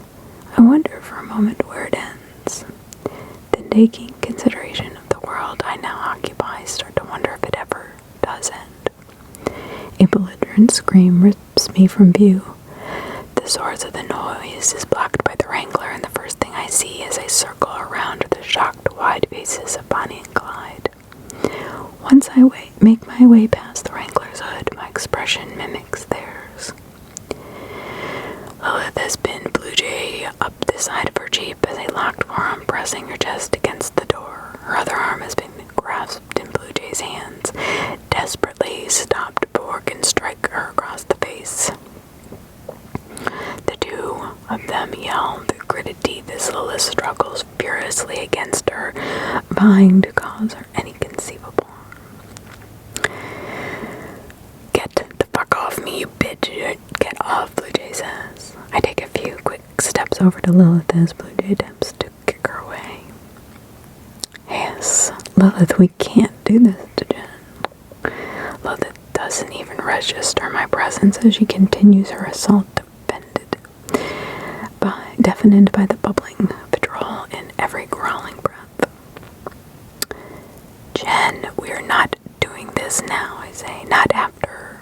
Before I can comprehend what's happening, I'm staring at the sky, my head knocked back by the force of Lilith's flailing elbow.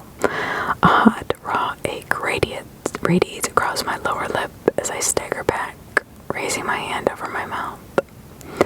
Before Lilith can continue her assault, Rob swings open his door and takes 2 short strides over to her. He puts one arm around the girl's waist and picks her up, carrying her safely but firmly over to Bonnie and Clyde's board and planting her back on the ground. I always seem to forget how strong he is. Rob is furious. "Damn it, this is not the time." "Take it back," Lilith screams. Blue Jay has lost her unusual snide demeanor, yet her aura still radiates an unbridled scorn. In response to Lilith's demand, Blue Jay walks back to her car and sits on the hood. She takes the marbles out of her pocket along with her lighter, and ignites a cigarette. I imagine the burning embers are the only company she's comfortable to accept right now. By the time I look back to the rest of the group, Lilith has stormed away. I ask, "What did she say?" Bonnie says I didn't hear it all. "What did she say, Bonnie?" "I heard something about," she said Lilith was, "that, I don't know, we were complicit." "Ah, God damn it, Bristol, can you?" Rob yells. I watch Lilith as she sits on the grass and looks over the cliffside. Lilith begins to cry, yet I get a strong notion that it's not something I should interrupt. Feels like something between her and Eve, a final act of reactionary mourning reserved for them and them alone. "Yeah, don't worry, I'll handle it," I say. "Okay, I'll cook us up something." An hour passes. Lilith grows slowly calmer, drifting from cathartic release into a cold, wordless melancholy. Finishing up my dinner, I make my way over to her. Cautiously, I say, "It's a strange view." Lilith looks up at me, her face falls. "I cut you. I'm so sorry." "It's fine. You should see the other girl," I say. "Yeah, I bet she looks like shit right about now. I help myself down into the cool ground, staring alongside Lilith into the ocean below. Blue Jay thinks I'm complicit. And what happened to Eve? I heard, I said. She used to think we were morons. Now she thinks we're all in on it. Doesn't that make sense? It doesn't, right? I think she has to believe this place is a lie. I say she needs it to make sense, and the harder it gets for her to rationalize, the more she... Anyway, she shouldn't have said what she said. I guess the world would call her troubled. She's a fucking thunder cunt, Phyllis says. I'm okay, I said. Those viperous words. She's right through. I killed her, and I killed Apollo. Listening to Lilith say that Blue Jay was right was concerning. Not quite sure, as I look towards her, what she means. Her eyes remain locked on the impossible horizon. Sarah, she wasn't cut out for this, and she knew it. She wanted to turn back this morning, but I didn't want to. I say that wasn't just your decision, Lilith. Yes, it was.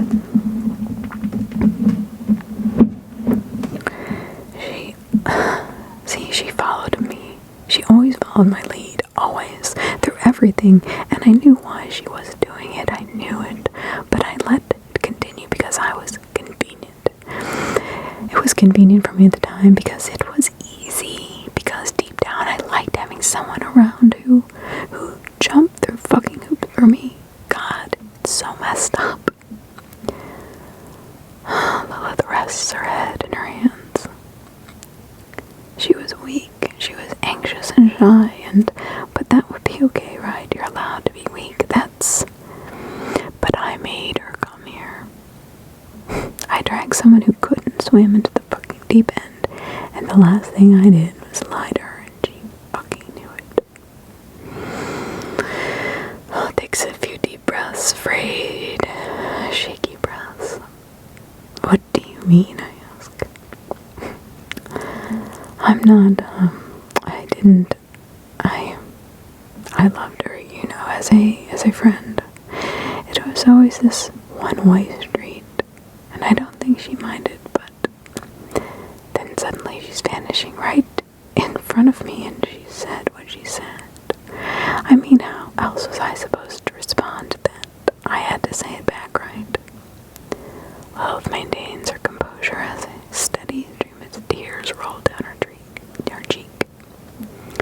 I don't know what I'd do in that situation, I said. I could see it in her eyes that she didn't believe me. Look, I wonder how many people have died while being told, comforting lies. How many of them knew they were lies.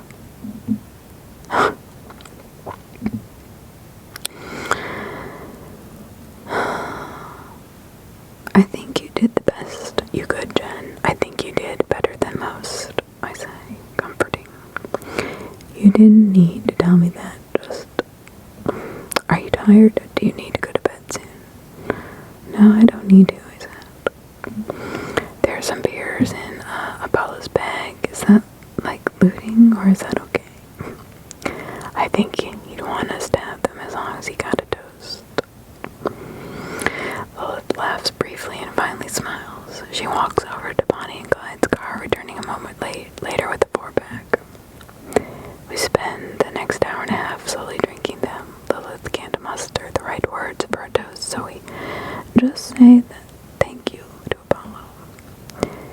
Raising our cans up to the air, we talk about his tireless humor, his attempts to keep us all during our first night on the road, how caringly he spoke to everyone, even at the end of death.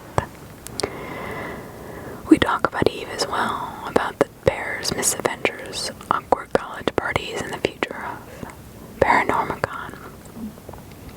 Lilith smiles, and tells me there's always a place for me once radio dies out. After everything that's happened on the road, the night can't help but feel bittersweet. But for once on a solitary cliffside in the middle of nowhere, it's more sweet than it is bitter. That may not be much, but at the end of an awful day, it's more than either of us could have hoped for. The next morning goes quickly. It's amazing how efficient a group of people can be when none of them feel like talking. Not only that, but breakfast has become a noticeably brief affair. I managed to get through a half bag of trail mix before I find myself uncomfortably full. Rob's words about the road's sustaining properties ring in my ears as I look around the group. Everyone leaves their bowls half empty.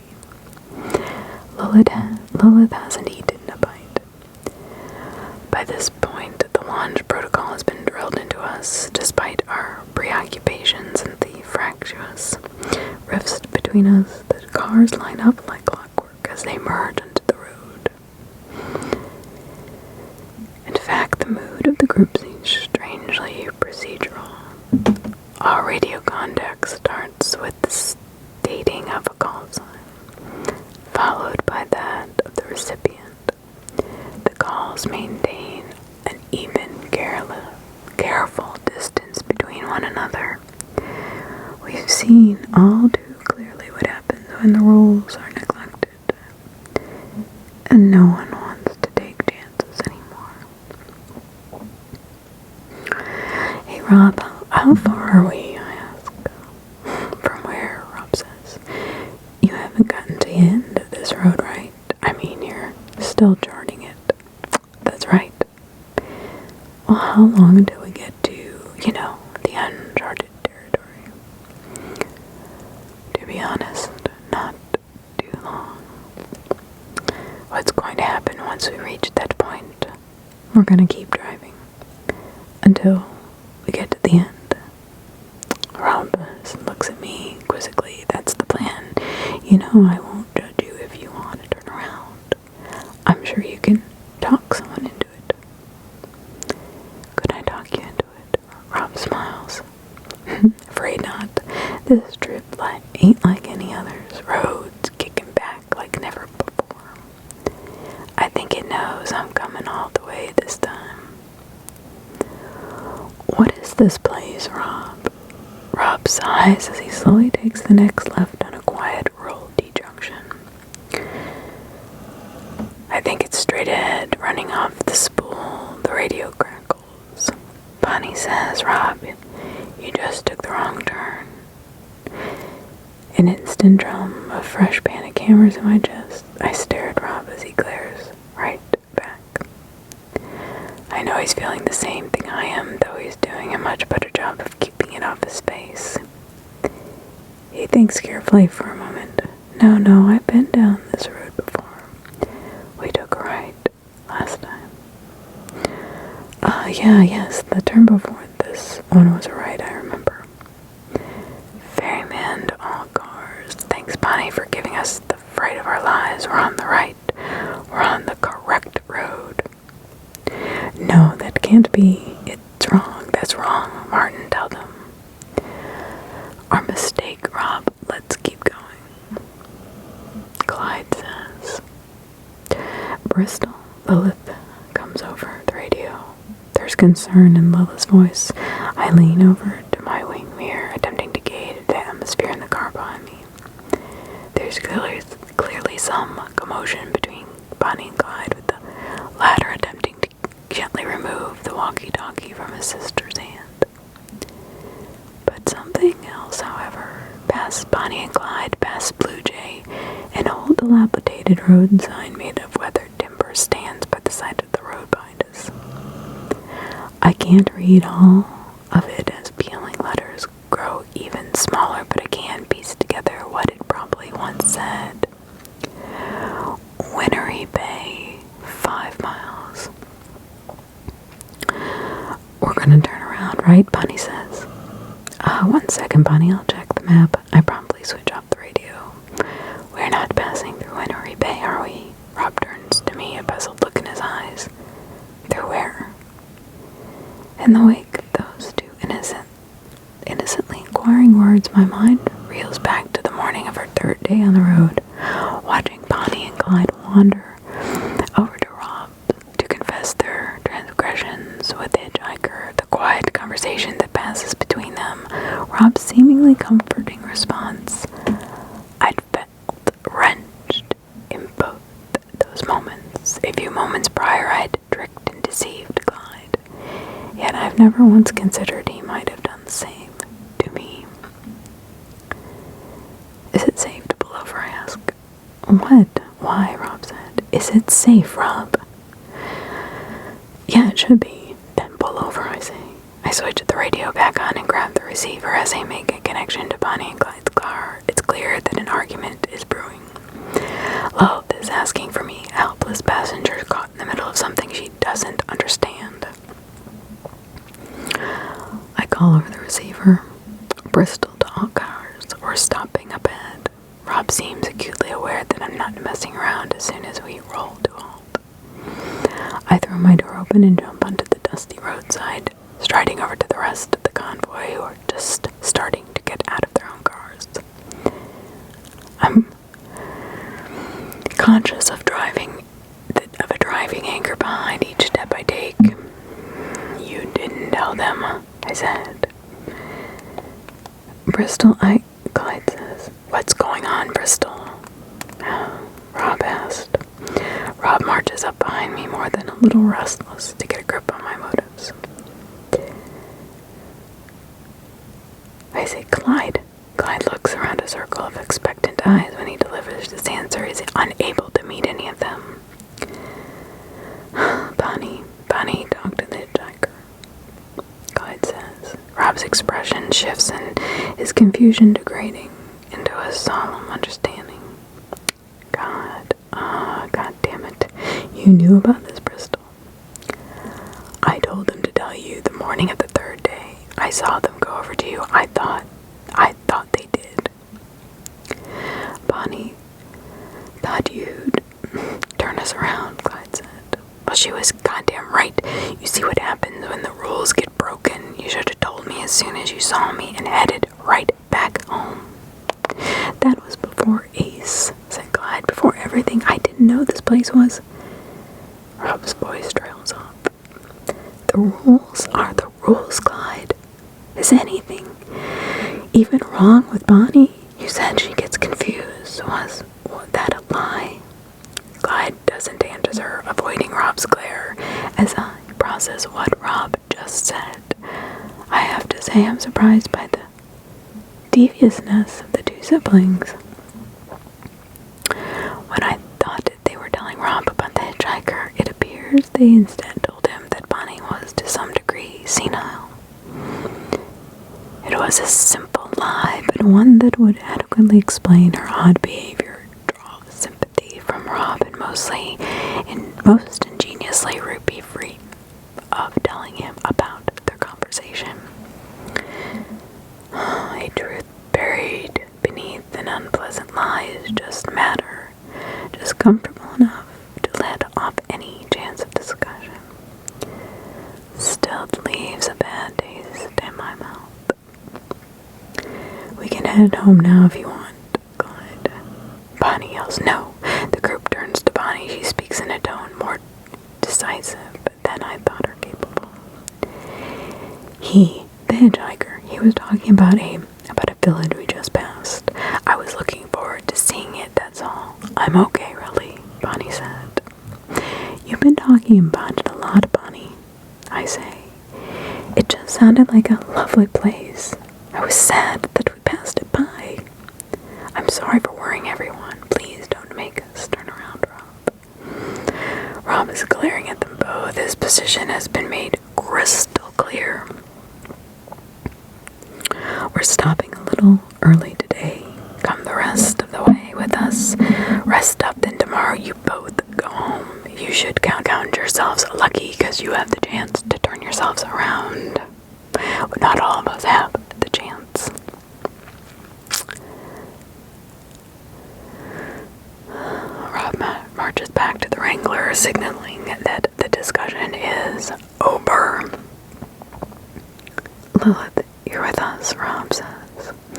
Lilith doesn't even try to hide her relief as she shuffles away from Bonnie and Clyde and climbs into the back of the Jeep. It's a little heartwarming that Rob still has the awareness to look out for her, angry as he may be.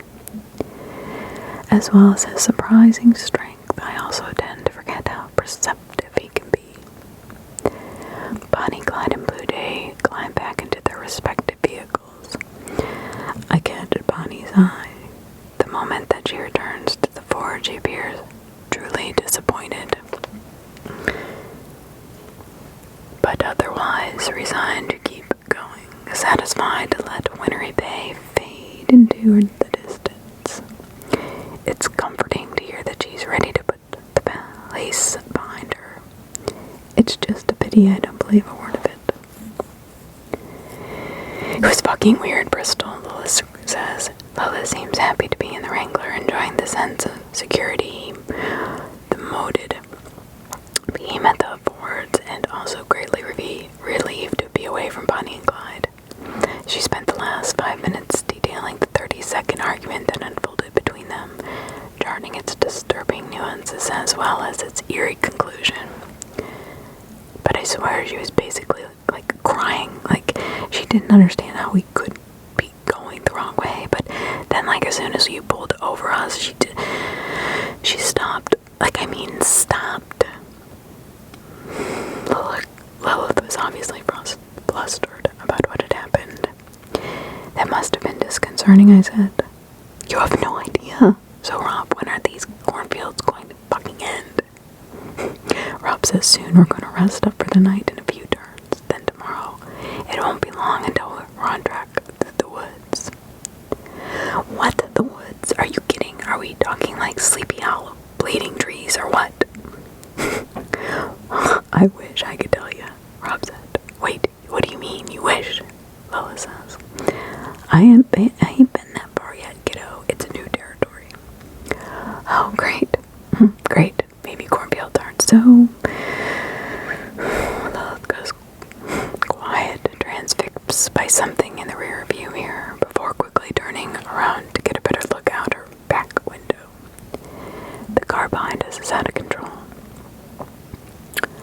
Bonnie is fighting to wrest the steering wheel from her brother. The Ford swerves erratically behind us, driven mad by the dynamic power struggle taking place inside it. Rob sharply accelerates out of the way as the car behind lurches drunkenly to and fro before skidding into a shuddering halt. Rob hits the brake hard, and by the time I've turned in his direction, he's almost slammed the door of the Wrangler, storming across the tarmac to Bonnie and Clyde. Cut the engine, Rob says. The Ford engine goes silent in the absence of his rumbling growl. New sound emerged. The sounds of a struggle and wild, desperate screaming. Stepping out of the car for the second time today, I jump onto the road and cover the distance between us. Rob is attempting to pull a screeching Bonnie from the car, even with his impressive strength. It seems to be a challenge. Bonnie claws at the walls, trying with all their might to regain her grasp on the steering wheel. Please, please, let me go, Bonnie yells. Rob extracts Bonnie from the car and attempts to subdue her amidst a flurry of flailing hands and elbows. She writhes, kicks and pins her arms to her sides. Bonnie, calm down. Let's talk this through, I say. He told me it was on her way. He said we'd pass through, Bonnie cried. He lied, Bonnie. No, we're going the wrong way. We're going to the wrong place, the wrong way. Bonnie lashes out again, striking at Rob's legs with her own. Rob holds her firmly. His teeth gritted through every impact.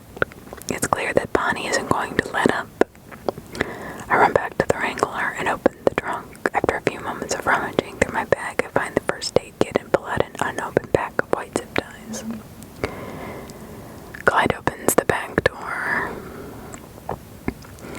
Rob sees me standing with the zip ties, even in the midst of Bonnie's incessant struggle. He looks at me with an almost questioning air, as if he's wondering how we ever arrived at this point.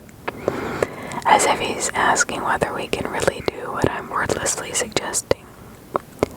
Bonnie answers the question for him in the slim few seconds of distraction. She slams her head back into his nose, eliciting a disgruntlingly loud thud and pained growl from Rob. Dazed and confused, his nose immediately spouting blood, Rob manages to keep his arms wrapped around her, but it's clear that this isn't going to be sustainable and that she isn't anywhere close to calming down. Clyde has opened the door, stepping back and looking on like a frightened child as we carry Bonnie over to the back seat of the Ford.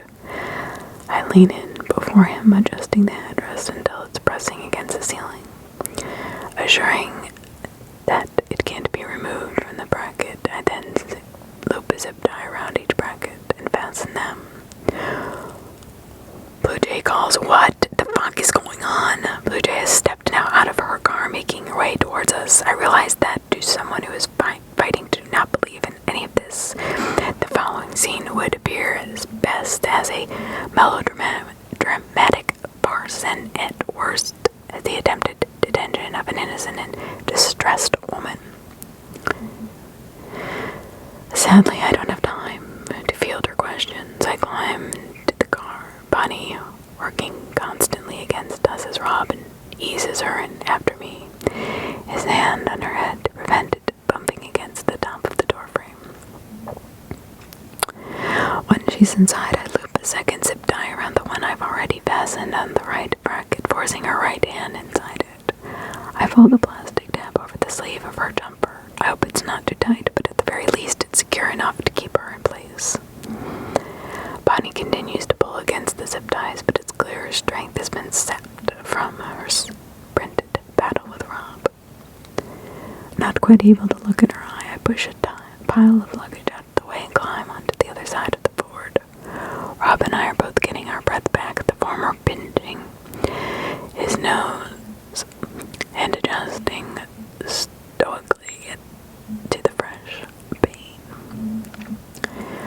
"What the fuck are... You're not going to leave her like that, are you?" Blue Jay calls. "Get back in your car," Blue Jay say. I walk back to the Wrangler, turning out Denise's coarse protests. Rob reaches into the Jeep's still open trunk and pulls out a pile of blankets and pillows. In the rearview mirror, I can see him placing them on Bonnie's lap, giving her a place to rest her elbows. She leans her forehead against the back of the headrest. Even with her face blocked from view, I can tell that she's crying. We've arrived at the rest stop. Some 20 minutes later, the vague outline of a deep green forest blooming on the horizon. It's earlier in the day than we usually stop. Rob tells us he wants the entirety of tomorrow to chart the woods, as well as a good time to turn back before nightfall. The need arises. I'm glad of the chance to rest up following today's events. For the rest of the day, we take it in turns to keep an eye on Bonnie, making sure she has everything she needs. When the Ford pulls up alongside us, Lilith, Rob, and I expected to see a quivering wreck, tugging ceaselessly against her bonds. We were all surprised and more than a little disturbed to find her smiling. By the time my turn comes around, the sun is already dipping in the sky. Rob has prepared a small pot of miso soup in case anyone can bring themselves to eat. I finish my bowl, all too aware of how unnecessary each meal now feels, and pour out a helping for Bonnie. I find her in good spirits. "How are you doing, Alice?" Bonnie asks. "I'm fine. How are you doing, Linda?" I say. "I'm okay. Sorry for giving you such a fright earlier. I feel terrible." "It's fine, honestly. I'm sorry about all this." I gestured to the zip-tied restraints. Rob has reapplied them, fastening bandages underneath the straps to afford Bonnie a modicum of comfort. Still, the scene seems ringed with a sinister barbarity which no kind consideration can make up for. wasn't myself.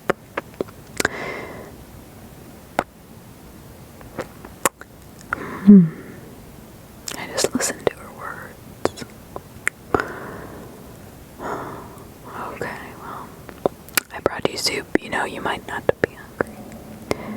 No, I'd love some. Thank you, everyone's being so lovely, Bonnie says. Well, we want to make sure you're alright.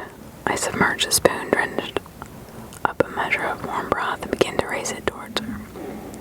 Oh no, you don't have to. I can feed myself. And she gestures to her bond hands, the clear implication hanging in the air. I say no, I don't mind. I think it's... Bonnie throws her weight sideways, her elbow jabbing outwards and hitting the bowl out of my hand. Soup spills over my fleece, just a little cooler than scalding hot, and soaks immediately into the fabric. I back away reflexively and watch Bonnie's expression flicker like a faulty light bulb from kind tranquility to utter burning contempt. It's gone as quickly as it appears, just in time for the rest of the group to look our way. What are you doing with her? Blue Jay asks. Blue Jay storms across from her car, angrily drawing from a marble and forcing the smoke draconically back into the air. Nothing. I say it was just an accident. It's okay, Blue Jay, Bonnie says. It was my mistake. Did she get any on you? Blue Jay says. Blue Jay leans and placing her hand comfortably on Bonnie's before turning to fix me with a murderous stare. It's almost impressive how even when caring for someone, Blue Jay still manages to be simultaneously venomous to those around her. No, it's okay. It's my fault. I'm fine.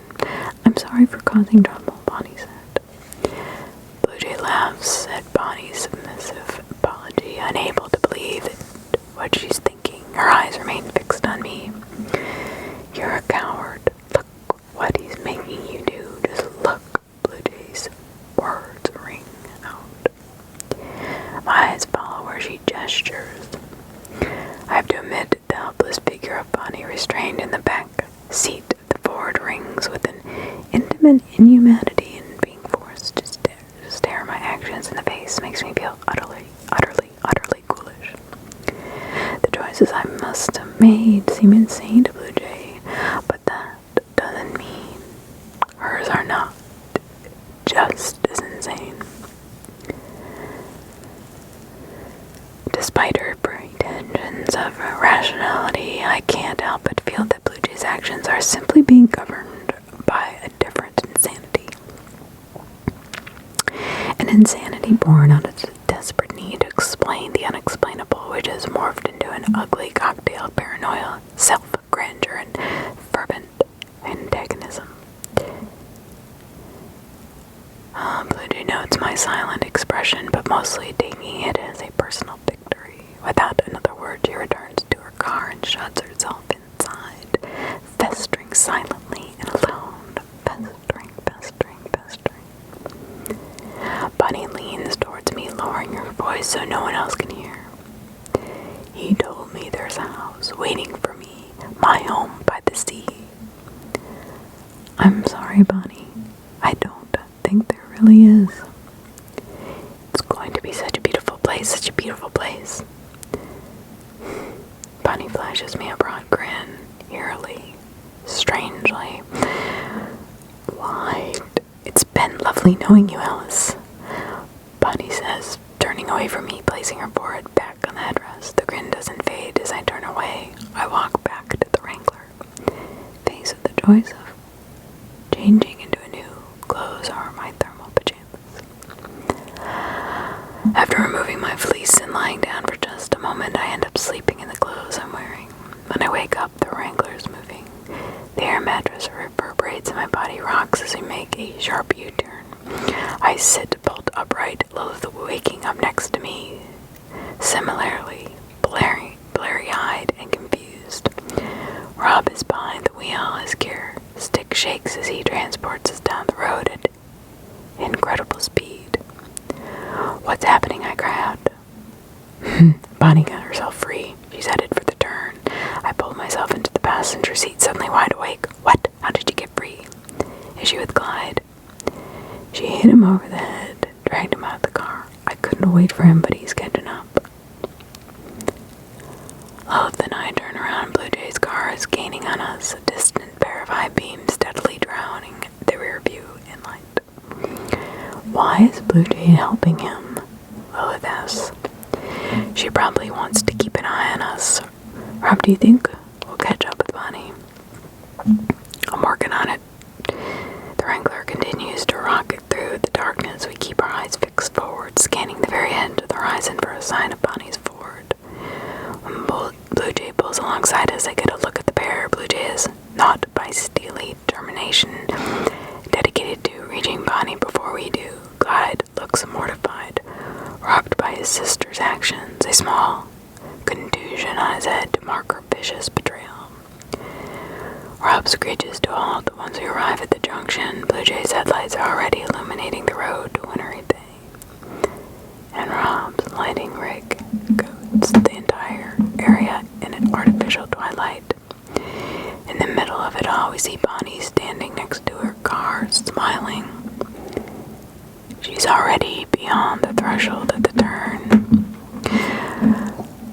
Clyde calls out, Linda, please come back now. Please, okay? You can all come with me. There's a place for all of us. He told me there's a place for everyone, Bonnie said. Please, Linda, you have to come back. Clyde pleads. A strange trail of black dust is streaming off Bonnie's skin, rising into the air and dancing in the breeze. After a moment, it becomes clear that the edges of Bonnie are slowly degrading, converting quietly into dark ash and drifting into the atmosphere. I love you very much, Martin. You're always welcome. No, please, Bonnie. Bonnie turns around and climbs into the car without looking back. She pulls away down the road to Wintery Bay. Wintery Bay. The trail of black particles rise from the Ford as she goes, with greater and greater volume as the entire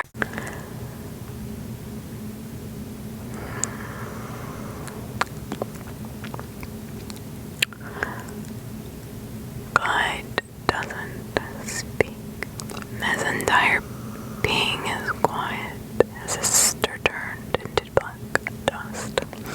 Lilith immediately runs back to the Wrangler. Rob waits a while, staring at the dancing cloud of dust before putting his arm around Clyde and gently escorting him to the Jeep. As I turn away from the road to Wintery Bay, I take note of Blue Jay's reaction. She looks absolutely petrified, more so than I've ever seen her. She impulsively removes the pack of marbles from her pocket and holds them in her hands before quickly returning them unsmoked. The night passes by. Very slowly after we return to the rest stop, all of us are exhausted and more than willing to surrender to the escapism of sleep. Rob rests in the driver's seat, giving up his space on the air mattress to Clyde. Everyone drops quickly enough into a quiet slumber, leaving me awake with only my thoughts for company. I find myself thinking of Blue Jay, of how she could possibly hope to rationalize the disintegration of Bonnie in her car. I wonder how I feel if the left-right game were exposed to some unparalleled magic trick. Would I feel foolish? No, I don't think so. Impressed, maybe. Relieved, mostly definitely. In fact, the more I think about it, the more I miss the innocent days when I believed the game was a hoax. I suppose I see why Blue Jay is so adamant about dismissing this place. Trickery, however elaborate, is almost always a preferable alternative to genuine horror. The Jeep's doors open and shuts. Parts of me tries to ignore it, to wash my hands of any other development in this harrowing night. However, exiled as I am from the kingdom of sleep, I slowly find myself sitting up, quietly putting on my boots and letting myself out. I step out into the cool night, observing the figure before me. Clyde, where are you going? Clyde turns to face me. I initially initially interpret the look he gives me as one of resignation, but the word doesn't quite fit. Resignation is a defeat, the word extracting compliance from you against your own wishes, but the man before me is as calm as the night air around him. His wishes are clearly his own. There's no defeat in his eyes, but something else entirely. Peace, maybe. Alice, don't ask. You know where I'm going. Clyde speaks softly, a quiet conviction behind every word he says. I briefly glance towards the Wrangler, wondering if I really was equipped to handle this on my own. Please don't call Rob. I made a mistake coming back to the rest stop. I should have done. Please, just let me go. Miss Clyde, just wait for tomorrow, okay? Please, he'll understand. He'll turn us around and take you home. It won't be home anymore. Clyde's gentle stare renders me silent. Linda had a husband once. He was a good man, died young.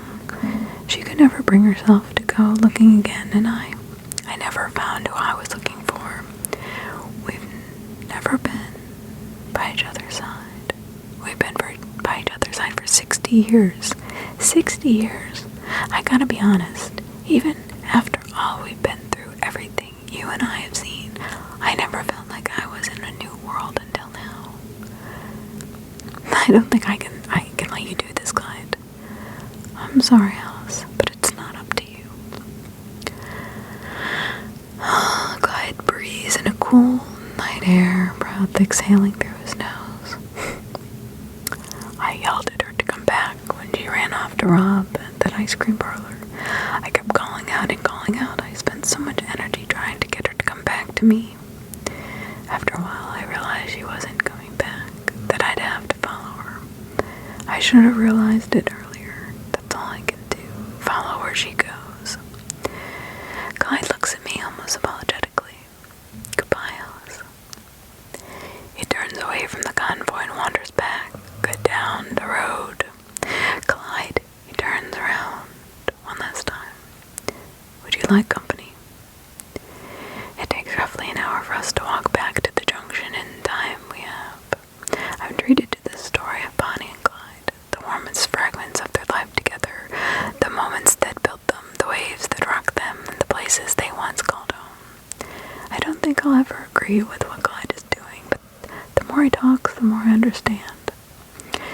His stories span over half a century, supported by a transient cast of acquaintances and friends, but at the core of each tale is a pair of siblings who met the world through each other. The pair existed as two relative souls, quantifiable only in relation to each other. In the absence of one, the remnant was indefinible, a drifting point unanchored in space. The story ends just as we reach the junction. I hope she's out there, Clyde, I say. I hope so too, Alice. Thank you for coming with me. I know it's late. I feel a strange well of sadness come into my throat. No, Clyde, it's never a bad time to see a friend off. Clyde smiles at me one last time before turning to face the road. He steps over the threshold past the old wooden sign. In the silence of the night, I hear nothing but his soft footsteps and the quiet breeze which after a few minutes carries the last of him into an open sky. The long walk back to the convoy, especially alone, my mind is numb to fear, and as I make my way through the dark, the corn rustling in the wind beside me. It's been 4 days since I arrived at Rob Gunther's house, sat down at his table and listened to him speak about the new world he's discovered. In that time I've seen things I can't hope to comprehend, sights that exist beyond the spectrum of our reality, things I would not have deemed possible. For all I know, there is a wintry bay, and Bonnie has already arrived at her house by the sea, standing at the door, waiting with quiet confidence for her brother's arrival. I will never know. I may never know, but I do hope they find each other.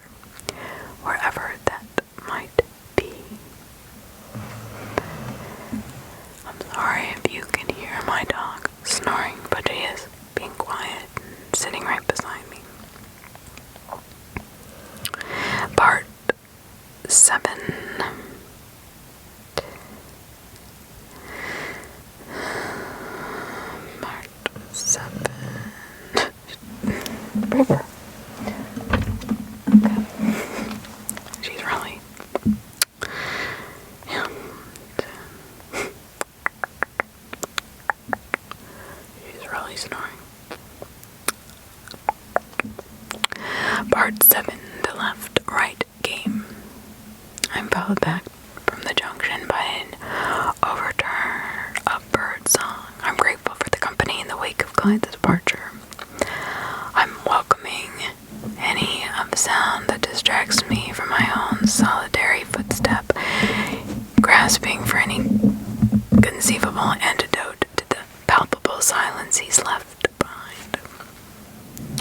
I'm not, however, as welcoming of what the shrill melancholic warbling represents, the first symptom of impending daybreak. I'd only been up at this hour a few times before stumbling back from Nidri Street and down Sweet Market after an unexpectedly heavy night out.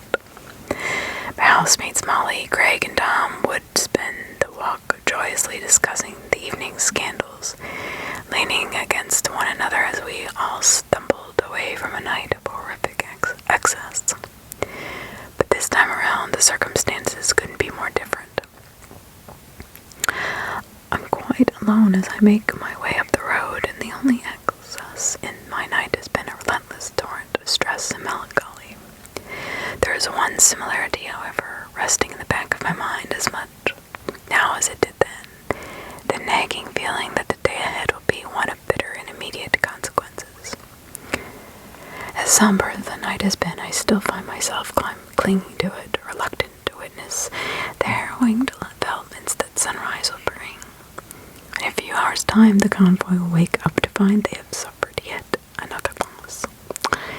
It won't be the brutal, heart-wrenching feeling that they experienced with Eve, Apollo, or Bonnie, who perished in front of our eyes, but a muted sensation of gross unfairness, less immediate, yet all the more insidious. As much as we hate to face the horrors in our lives, it can be far worse when they strike us without our knowing. To find out only the next morning that you have been affected by cruel forces acting in complete disregard of your presence and taking without concern for you. It's not going to be a pleasant morning. Nevertheless, I'm glad to see the convoy when it finally comes into view. The hulking Wrangler rests by the roadside like an old relic. Right now, I can think of nothing more comforting than climbing into its secure, rugged shell. For a moment, I find it strange how an object built for transit has become the one fixed point in my world. Then again, it's not exactly the strangest thing that's happened on this road. Blue Jay's car is parked sideways, laid out across the tarmac. The windows are shrouded in darkness, yet the briefest moment I think I see the red dot of a smoldering cigarette, igniting behind the glass, glowing momentarily before dropping out of sight. I fix my eyes on the Wrangler and keep walking, resolved to ignore the ominous flicker of embers and attempting to ignore its uncomfortable implications. Even still, I shudder to think of the grim conclusions that are being drawn within that acrid, smoke-filled echo chamber. I rest my hand on the Jeep's passenger side door, pausing briefly to gauge the sun's progress. I probably have less than 2 hours before I'll be expected to step over that incessant horizon to let Rob carry me into unknown territory, into the unexplored section of the left-right game. Whatever lies at the end of this ordeal could be very well 2 roads over. Then again, it could take a whole lot longer. I suppose there's only one way to find out. I climb quietly into the car and gently position myself next to Lilith. It's cramped, and now that she's had the space to move around, it takes a modicum of contortion to properly lie down. But it feels more comfortable than the prospect of resting on the open space that had been reserved for Clyde. For tonight, at least, it would feel like a little too much like resting on a fresh grave. The morning does come quicker than I'd like. Surprisingly, once I wake from a blissfully dreamless sleep, I realize I'm not tired at all. Perhaps it's going to hit me later in the day, or perhaps the need for sleep is yet another casualty of the road's odd staining quality. It's unsettling to think that the road is exerting some metamorphic influence over me.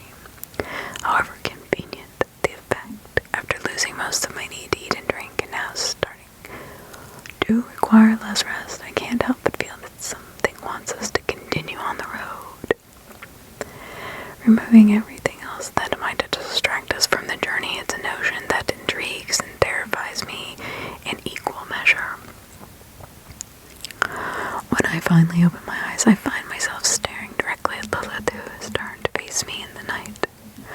I can tell she's already awake, quietly resting her eyes, understandably reluctant to face the morning without someone at her side. I say, hey, good morning, Lilith says. How did you sleep? Well, not too bad, I guess. This place isn't so comfortable. Yeah, I said, you get used to it. A moment of silence passes between us. I'm already aware of the empty space on the other side of the Jeep, hidden just beyond a pile of luggage and jerry cans. It would be easy for me to act surprised at Clyde's absence, to say that I had slept through the night, to throw myself into a fruitless search effort, and to realize the truth alongside everyone else. Parts of me want to avoid the weight of recent events and to step aside and let all blame fall against the road. Yet even if I wanted to, I know it wouldn't be right. I'm not going to contribute a new set of secrets to the journey. Anyway, for all I know, Blue Jay saw me return from the junction. I wouldn't want her to give her the satisfaction of catching me in a lie.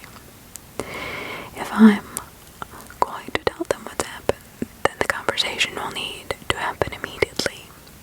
Certainly before they have a chance to discover Clyde's absence themselves. The words don't come easy to me. They're impossible to form into delicate order. And I quickly realized that any attempt is just delaying the inevitable. In the end, all I can bring myself to say is, Clyde is gone, Lilith. It takes a few seconds of quiet comprehension before Lilith sits up, bolt upright, alarmingly peering over the luggage to Clyde's side of the Jeep. Rob, Lilith yells. Lilith, I say. What's going on? Something's took Clyde. Rob is suddenly wide awake as he twists around to view the back section of the Wrangler. I can see the realization dawn on his face and understands what's happened. He turns back around and fumbles with the ignition. His eyes in the rear view are burning with desperate intention. He still thinks he can catch up with Clyde before he crosses the threshold. Nothing's taken him, Lilith, hold on. Rob, he's gone. We don't know that, we just gotta, Rob, he's gone. He already passed the junction. Rob's eyes flick to the rearview mirror meeting mine. The engine stays running as he turns around to face me. How do you know that? The urgency is drained from the car, replaced instead by a palpable air of inquiry. Lilith and Rob are both looking at me intently, and for the first time on the road, I feel like a figure of legitimate suspicion. I was with him when he crossed over. What the fuck? Lilith said. When was this? Oh God, Lilith. Last night around 4 a.m., he said that in response to my words, Rob swings the driver's side door open and leads the Wrangler. I watch him march out into the center of the road, his entire body tense and strained by a swell of anger. I quickly climb up behind him. God damn it, Bristol, why in hell did you let him? You weren't there, Rob, I said. We were yards away, Bristol. You didn't think to wake us up. Of course I did. He told me not to. Oh, okay. Well, that's just fine. Then there is it, Lilith said sarcastically. He made his decision, Lilith. None of us were going to stop him. Well, I certainly would have let him just kill himself. You dive Bonnie to the headrest, but you let Clyde waltz over to the road without even telling us. That's a false equivalency. A false? Are you serious? Lilith said. Yes, of course it is. Bonnie wasn't herself. Clyde was capable of making an informed decision. His sister had just died. Of course he wanted to join her. That doesn't mean you let him fucking die. You might as well help him blow his brains out. Lilith, Rob yelled. Rob speaks the name harshly, forcing its owner to immediately silence. After letting the group breathe for a moment, he speaks calmly. Bristol, are you sure there was nothing we could do?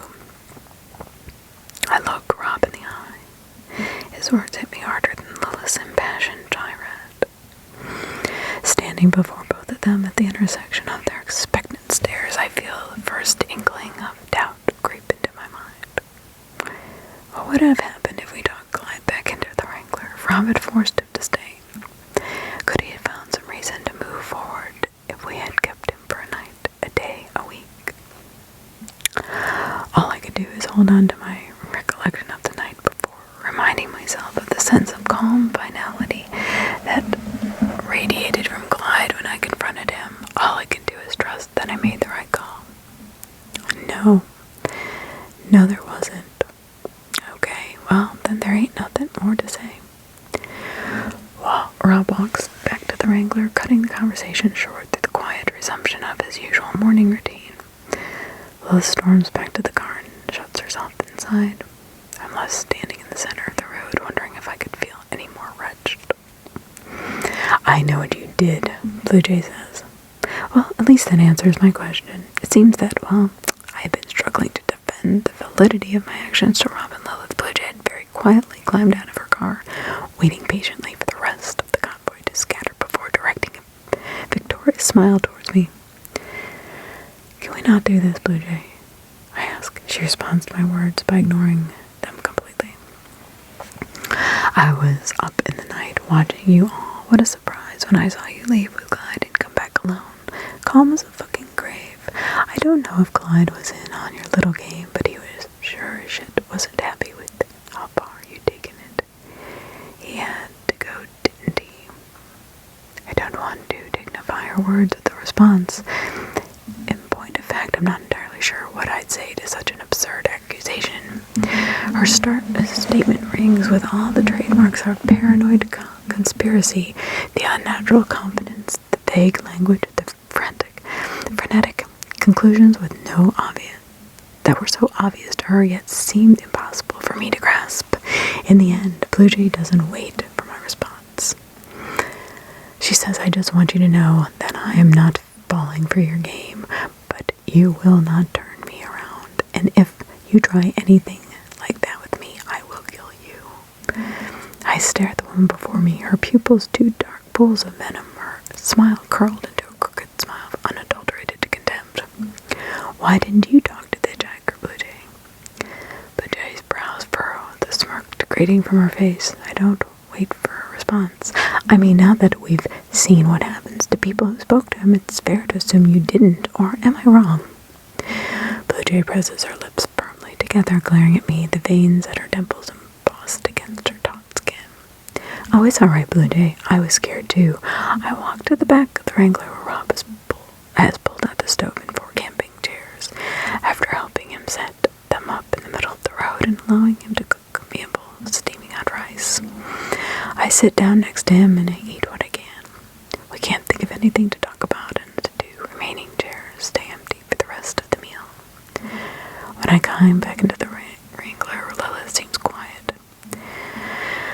At least she seems less angry now, and as I've seen her before with us, is now being forced to confront the feelings of her fury had been overshadowing. She shares a look with me in the rearview mirror, a look of being genuinely lost. I find myself reflecting the same expression as I stare back at her, and in that small sliver of glass, I think we both find a glimmer of understanding. An understanding that there have been no easy choices on the road, and that we should forgive each other, ourselves, and for the decisions we've had to make. After all, I wouldn't be surprised if there are harder choices ahead. It takes us less than an hour before we reach the forest, the woods.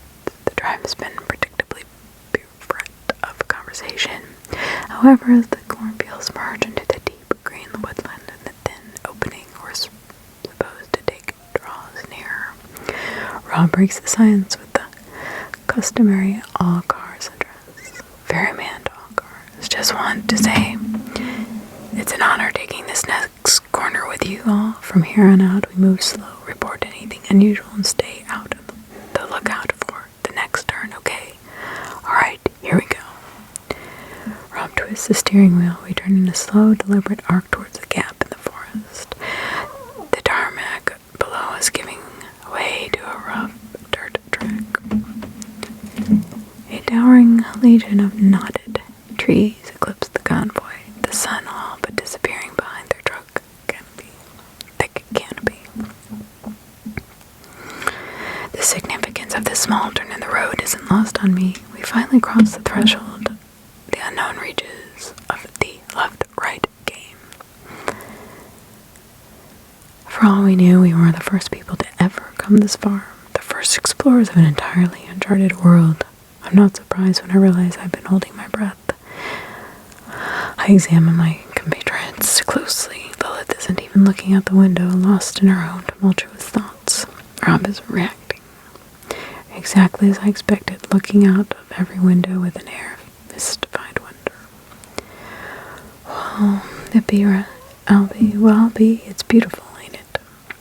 As I look away from him and back out into the windshield, I find myself smiling even after the stressful morning and the uncertain day that lies ahead. Rob's statement rings with a joy sincerity which I can't help but appreciate. I also can't help but agree with him. In its own eerie way, it's a beautiful place. The Wrangler moves at a crawl for the rest of the day. The woods are vast and untamable. Thin, swooping branches hang lazily over the road, clattering against the light rig as we pass beneath them. And many of the trees stand at strange, crooked angles. Their various disparate inclines make it impossible to see too far in either direction. Rob spends every moment scanning the sides of the road. The trees that flank us are so thick, so tightly packed together that it's easy to note an upcoming turn. I suspect Rob simply doesn't want to take any chances, paranoid as he is about the road's deceptive qualities. He needn't have worried. There are only 4 turns across the entire afternoon. Each one is identified far in advance and navigated perfectly.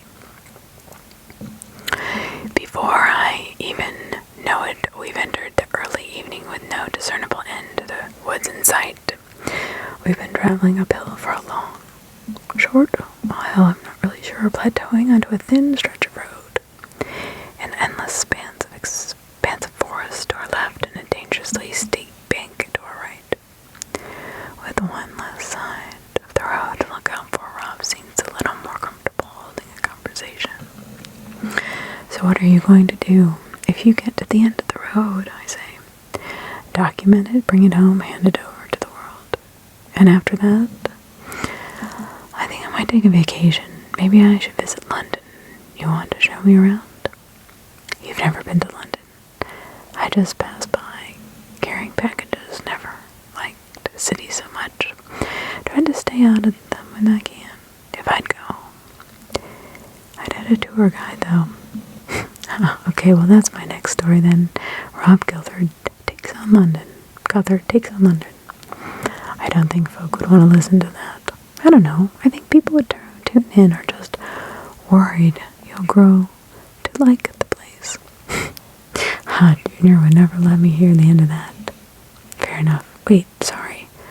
My son wouldn't let me forget it. He's always been a city boy. I stared into the pitch-black forest, suddenly thinking back to my arrival in Phoenix, Arizona just 5 days before. I recollect my formative meeting with Rob Guthrie and how I'd been treated to the briefest overview of his life.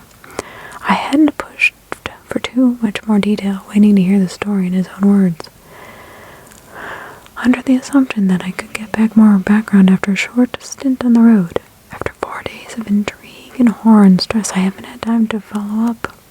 In all honesty, I must say it's only now I think back on that.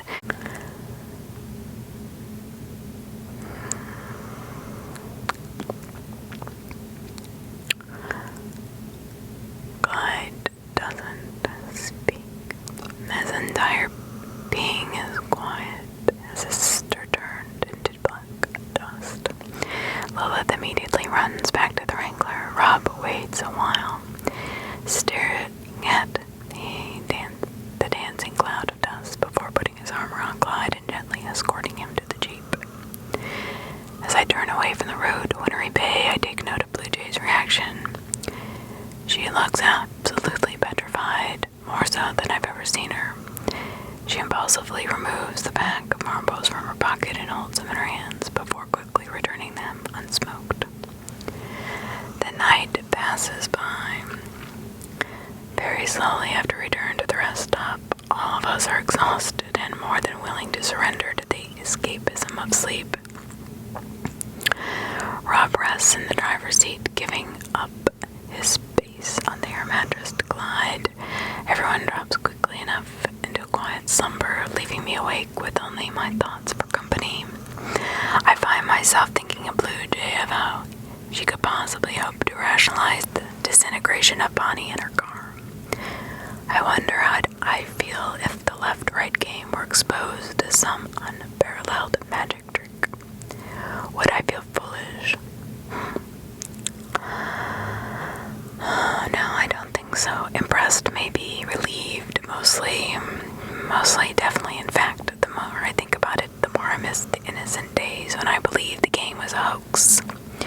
I suppose I see why Blue Jay is so adamant about dismissing this place. Trickery, however elaborate, is almost always a preferable alternative to genuine horror. The Jeep's doors open and shuts. Parts of me tries to ignore it, to wash my hands of any other development in this harrowing night. However, exiled as I am from the kingdom of sleep, I slowly find myself sitting up, quietly putting on my boots and letting myself out. I step out into the cool night, observing the figure before me. Clyde, where are you going? Clyde turns to face me. I initially interpret the look he gives me as one of resignation, but the word doesn't quite fit.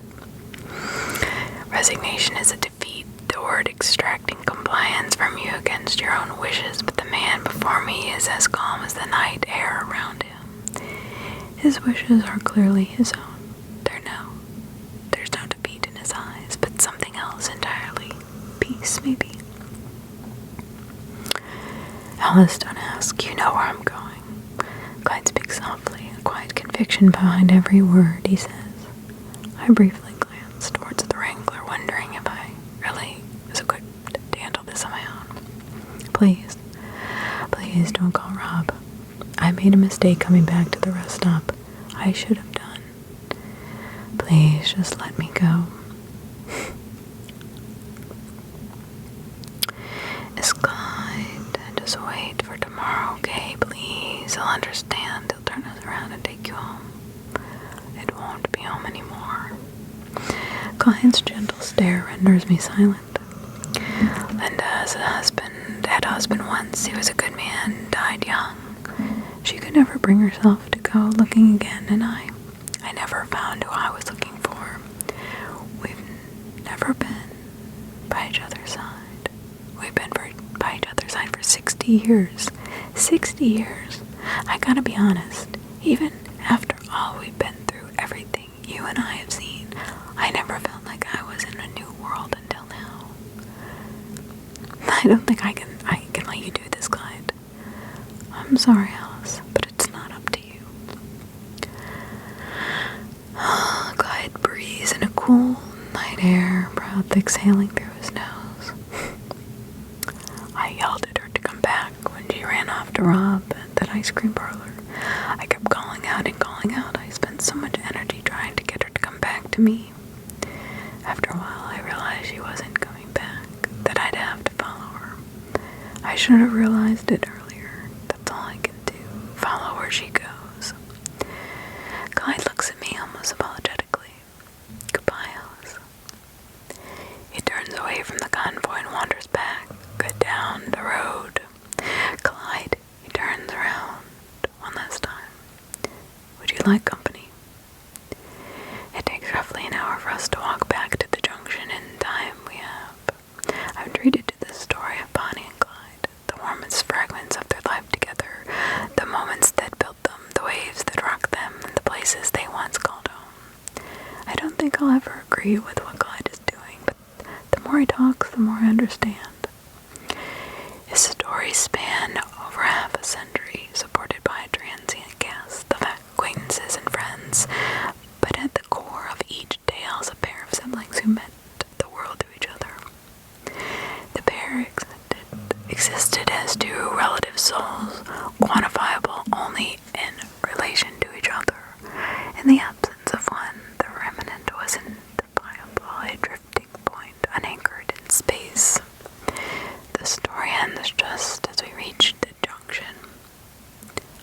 But she's out there, Clyde, I say. I hope so too, Alice. Thank you for coming with me. I know it's late. I feel a strange well of sadness come into my throat. No, Clyde, it's never a bad time to see a friend off. Clyde smiles at me one last time before turning to face the road. He steps over the threshold past the old wooden sign. In the silence of the night, I hear nothing but his soft footsteps and the quiet breeze which after a few minutes carries the last of him into an open sky. The long walk back to the convoy, especially alone, my mind is numb to fear, and as I make my way through the dark, the corn rustling in the wind beside me. It's been 4 days since I arrived at Rob Gunther's house, sat down at his table and listened to him speak about the new world he's discovered. In that time I've seen things I can't hope to comprehend, sights that exist beyond the spectrum of our reality, things I would not have deemed possible.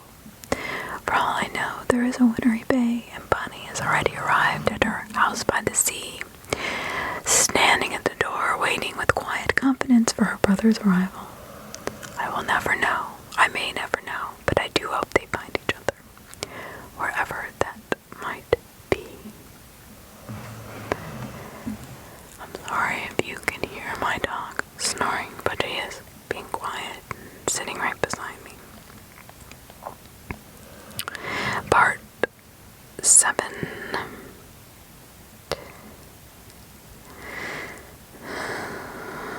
Part 7.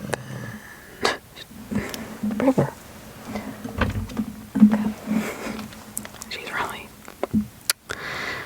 Yeah.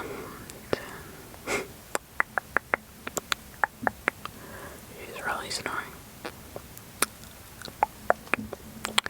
Part 7. The left-right game. I'm followed back from the junction by an overture of bird song. I'm grateful for the company in the wake of Clyde's departure. I'm welcoming any of sound that distracts me from my own solitary footstep, grasping for any conceivable antidote to the palpable silence he's left behind. I'm not, however, as welcoming of what the shrill melancholic warbling represents, the first symptom of impending daybreak. I'd only been up at this hour a few times before stumbling back from Nidri Street and down Sweet Market after an unexpectedly heavy night out. My housemates Molly, Greg, and Tom would spend the walk joyously discussing the evening's scandals, leaning against one another as we all stumbled away from a night of horrific excess. But this time around, the circumstances couldn't be more different. I'm quite alone as I make my way up the road, and the only excess in my night has been a relentless torrent of stress and melancholy. There is one similarity, however, resting in the back of my mind as much now as it did then, the nagging feeling that the day ahead will be one of bitter and immediate consequences. As somber as the night has been, I still find myself clinging to it, reluctant to witness the harrowing developments that sunrise will bring. In a few hours' time, the convoy will wake up to find they have suffered yet another loss. It won't be the brutal, heart-wrenching feeling that they experienced with Eve, Apollo, or Bonnie, who perished in front of our eyes, but a muted sensation of gross unfairness, less immediate, yet all the more insidious. As much as we hate to face the horrors in our lives, it can be far worse when they strike us without our knowing. To find out only the next morning that you have been affected by cruel forces acting in complete disregard of your presence and taking without concern for you. It's not going to be a pleasant morning. Nevertheless, I'm glad to see the convoy when it finally comes into view. The hulking Wrangler rests by the roadside like an old relic. Right now, I can think of nothing more comforting than climbing into its secure, rugged shell. For a moment, I find it strange how an object built for transit has become the one again, it's not exactly the strangest thing that's happened on this road. Blue Jay's car is parked sideways, laid out across the tarmac. The windows are shrouded in darkness, yet the briefest moment I think I see the red dot of a smoldering cigarette, igniting behind the glass, glowing momentarily before dropping out of sight. I fix my eyes on the Wrangler and keep walking, resolved to ignore the ominous flicker of embers and attempting to ignore its uncomfortable implications. Even still, I shudder to think of the grim conclusions that are being drawn within that acrid, smoke-filled echo chamber. I rest my hand on the Jeep's passenger side door, pausing briefly to gauge the sun's progress. I probably have less than 2 hours before I'll be expected to step over that incessant horizon to let Rob carry me into unknown territory, into the unexplored section of the left-right game. Whatever lies at the end of this ordeal could be very well 2 roads over. Then again, it could take a whole lot longer. I suppose there's only one way to find out. I climb quietly into the car and gently position myself next to Lilith. It's cramped, and now that she's had the space to move around, it takes a modicum of contortion to properly lie down. But it feels more comfortable than the prospect of resting on the open space that had been reserved for Clyde. For tonight, at least, it would feel like a little too much like resting on a fresh grave. The morning does come quicker than I'd like. Surprisingly, once I wake from a blissfully dreamless sleep, I realize I'm not tired at all. Perhaps it's going to hit me later in the day, or perhaps the need for sleep is yet another casualty of the road's odd staining quality. It's unsettling to think that the road is exerting some metamorphic influence over me. However convenient the effect, after losing most of my need to eat and drink and now starting to require less rest, I can't help but feel that something wants us to continue on the road. Removing everything else that might distract us from the journey, it's a notion that intrigues and terrifies me in equal measure. When I finally open my eyes, I find myself staring directly at Lilith, who has turned to face me in the night. I can tell she's already awake, quietly resting her eyes, understandably reluctant to face the morning without someone at her side.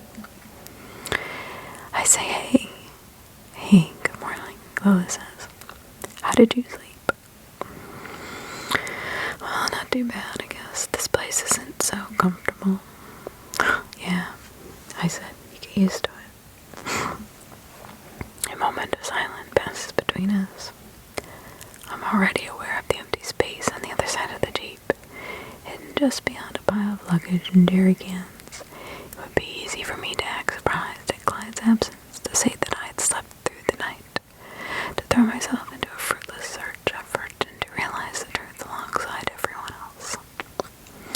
Parts of me want to avoid the weight of recent events and to step aside and let all blame fall against the road. Yet even if I wanted to, I know it wouldn't be right. I'm not going to contribute a new set of secrets to the journey. Anyway, for all I know, Blue Jay saw me return from the junction. I wouldn't want her to give her the satisfaction of catching me in a lie. If I'm going to tell them what's happened, then the conversation will need to happen immediately. Certainly before they have a chance to discover Clyde's absence themselves. The words don't come easy to me. They're impossible to form into delicate order. And I quickly realized that any attempt is just delaying the inevitable.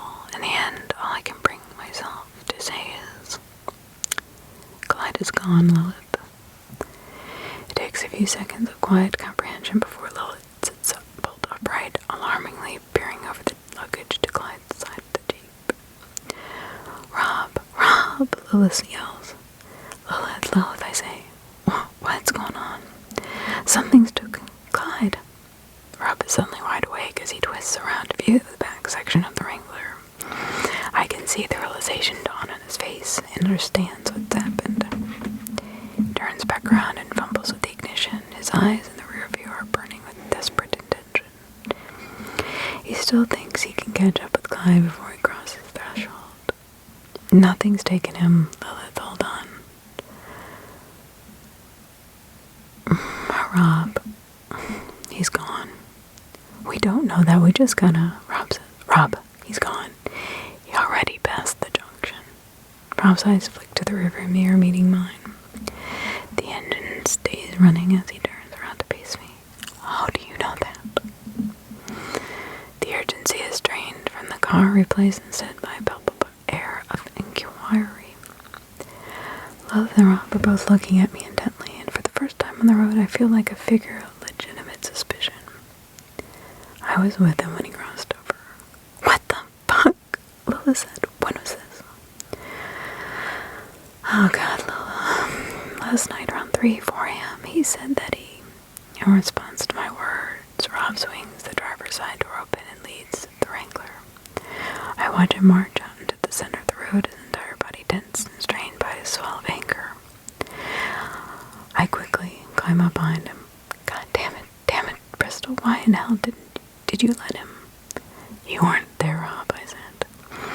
We were yards away, Bristol, you didn't think to wake us up. Of course I did, he told me not to. Oh, okay, well that's just fine, then there is it, Lilith said sarcastically. He made his decision, Lilith. None of us were going to stop him. Well, I certainly would have let him just kill himself. You dive on into the headrest, but you let Clyde waltz over to the road without even telling us. That's a false equivalency. A false? Are you serious? Lilith said. Yes, of course it is. Bonnie wasn't herself. Clyde was capable of making an informed decision. His sister had just died. Of course he wanted to join her. That doesn't mean you let him fucking die. You might as well help him blow his brains out. Lilith, Rob yelled. Rob speaks the name harshly, forcing its owner to immediately silence. After letting the group breathe for a moment, he speaks calmly. Bristol, are you sure there was nothing we could do? I look Rob in the eye. His words hit me harder than Lilith's impassioned tirade. Standing before both of them at the intersection of their expectant stares, I feel the first inkling of doubt creep into my mind. What would have happened if we talked Clyde back into the Wrangler? If Rob had forced him to stay? Could he have found some reason to move forward if we had kept him for a night, a day, a week?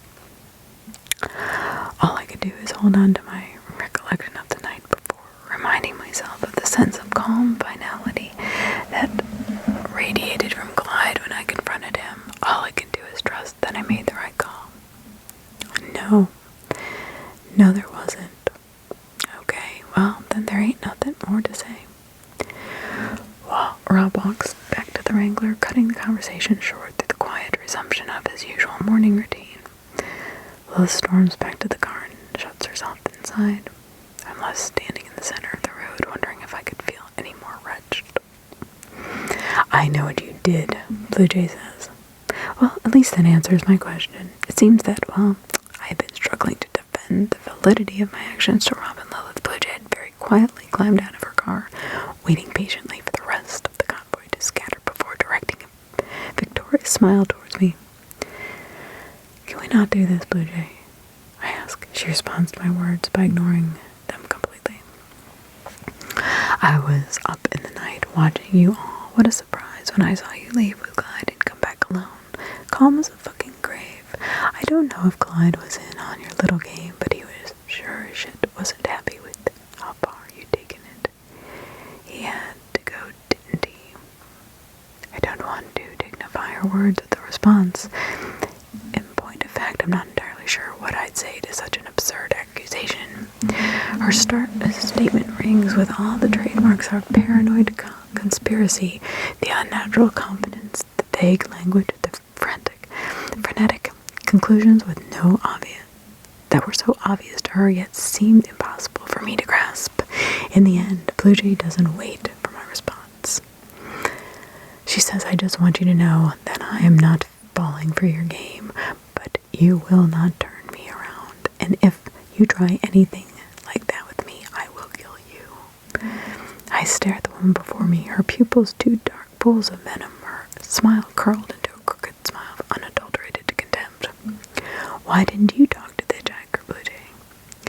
Blue Jay's brows furrowed, the smirk degrading from her face. "I don't wait for a response. I mean, now that we've seen what happens to people who spoke to him, it's fair to assume you didn't, or am I wrong?" Blue Jay presses her lips firmly together, glaring at me, the veins at her temples embossed against her taut skin. "Oh, it's all right, Blue Jay. I was scared too. I walked to the back of the Wrangler where Rob has pulled out the stove and 4 camping chairs. After helping him set them up in the middle of the road and allowing him to cook me a bowl of steaming hot rice, I sit down next to him and I eat what I can. We can't think of anything to talk about, and the 2 remaining chairs stay empty for the rest of the meal. When I climb back into the Wrangler, Lilith seems quiet. At least she seems less angry now, and as I've seen her before with us, is now being forced to confront the feelings of her fury had been overshadowing. She shares a look with me in the rearview mirror, a look of being genuinely lost. I find myself reflecting the same expression as I stare back at her, and in that small sliver of glass, I think we both find a glimmer of understanding. An understanding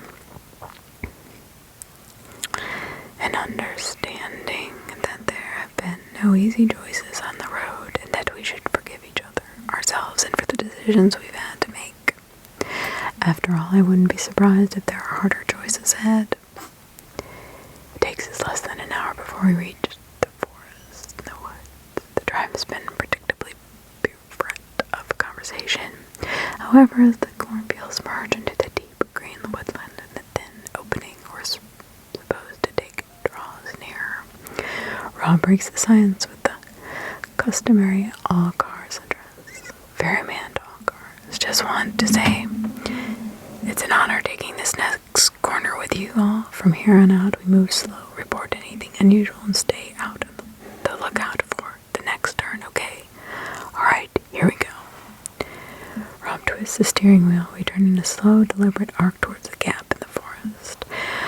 The tarmac below us giving way to a rough dirt track.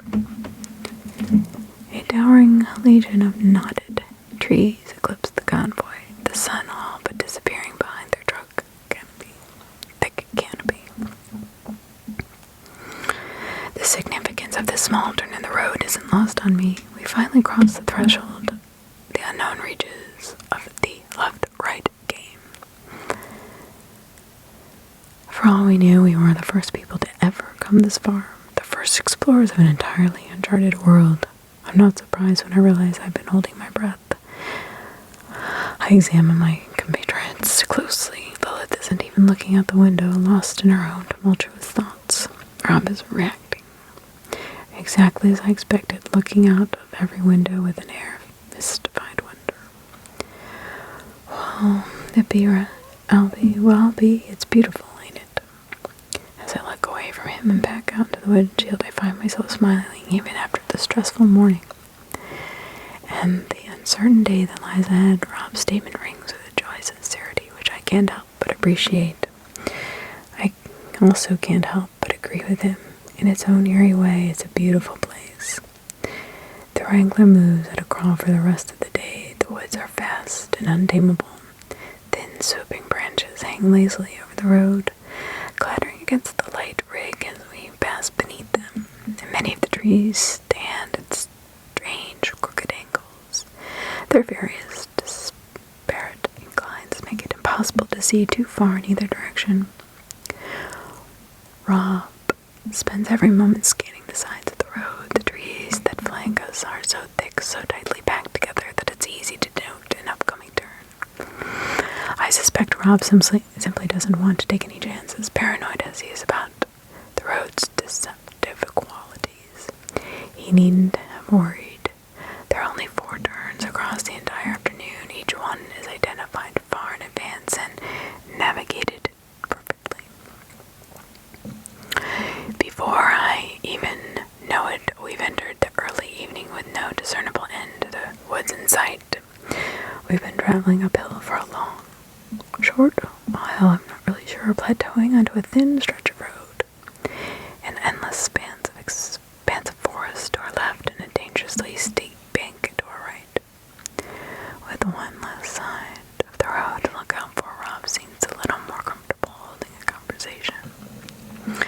So what are you going to do? If you get to the end of the road, I say, document it, bring it home, hand it over to the world. And after that, I think I might take a vacation. Maybe I should visit London. You want to show me around? You've never been to London. I just passed by, carrying packages. Never liked the city so much. Tried to stay out of them when I can, if I'd go. I'd had a tour guide, though. Okay, well, that's my next story then. Rob Guthrie takes on London. I don't think folk would want to listen to that. I don't know. I think people would tune in or just worried you'll grow to like the place. Junior would never let me hear the end of that. Fair enough. Wait, sorry. My son wouldn't let me forget it. He's always been a city boy. I stared into the pitch-black forest, suddenly thinking about back to my arrival in Phoenix, Arizona just 5 days before. I recollect my formative meeting with Rob Guthrie and how I'd been treated to the briefest overview of his life. I hadn't pushed for too much more detail, waiting to hear the story in his own words. Under the assumption that I could get back more background after a short stint on the road. After 4 days of intrigue and horror and stress, I haven't had time to follow up. In all honesty, I must say it's only now I think back on that, and I realize just how little ground we covered in our first interview together, how eager he was to skip past the formative details of his existence. I didn't know the names of his ex-wives, or anyone who wasn't directly involved in his work with the paranormal. For example, I didn't know he referred to his son as Junior. Often uses a general nickname for a child, it can, ever so often, mean something much more specific. Does your son share your name? Rob turns to me, confused. Yeah, did I never? Look out! Lilith yells. Rob snaps forward as a fleeting blur darts across the road before tumbling down the steep verge to our right.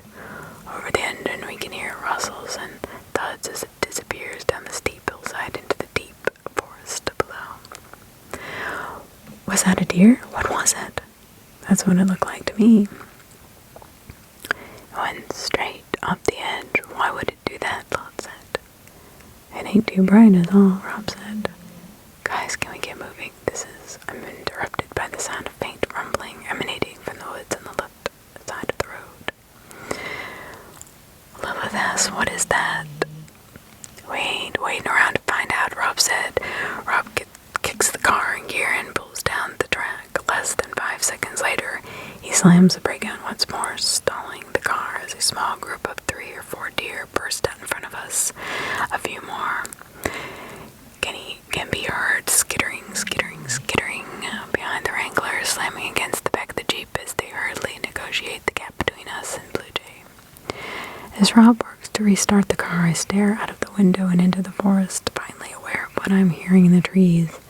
The thunderous sound of hooves hammering against the earth, brushing past the undergrowth, struggling over rocks and branches on their way towards us. In no time at all, the forest erupts from empty darkness into chaotic, violent life as an unbroken horde of frenzied deer burst out from the trees. Rob tries to tell us to hold on, but he doesn't have time. The path already floods with hundreds of stampeding deer, an unbroken torrent that blocks out the headlight beams. Lilith jumps back from the passenger door as deep, thundering knells vibrate through the Wrangler. The deer, locked in a desperate sprint with little space to maneuver, are running head first into the side of the car. One of the smaller deer bolts out of the forest hits the deep green metal just below my window, the reverberation shaking the glass. I think I hear its neck snap. The ones that get past the car aren't faring any better, locked in frantic state and forced along by their equally desperate cohorts. I can only watch as they spill over the edge of the steep hillside. Countless bodies crash into the darkness, carried down into what I can only assume is a quickly developing mass grave of twisted, interlocking bodies. Get us out of here, Rob, Lilith yells. We ain't moving through this. Just stay down, Rob says. What the fuck is? Somebody help. Blue Jay cries over the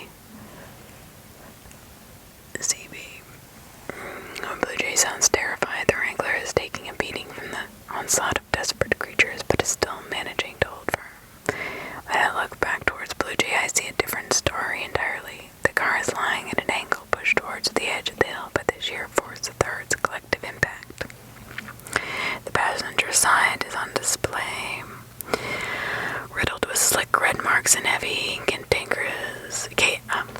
craterous dents. The creatures rush past her, clumsily clambering over the hood and hammering into the doors of the car. Blue Jay screams into the receiver, placing a hand over her eyes as one of her front tires passes over the end, the car's chassis dropping down into the dirt. Lucky for her, when I turn back to the forest, I can see it's emptied dramatically. The flood has subsided, and the last few deer are pelting through the trees and across the road.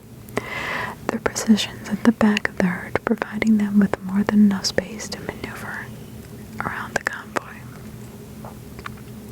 Ferryman to Blue Jay, get yourself over here, we gotta talk. We gotta go now. What was that? What was that? Blue Jay yells. It was a herd of deer, Blue Jay, but they're running pretty hard, and it ain't looking to me, and I ain't looking to meet whatever they're running from. We don't have time to get you back on the road. Get over here now. Nothing more can be heard from Blue Jay's radio except for static and a few intermittent gasps of breathless fear. God damn it, to stay in the car, you do. Lilith handed me the rifle. I ain't taking any chances out there.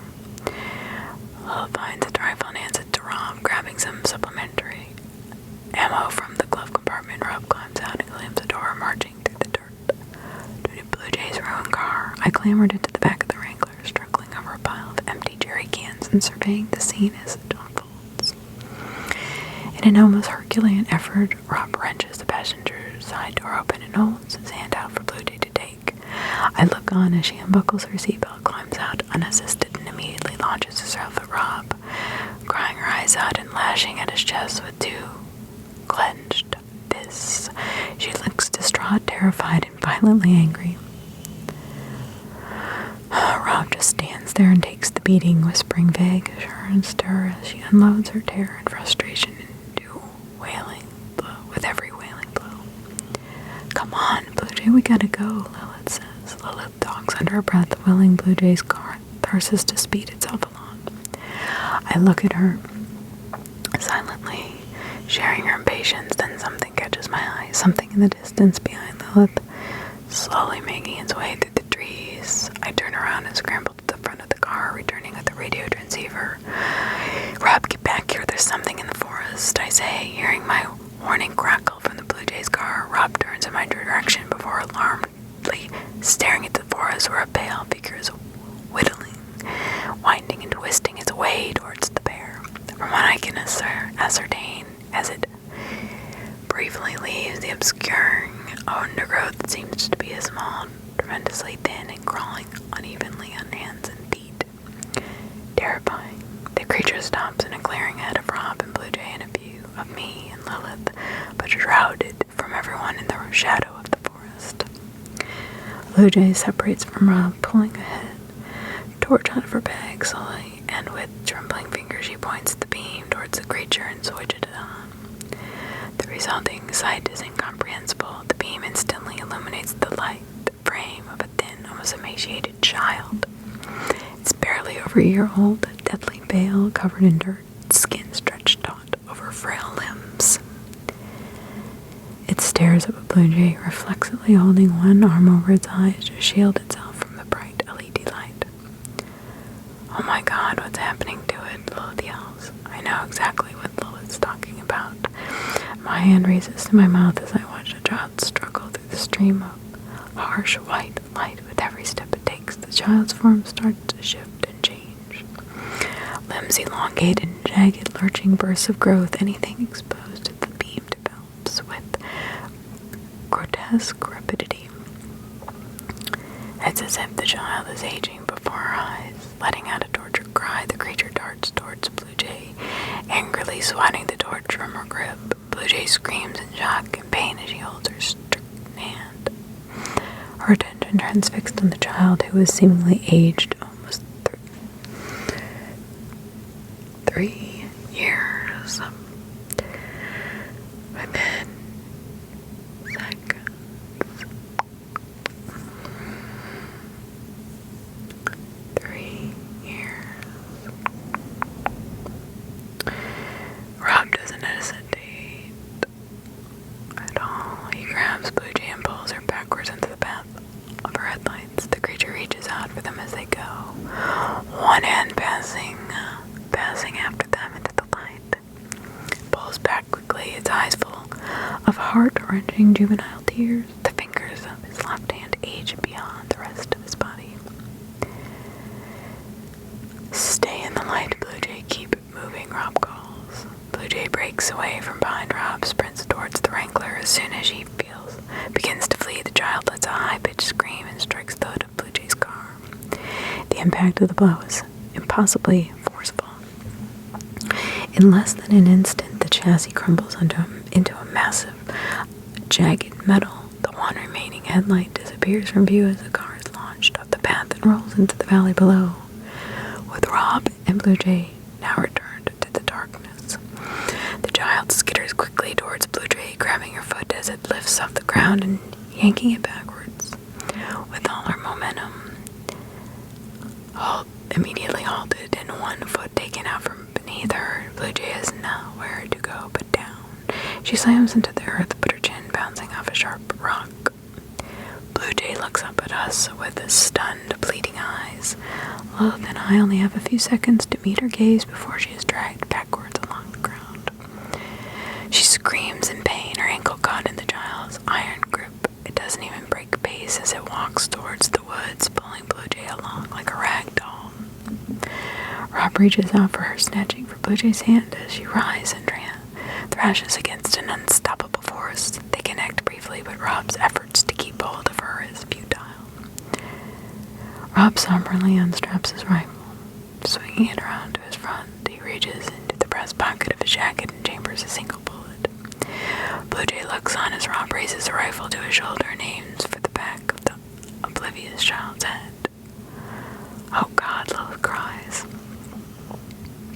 Lilith turns away from the window, cowering away from the insanity outside the car. I can barely watch myself as Rob places his finger on the trigger. The shot never comes.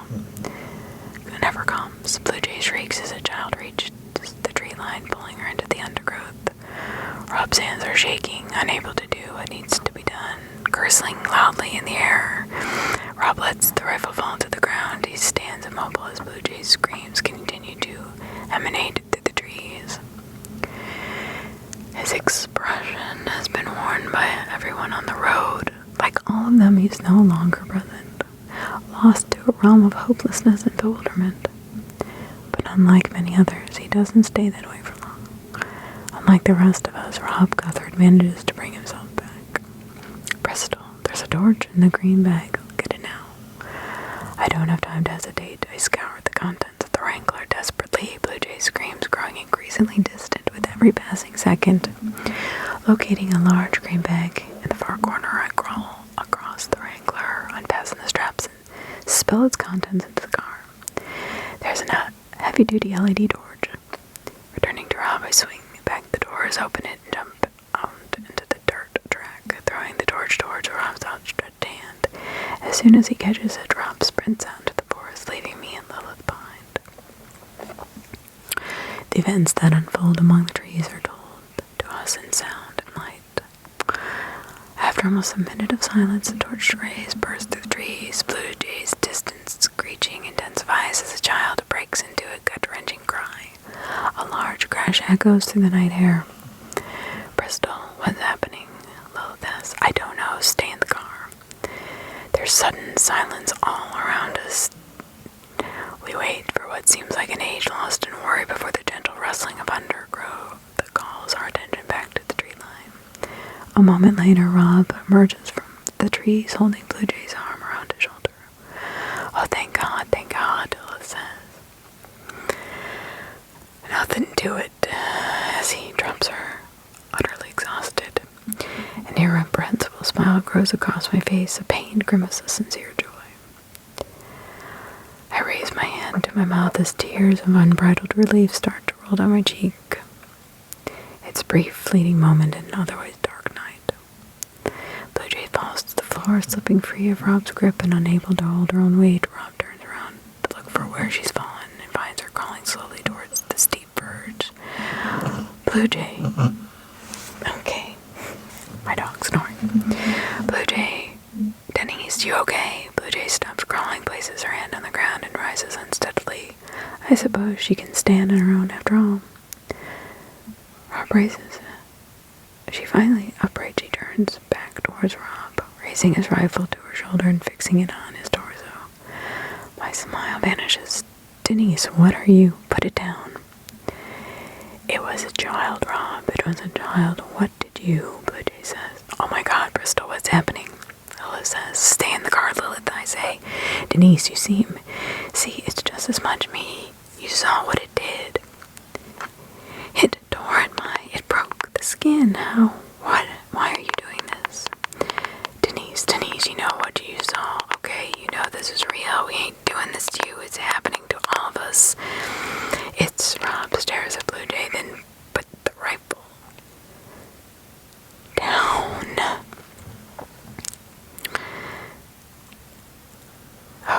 Okay. How about we turn the car around right now? I'll turn us around and I'll take you back home and I'll drop you off outside the tunnel, safe and sound. I just want to get you home safe. What do you say? Blue Jay looks into Rob's eyes. A rifle quivers in her hands. We all wait scarcely, taking a breath for Blue Jay's response. I don't believe you, she says. The shot echoes around us. Rob falls to his knees, a look of surprise and disbelief carved into his face. A plume of red, dark red, blossoms around his shoulder. There is no air in my lungs. My entire body is paralyzed by the shock, by the rank unfairness, the sheer impossibility of the scene before me. I still don't understand how it could possibly be happening. Oh my God, no, Lewis yells. Blue Jay quickly paces up to Rod, snatches a handful of ammunition from his breast pocket, and reloads a rifle with practiced efficiency. She stops shaking. In fact, there's a calm conviction in her movements which convinces me with shocking immediacy that I might be about to die. I dive back into the Wrangler. Slamming the door shut behind me, I find Lilith gripped by an immediate, immobilizing shell shock. We need to go, Lilith. We need to go. Okay. I don't understand. Get out of the car, both of you. I'll kill him. I will kill him. Do you think she's going to kill us too? Lilith asks. No, she was going to shoot Rob in the chest, but she aimed away at the last minute. She's just bargaining. Bargaining, Lilith asks. She wants us onto the car. I think she's going to take the Wrangler. If she leaves us here, I'll die anyway. I know. We will. We can fight. We can't fight her. One of us will. Get the out of the car, both of you. I want your hands where I can see them, Blue Jay cries. It's okay. Here, take this. I reach down and grab the walkie-talkie, pressing it into Lila's hands. It's a short sprint to the tree line. We need to get around the hood of the car, then we need to get into the woods as soon as there's an opening, okay? I can't do this, Bristol, Lila says. I'm sorry, Lilith. You're going to have to.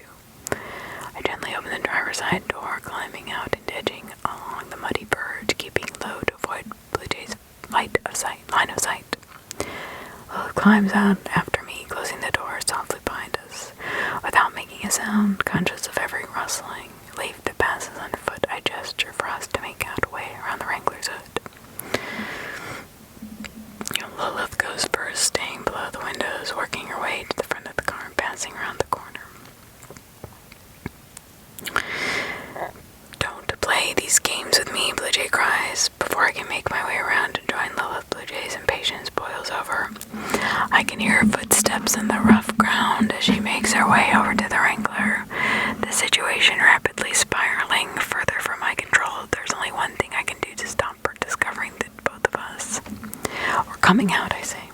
I raise my hands and stand up, making my way back to the Wrangler. Blue Jay stops walking.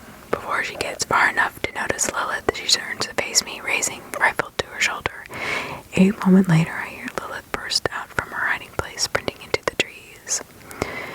Blue Jay quickly realizes what's happened, and not with a yell of violent frustration, turns the rifle to face the tree line. Lilith has already disappeared into the dark forest, out of range and out of sight.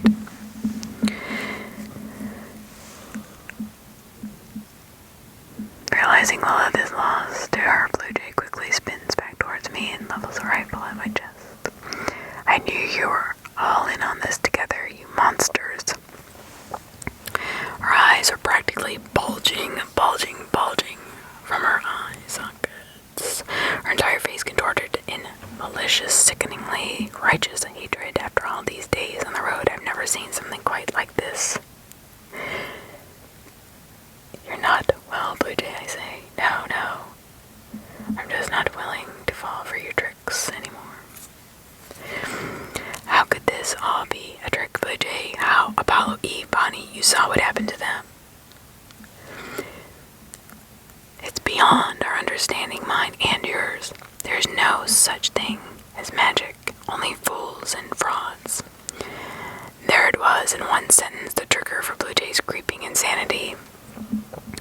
The inflexible belief that had broken her mind against a maelstrom of contradiction with every impossible event she had witnessed, every brutal death that had unfolded in front of her. Blue Jay's unwavering skepticism had barred her from blaming the supernatural, from blaming the road. Instead, she blamed us, a swiftly dwindling pool of conspirators whose crimes had swiftly spiraled from deception to reckless endangerment to outright murder. As far as Blue Jay was concerned, we were the only monsters on this road. This wasn't madness, it was self-defense. It doesn't matter anymore, I said. You can go home, okay? But just at least take Lilith with you, please. She isn't part of this.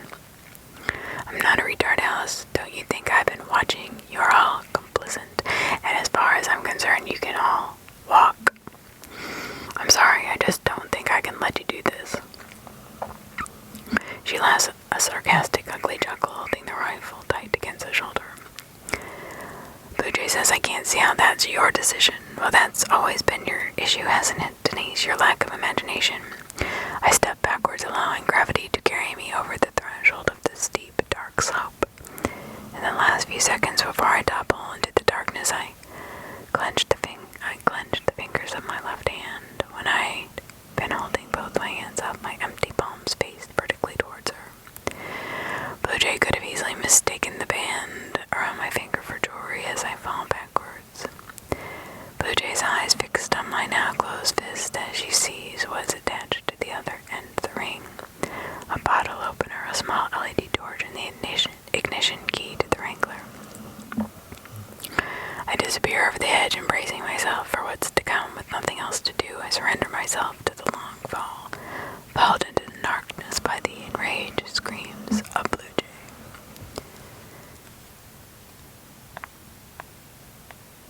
Part.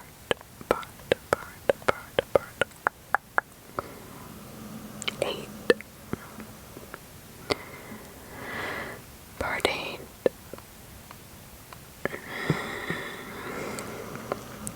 As my dog snores on.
Easy to get all the parts to come up.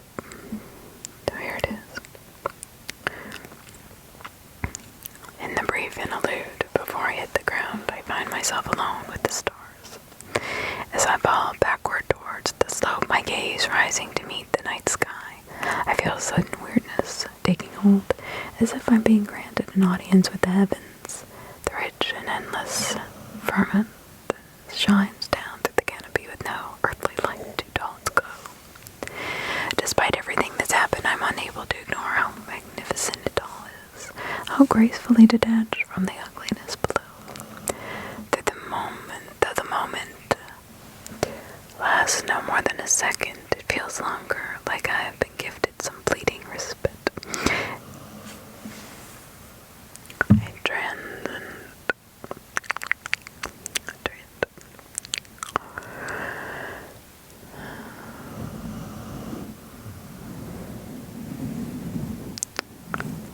A transient sliver of time in which to appreciate quiet cosmos.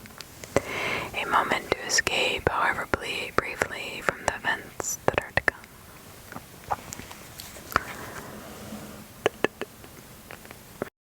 Cosmos. And the events that are about to come. I do not know how much longer the moment might have lasted.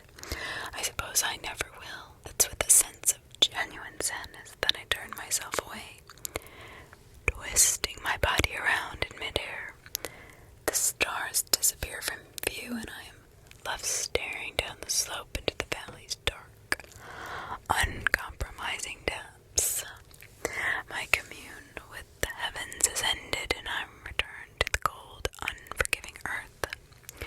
It doesn't welcome me back. I hit the slope, immediately bouncing off one shoulder and landing on the other, barreling forcefully and unstoppably downhill. My entire body is thrown into chaos, tossed into a frenetic, uncontrollable dance, swept along by the rushing earth towards the impatient valley floor.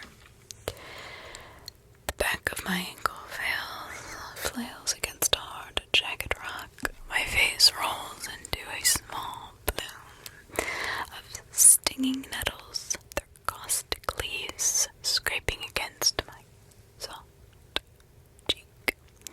I battle to bring order to my descent, my hands grasping at the undergrowth, clawing through loose soil in a frenzied search for stability. Rocks and dirt cascade around me as I pull myself under my back, finally managing to descend with my feet pointed downhill. I've regained control just in time, looking ahead to see a large tree bursting out of hail.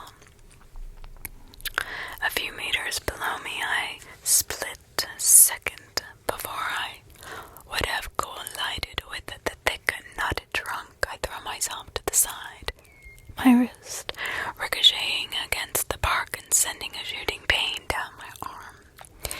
The valley's base comes into view, hurling towards me as I plummeted through the rushing undergrowth. I can make out the bodies of the deer who made this hazardous journey before me. I can hear the pain braying of the survivors, moaning in hollow resignation as they struggle to stand on broken legs. One moment later, I join them. The slope doesn't level out gradually just before the bottom. The sharp incline I've been hopelessly traversing drops off into a sheer rock face. Before I can stop myself, I'm launched from the slope, kicking dirt into the air. I spend the final 3 meters in free fall before landing on my hands and knees, my whole body subject to a complete bone-rattling halt. My body tensed and aching, I picked myself up off the valley floor. The second I stumbled onto my feet, a harsh beam of torchlight strikes the ground to my right. My muscles groaning, I jump back against the natural rock as well as the light swinging my way, sweeping directly over the spot where I just landed. Blue Jay is looking for me. I would have expected nothing less.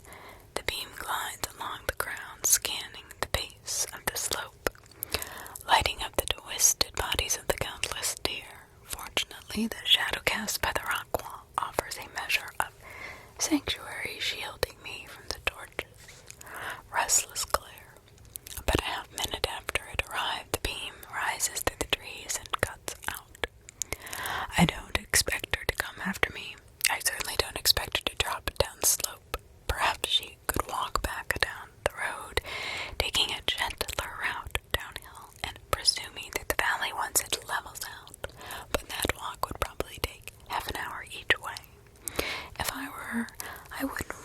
leave the Wrangler unprotected for that long, in fear I would be left. Despite the fact that she's showing no signs of entering the valley, Blue Jay is clearly eager to locate me. The torch suddenly illuminates the damp soil ahead of me as she points it back down into the valley. I suspect she turned it off just long enough for me to feel overlooked. Like she knew where I was, allowing me to consider stepping out into the open. I also suspect that should the torchlight find me scrambling around on the valley floor, a bullet will quickly follow it, quickly, putting me down to lie with the deer. From that point, all she needed to do is walk down and slip the Wrangler keys from my cold, dead, limp fingers. Catching my breath, my back pressed against the rough rock wall, I run through my current priorities. I need to stabilize Rob.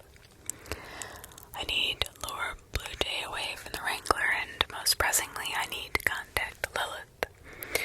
I reach to the back of my waistband, my hand searching for my personal walkie-talkie. My fingers touch denim, finding an empty space where the transceiver should be. My stomach drops at this moment as I search along my back. It's gone. I'd had it with me when I dropped onto the slope, but at some point during my furious descent, it must have gotten away from me. The torchlight swings back around one more time. Though it's something I've never thought I'd have to do, I find myself making a mental inventory of the convoy's radio receivers. Before we set out on the road, Rob handed walkie-talkies out to each of us. Since then, it's safe to assure that those belonging to Ace, Apollo, Eve, Bonnie, and Clyde are no longer in play. Lilith must have lost hers when her car sank into the ground, which is why I gave her Rob's before she ran into the forest. That just left mine, which could be anywhere on Dell's side. And of course, Blue Jay's. The torchlight disappears once more. I cautiously lean out from the shadows, scanning the forest around me. Blue Jay's walkie-talkie had been in her car when the child pushed it from the road. If I'm correct, then her transceiver is the only one left that I can use to contact Lilith.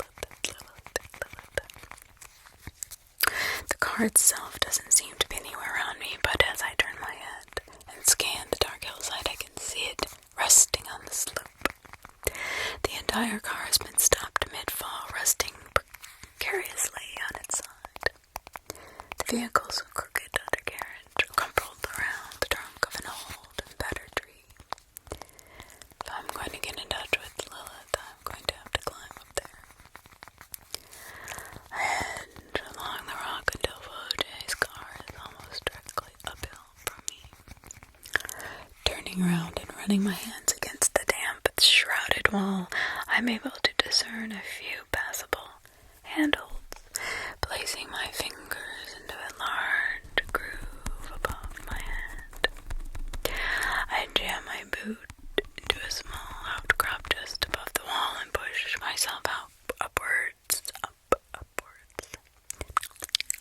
It isn't an easy climb. My hands are cold, my arms are tired, and I'm certainly not wearing the right shoes. Not for this terrain, that's for sure, causing my arms to throb as they're forced to bear my weight. After painstakingly scraping up the first 2 meters, I run out of places to put my hands. My outstretched fingers failing, roughly 10 inches short of the top. I take a quick breather, letting both arms straighten as I lean back and observe the wall above me. As the torch sweeps past overhead once more, it illuminates a small, twisted route on the very edge of the cliff. I have no idea if I can reach it, and there's every chance it will give way immediately.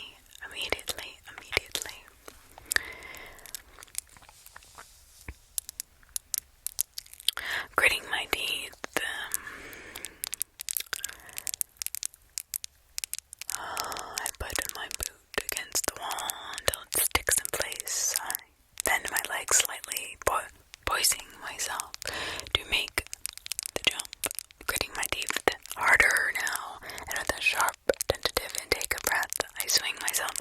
air and let go of the wall. I feel grossly vulnerable, hanging in the air with nothing but a harsh fall below and a harrowing climb waiting above. I throw my arms forward as I hit the peak of my jump and just manage to catch the root with both hands. A heavy jolt wrenches my shoulders, threatening to yank me back to the ground. Fear and adrenaline all alone sustain my desperate grip. My arms are on fire as I swing my legs up to the ledge, hooking my heel over the top after a few clumsy attempts. I force myself over the edge and onto the soft soil, and just in time for the torchlight to start circling back towards me.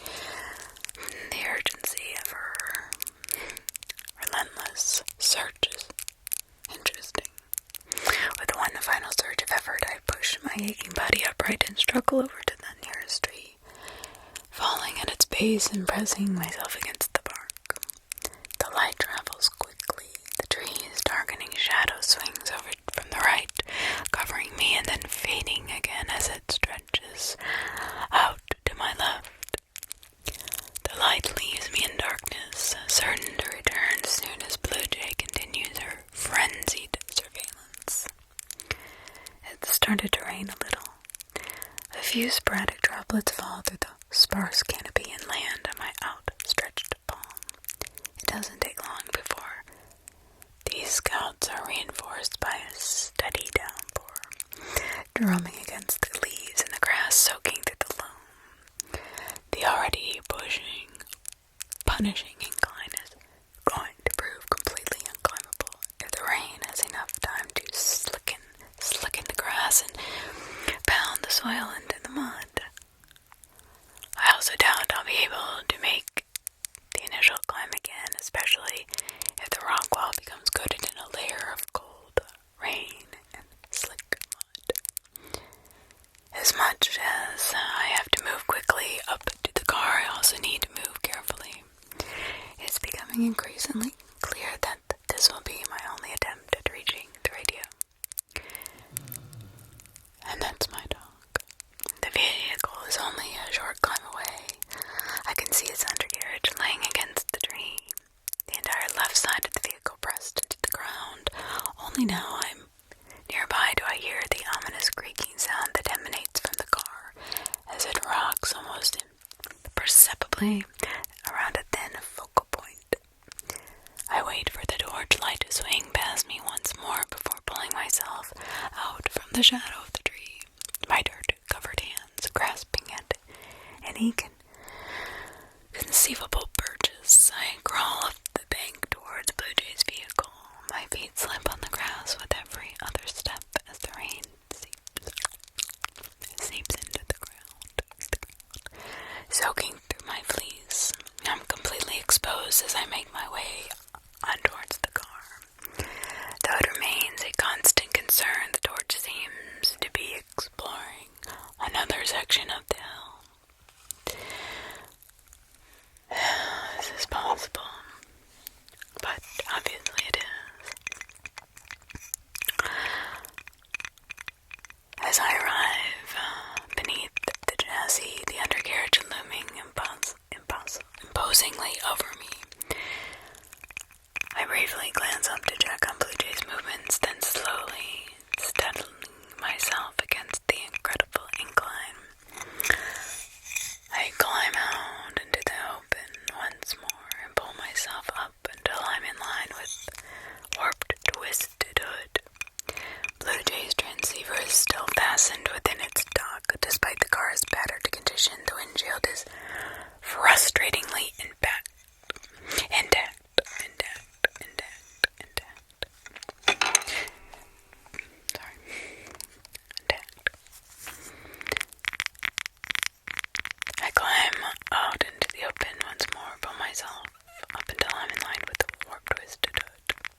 iridescence circling my skin, slicing it. My hand reaches the dashboard, slowly brushing along its surface towards the walkie-talkie as I lean into the car. The torch light starts to swing back across the hill. Blue Jay is walking along the ledge in a frantic mission to find me. In my current position out in the open and trapped in a slow, delicate procedure, there's no way I can get out of the way in time. My hand grasps the transceiver as the light reaches me, though I'm ashamed to admit it. For a brief moment, drowned in the reveling glare of the torch's beam, I'm stunned into inaction.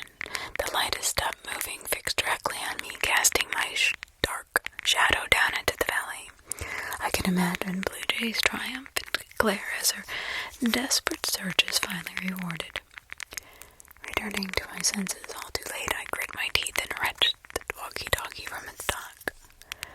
With no time for grace or care, I retract my arm from the windshield, inhaling sharply as an apparent shard of glass scrapes deeply across the back of my hand. It turns out I have greater things to worry about as I hear a loud bang from the top of the hill, following instantaneously by a disgusting zip sound that flashes past my ear. I flinch instinctively from the noise, my sudden reaction causing my boots to give way beneath me. I slam to the earth and career down the hill.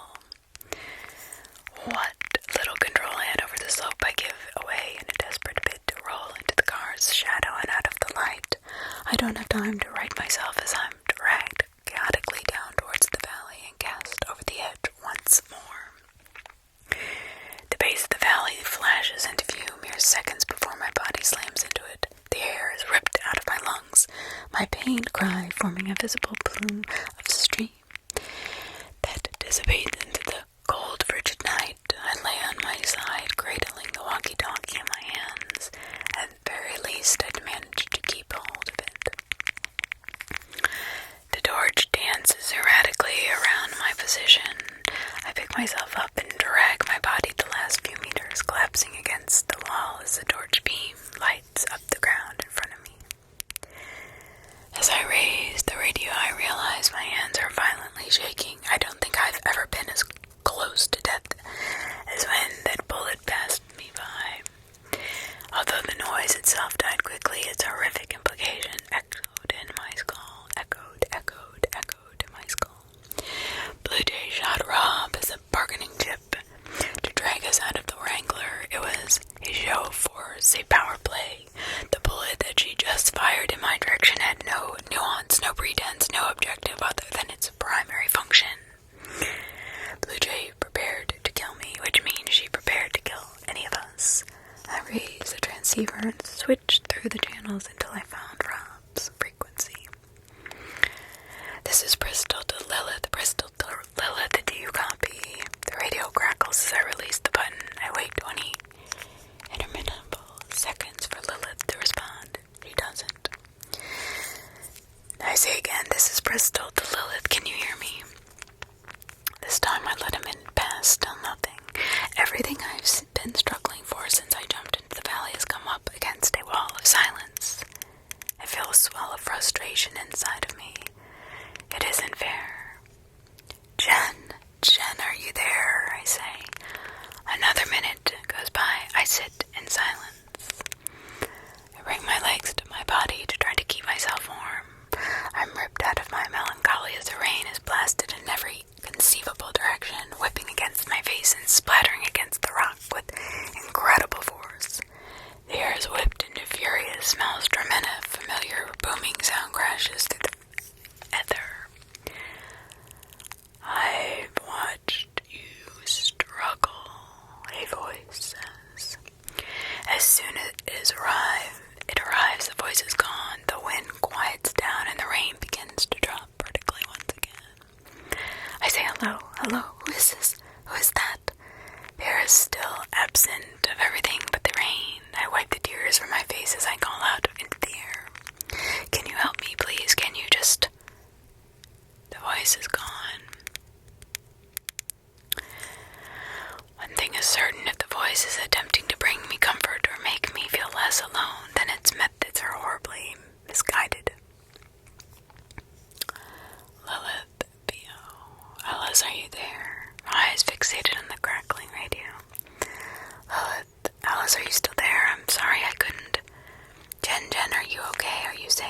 I say.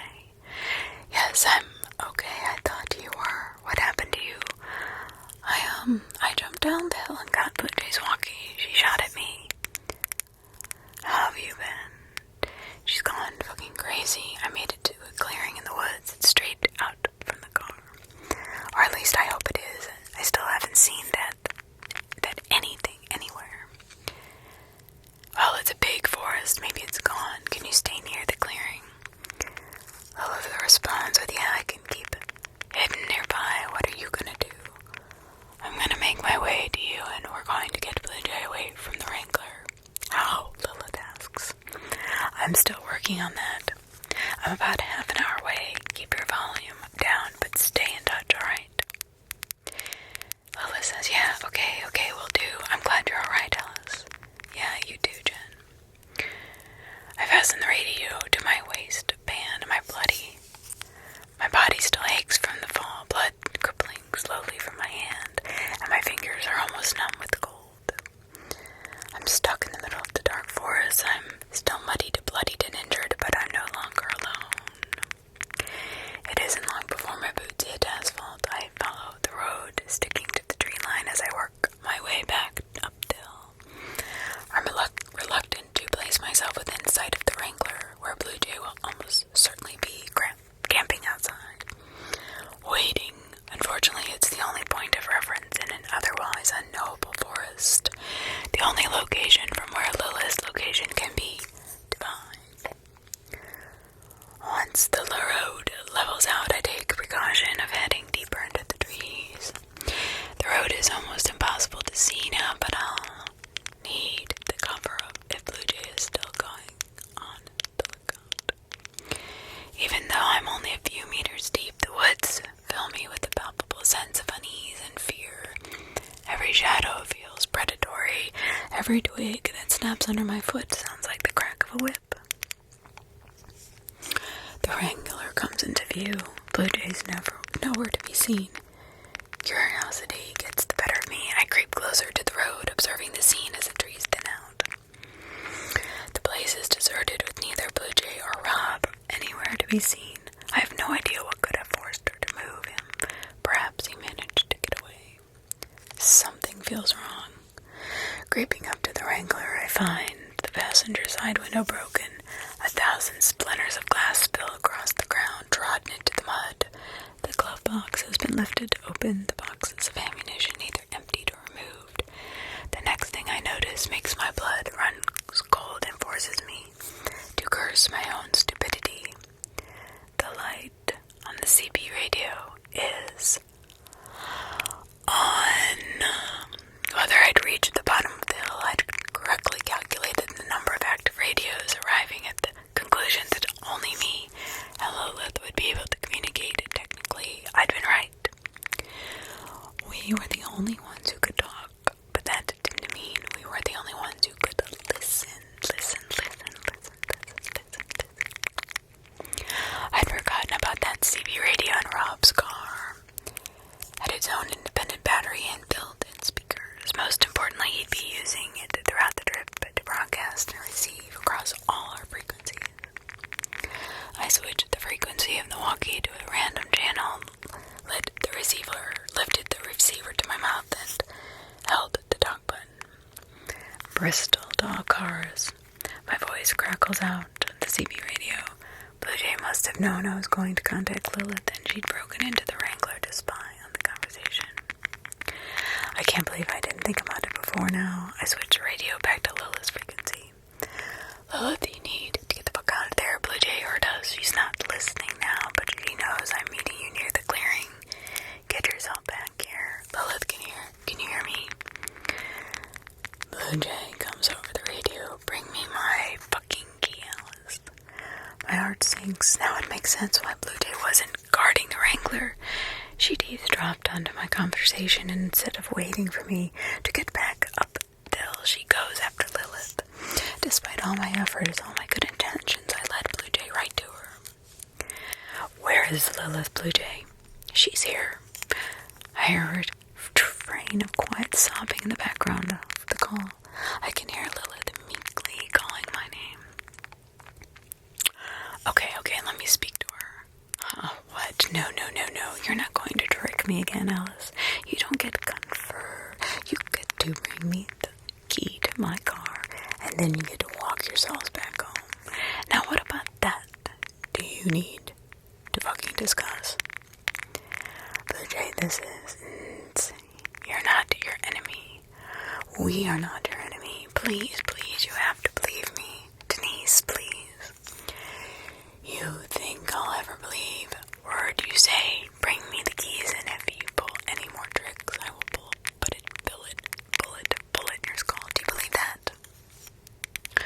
Okay, fine, I'm on my way. Good. You need to remember, Alice, I didn't want any of this. You brought me here. It takes a moment to think through my options. It doesn't take me long. There aren't that many left. My journey through the forest is uncomfortable and rings with an unsettling finality, like a guilty child heading towards an unavoidable reckoning. I'm overcome by a pervasive dread which builds with every shuffling step. I do my best to keep the wrangler behind me, carving a straight line through the woods. I see Blue Jay planted in the very center of a large glade. Finally, they both see me as I step out of the trees. You're late. I got turned around. Lilith, are you okay? Stop walking. Stop walking. Blue Jay grips the rifle more tightly, sending me into an unignorable message. She keeps me at a good distance. She knows it takes her a second or two to reload the rifle, and she wants me far enough away to allow time for at least 2 consecutive shots. Lilith, are you okay? I'm okay. Blue Jay, hand over the keys, Alice. Blue Jay, take her back with you, please. You don't have to let her. You can drop her off at a police station as soon as you're home, but just take her home. Hand me the fucking keys. Fine, I have them in my bag. Let me. Hey, what are you doing? Blue Jay snaps at me as I reach into my bag, pointedly jabbing the rifle against Lilith. Lilith cries with distress as the barrel repeatedly prods her temple. I take my hand out of my bag and slip it slowly from my shoulder. Every move I make is being considered a potential act of subterfuge. Fine here. I swing my bag in a slow arc and throw it over to Blue Jay. It lands on the wet dirt about a meter in front of her. That's better. Blue Jay steps forward, momentarily letting the gun's barrel slip from Lilith's temple. She quickly bends down and places the bag over her shoulder, reaching in, extracting the key to the wrangler and placing it in her jacket pocket. In the fleeting second of distraction, I watch Lilith raise her hands high above her head and swing her elbows down to her sides in a single fluid motion. The zip tie snaps open without wasting a second. Lilith launches herself at Blue Jay, grabbing her waist from behind and trying to force her to the ground. Shocked at the suddenness of it all, but aware that this may be our only chance, I find myself sprinting across the clearing towards the pair of them. Blue Jay is taken by surprise following Lilith's assault, but she's adapted quickly to the situation. Planting one foot in front of her brace sudden momentum, she stops herself from being brought down. At the same time, she swings the stock of the rifle down to her side, where it meets Lilith's face with a sickening crack. You bitch. Lilith is knocked onto her back, dazed and hurt without hesitation. Blue Jay swings the rifle down and fires a shot into the girl's stomach. I find myself trapped in the moment as if reality itself is stunned by the madness taking place. What have you done? What have you done? Blue Jay is backing quickly away from Lilith, putting space between the two of us, while she struggles to reload. No more tricks, Alice. Before I know it, I've broken into a final desperate sprint, casting wet mud behind me. Another shot echoes through the cold air. Twigs snap beneath the Blue Jay's feet as she advances towards me. You did this to yourself, she says. You did this with your lies, your tricks, and your games. Well, I'm not playing anymore. A shot grazes the trees, ricocheting off into the woods.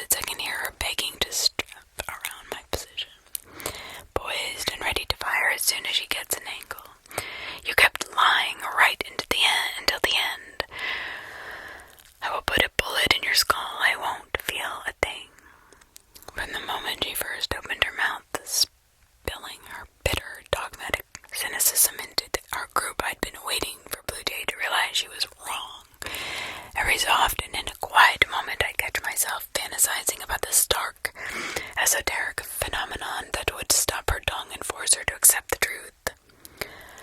I realize now there was never going to be such a moment.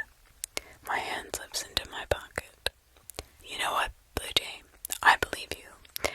The next thing I hear is a faint, nostalgic ringtone, a sudden, deafening bang. In the brief time I was afforded following my tense call with Blue Jay, I had taken one of Rob's knives to the block of C4, cutting away almost everything around the blasting gap. The block was less than a pound in weight when I slipped it into the compartment of my satchel. When Blue Jay had asked for the key, I'd made sure to reach into my bag enthusiastically. I had a feeling she'd see my eagerness as a potential trap, allowing me the chance to throw her the satchel. She didn't trust anything I did, and it made her predictable. I stepped out from behind the tree and looked towards Blue Jay lying broken on the forest ground. A large section of her abdomen was removed by the blast, her arm, shoulder, and upper thigh virtually non-existent. She was struggling to breathe as blood fills her airways.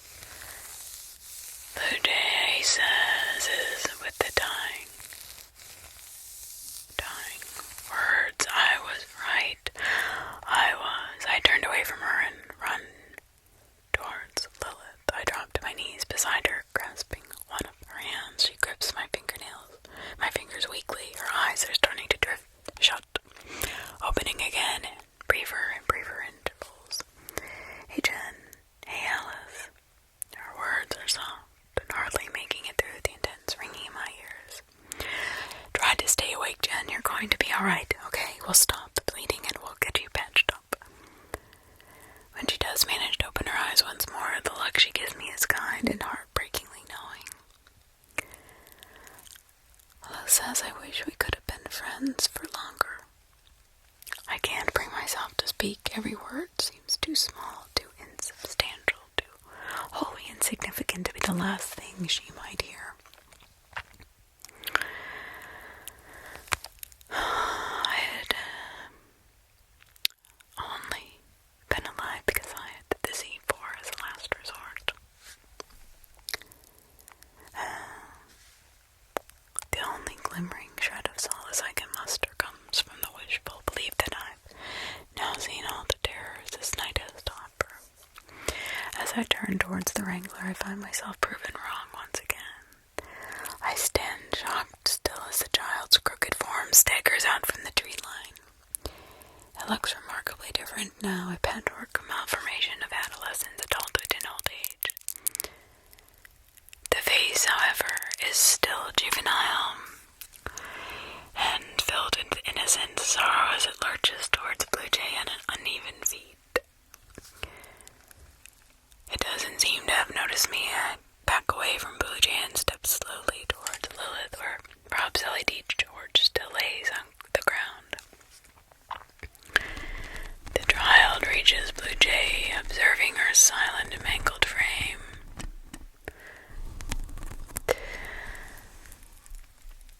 I can just make out a heartbroken whine. I continue to back away as it lifts Blue Jay's limp arm, shaking it wildly as it attempting to imbue it with some semblance of animation.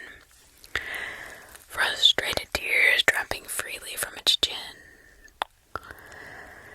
In the last few seconds of calm, I feel my boot brush up against the torch, bending slowly, keeping my eyes on the child for as long as I can.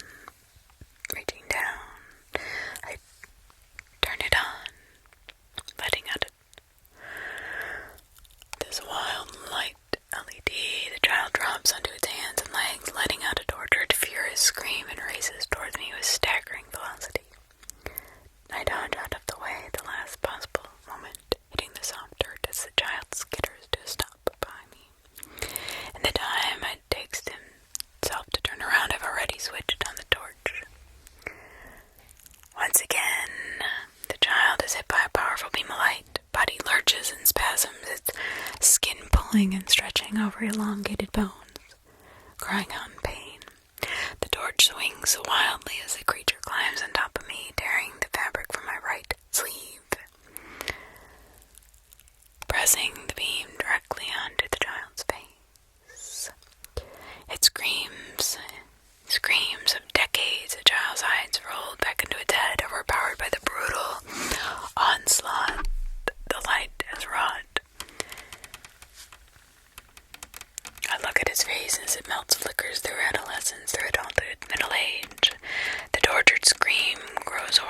weak, as its skin wrinkles and sags, rushing beyond human years into an untouched realm of decrepitude.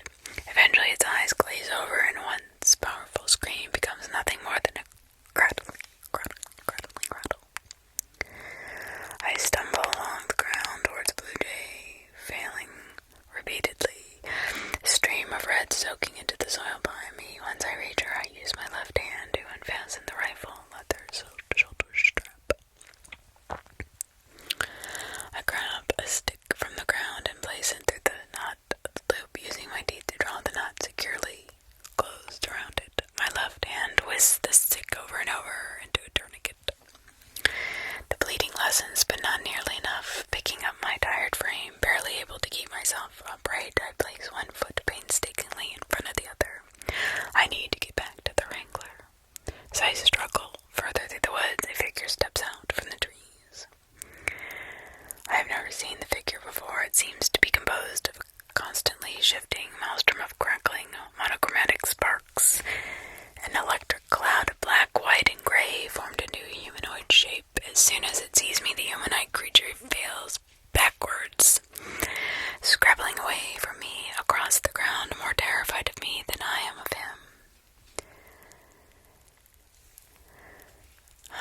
Attempting to entreat some spark of humanity within the frizzling, shifting figure, in response to my vague plea, the entity scampers off into the forest. I see the Wrangler through the trees. It's close by, yet at the same time impossibly far away.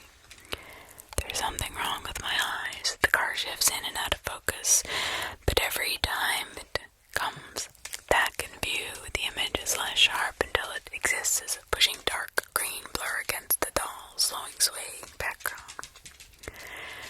My boots kick up against one another. A final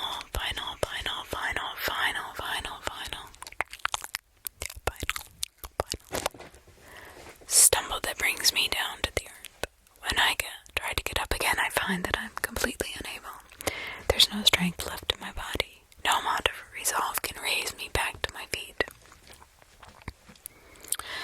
Though it may be my imagination, I think I can hear a steady rustling through the undergrowth. The dim light shines until the end, however. It is a memory, a vague recollection from my first interview with Rob Gunthard. It was the day we met.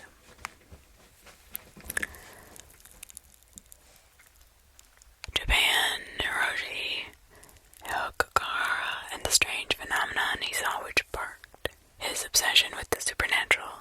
This singular event that started him down the road to the left-right game that led to this execution. The moment that brought us here, it walked up to me through the trees, looked like static you see on a TV screen, but it had a human shape, almost. It was missing an arm.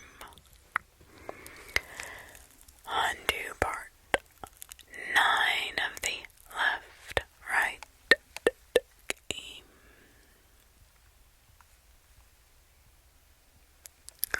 There's one more part after this.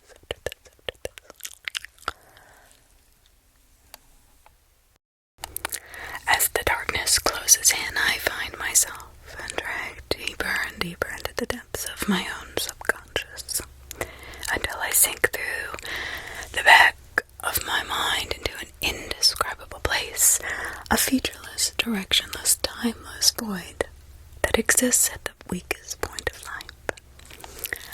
I can feel myself drifting away, surrendered to an almost imperceptible tide, carried slowly but inexorably from the world. The rest of the night unfolds in fleeting snapshots. I briefly feel my body lit up from the ground, gravity pulling at my limbs as I'm conveyed through the forest. An unknowable stretch of time later, I feel a distinct burning sensation to my right. In the world I currently inhabit, only an echo of the pain reaches me, but I can tell that it was once substantial pain.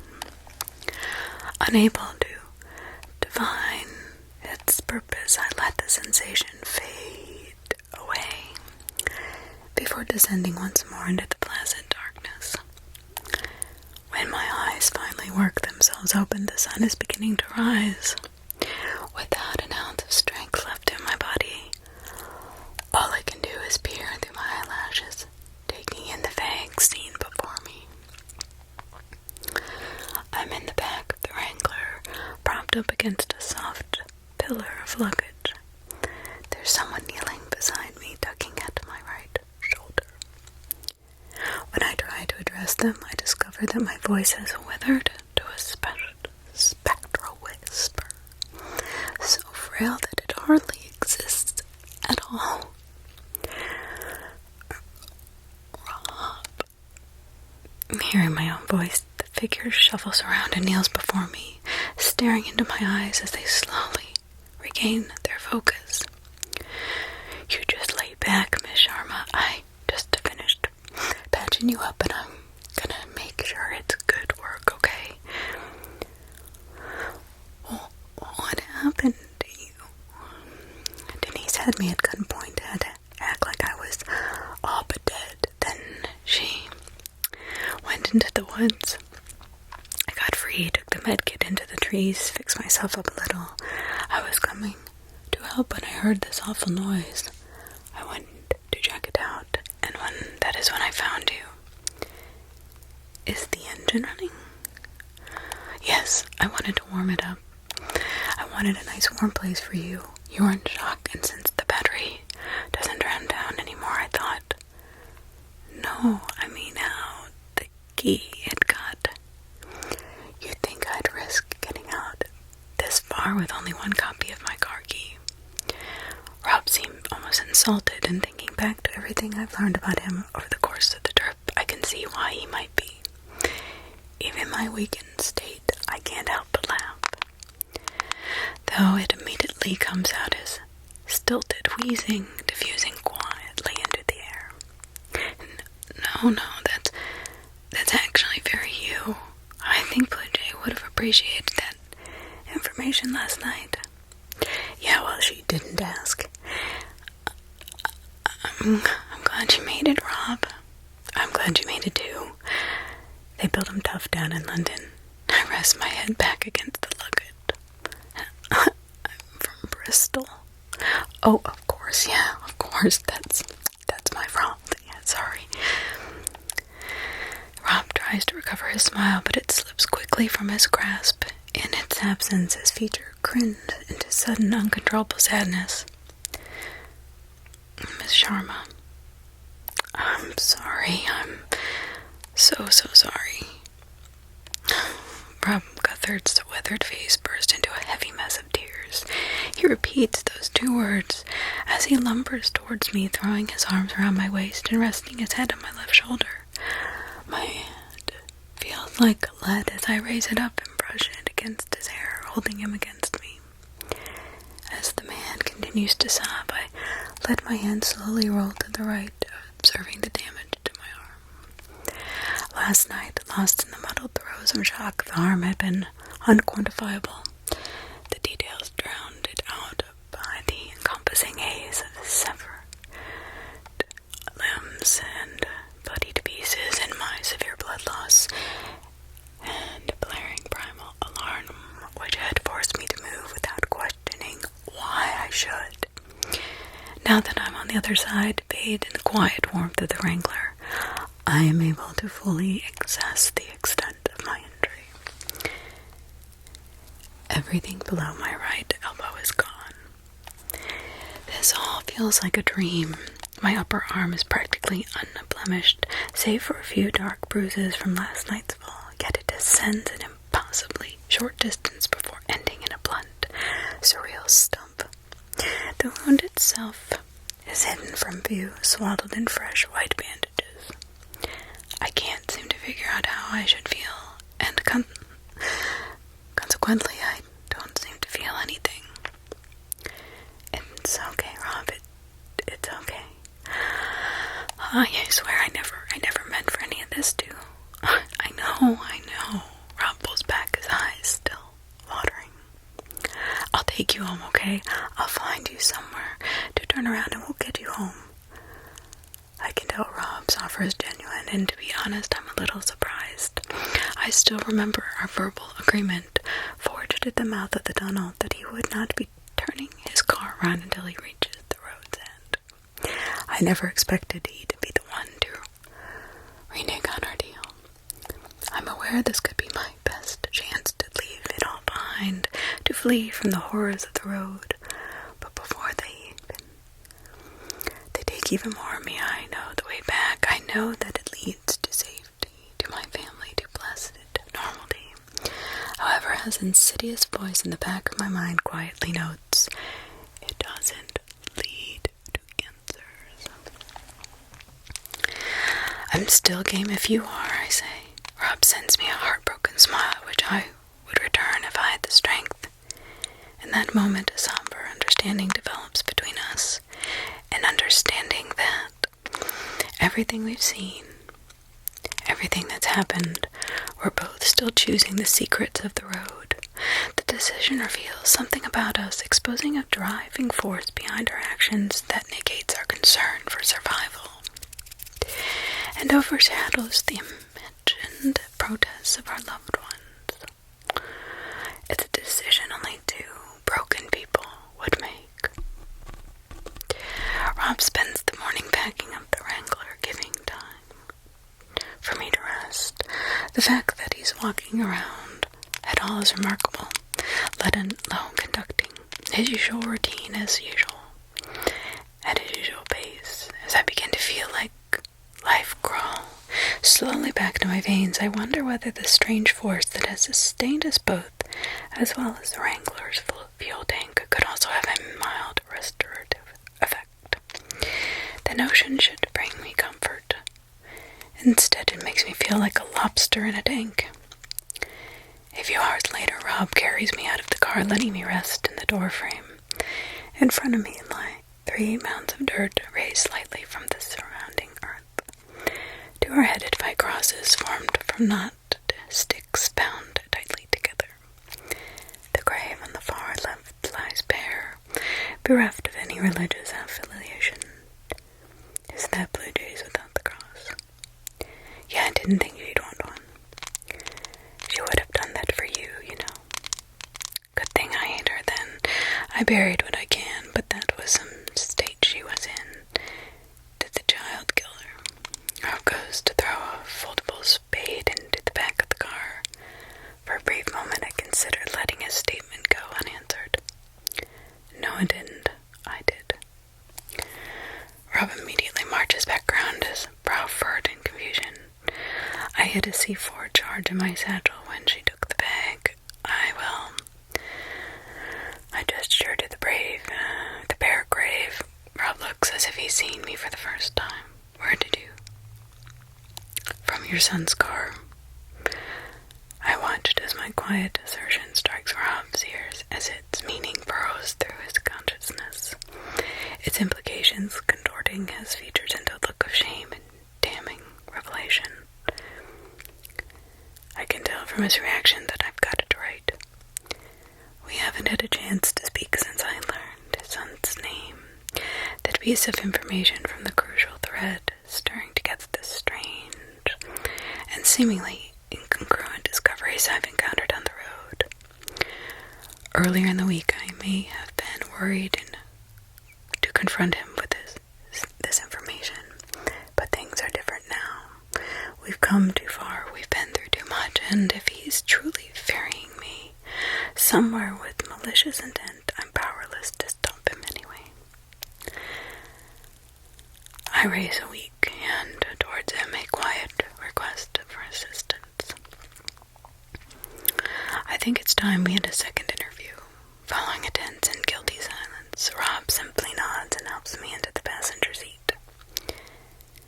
It wasn't military, it was commercial. The Wrangler continues to crawl through the forest. I stayed quiet for almost half an hour, letting Rob formulate a response in his own words, and in his own time.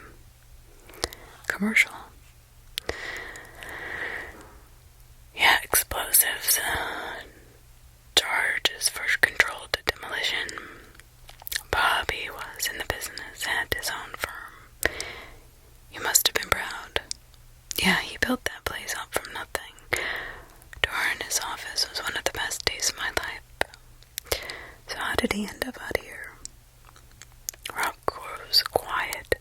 reluctantly accepting that he'll have to start from the beginning. Bobby was a smart kid, smarter than I ever was. He could run the farm at 15, but country life didn't take. Instead, he moved away to Phoenix, picked up a college degree, and got himself a steady career. A steady career? That's pretty rebellious for a Gunther. Well, here we were pretty different people. Didn't always get along. I was still a courier in those days, always jetting off somewhere new. Of course, I went to Japan, stayed there a while, then Akagara. That's right, changed everything. Came home after 5 years with a new Bobby. Bobby didn't care for the stories, but his ma died sudden when I was away. We both wanted to start over, be in each other's lives more.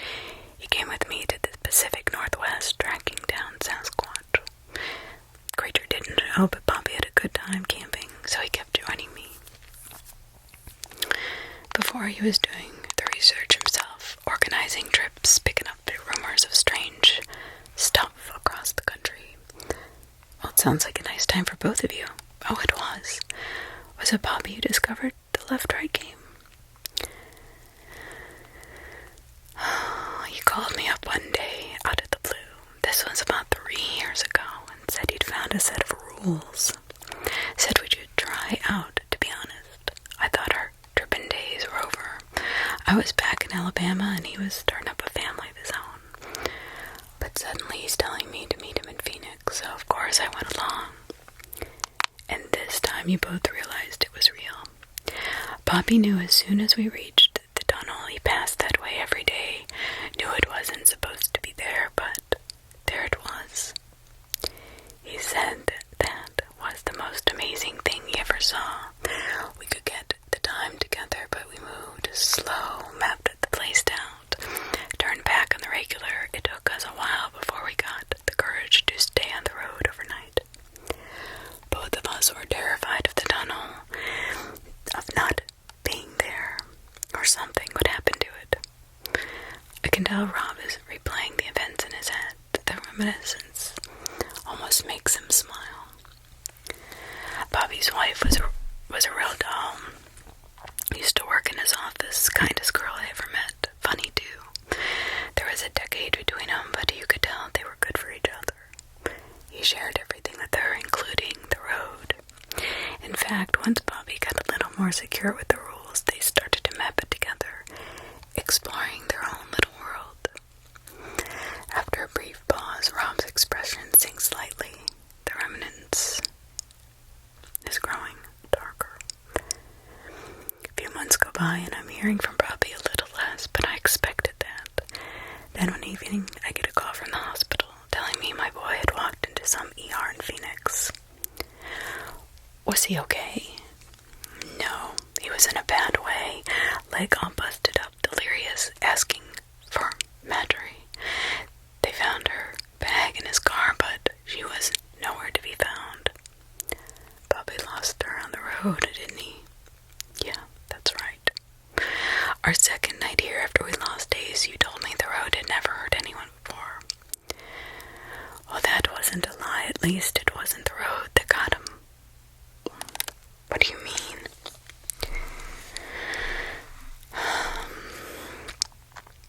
They made it to the forest. None of us had got that far before, but this time they pushed a little further than usual.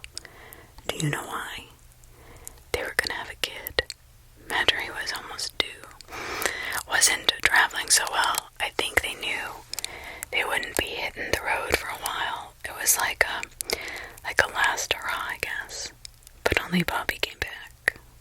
Yes. They explored the woods till nightfall when Bobby said they had to turn back. Marjorie didn't want to. He never told me why, never told me what happened at the end of that trip. Marjorie was still out there and he was in the hospital bed. Rob takes a moment to collect himself to put the facts in order. The trees are starting to grow thin, sunlight bursting through the widening gaps in the canopy. It looks like we're nearing the forest end. Bobby took a month or so to recover. Boy was desperate to get his wife back, course he'd become a suspect in her disappearance. Needless to say, the first thing he did was head into the road to find Marjorie. But he didn't. Nope. No, he found her, just a little sooner than he thought. I take a moment to process Rob's implications, suddenly feel a stone drop in my stomach. She was on the 34th turn. Rob nodded solemnly. Wasn't the woman he knew, of course, stood there all day just mumbling about the road. Didn't even recognize him. I remember he called me up right after he first saw her there, his heart breaking. He tried almost every day from then on, always stopping at that turn. He'd yell, he'd pleaded, he'd bring pictures and gifts, but she never responded. Don't know if it was really her, but whatever was on that corner, it belonged to the road. Bobby lost something of himself on that corner after a while. His fascination with the game turned sour, turned to hate. He thought the road was something evil, that it had no place linking into our world. I was checking up on him at that point every few days or so. One weekend he said he was doing better. Even said he'd been in to work. I thought maybe things were turning around, but he went quiet. Didn't pick up his phone for 3 days. I had my place in Phoenix by that point and a spare key to his house. That's where I found the note telling me he'd gone back. Gone back through. One last bid to find his wife, and if he couldn't bring her back, well, he was going to destroy the tunnel. Cut the road off from the world. I played the game in Phoenix, Chicago, a few different places, but that one tunnel is what links you to the road. I looked around his garage, found a box for a phone, a lot of electronics all over the place. Pretty clear that what he'd done. So I jump in my car. We pass out of the forest onto a long, narrow road in the distance. I can see our route winding up a towering wall of sandstone, disappearing into a set of rolling mountains. He passed me on his way back just before I hit Jubilation, thundering down the road at full speed, driving like crazy. That's when I knew he'd found her. He had not found her, that he was gonna take out the tunnel and the game once and for all. But he never got that far. I tried to talk to him, called his cell, tried the radio frequencies. There was a number on the SIM card documentation that he had.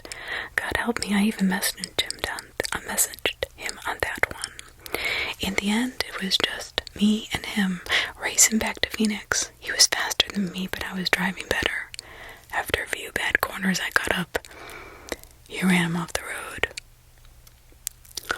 Rob stares out at the faraway ridges, his hands grasping the steering wheel. Cell service don't work through the tunnel. He knew that.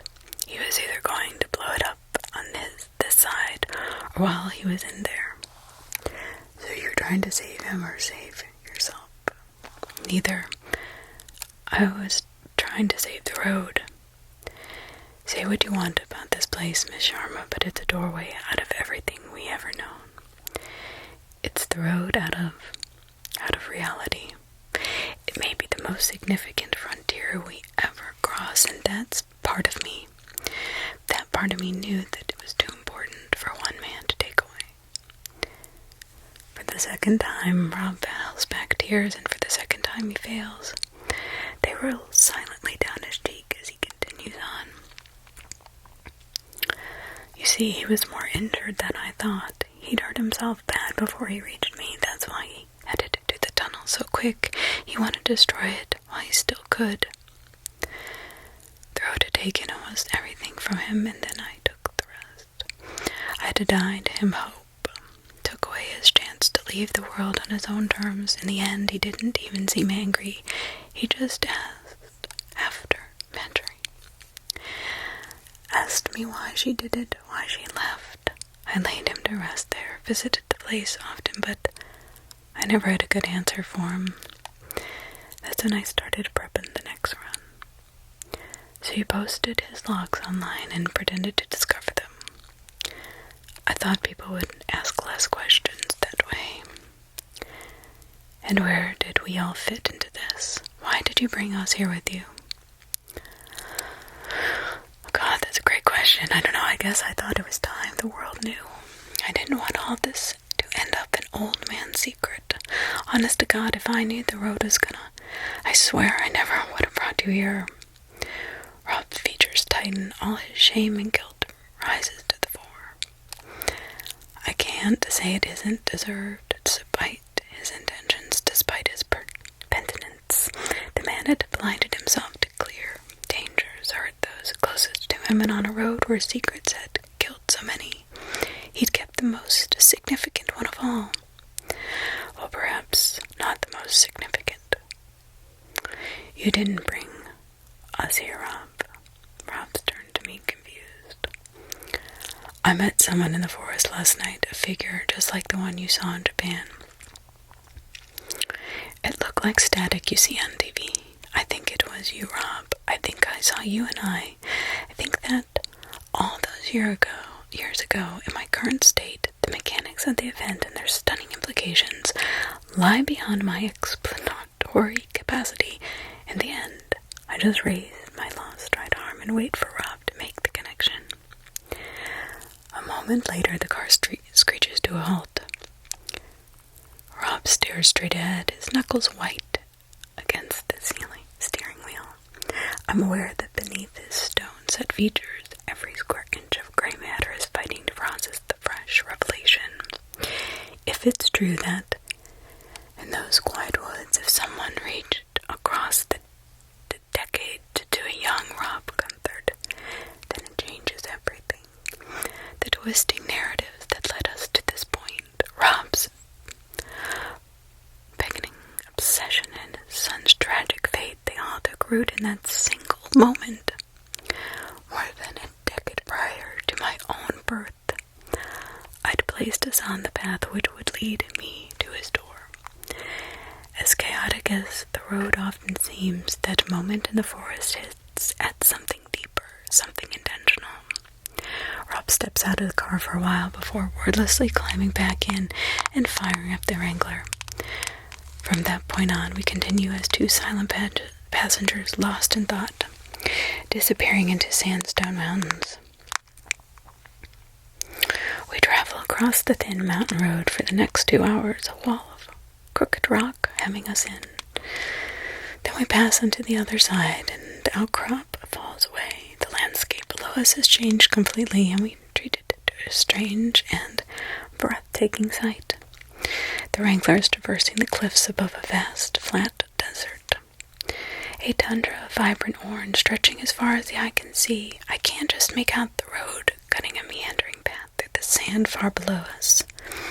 At the center of this otherwise featureless expanse, a collection of monolithic structures, towering columns of glass and metal, rise from the ground, connected by a web of long, perpendicular streets. There's a city on the road. Rob keeps his eyes forward, despite the epic majesty of the cityscape below. I can't, or maybe I can tell that his mind is elsewhere, but he's still digesting the contents of our interview.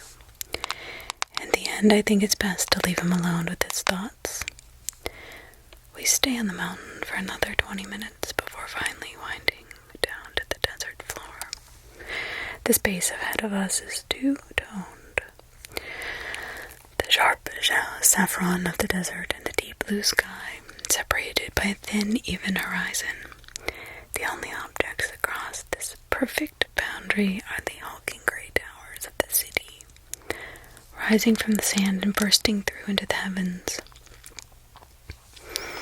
We snake along the desert road, the city looming even larger as we make our tentative approach towards the border. There is an eerie contrast to the threshold as we cross it. The glow of the sand switches to gray, scorching heat heat instantly cools, and perhaps most notably, what little sound there was negated entirely.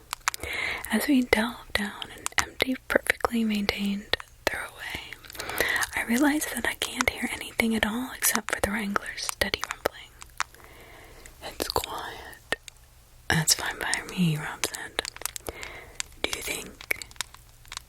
Well, who do you think built this place? I don't know.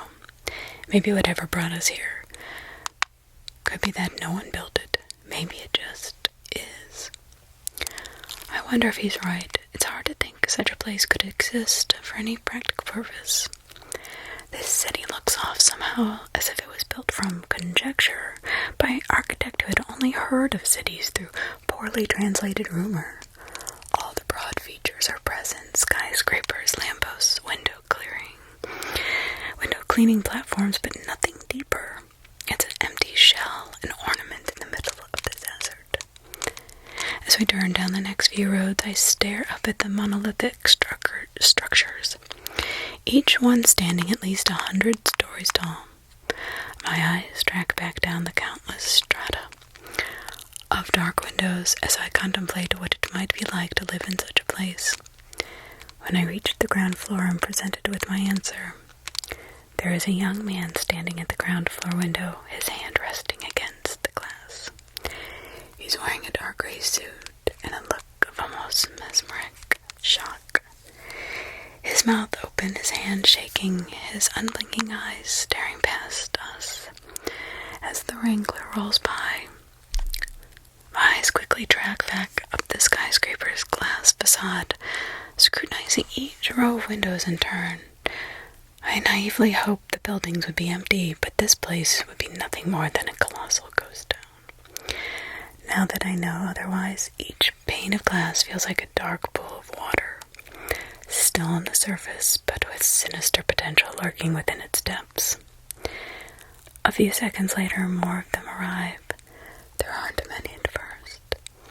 Just a few scattered figures stepping up to their windows, pressing themselves against the glass.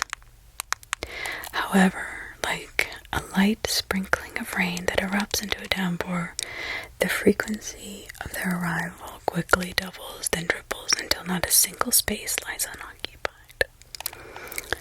The Wrangler shrinks, subject to the scrutiny of countless individuals on every floor, in every window, all of them clad in the same monochromatic formal wear and staring down at us like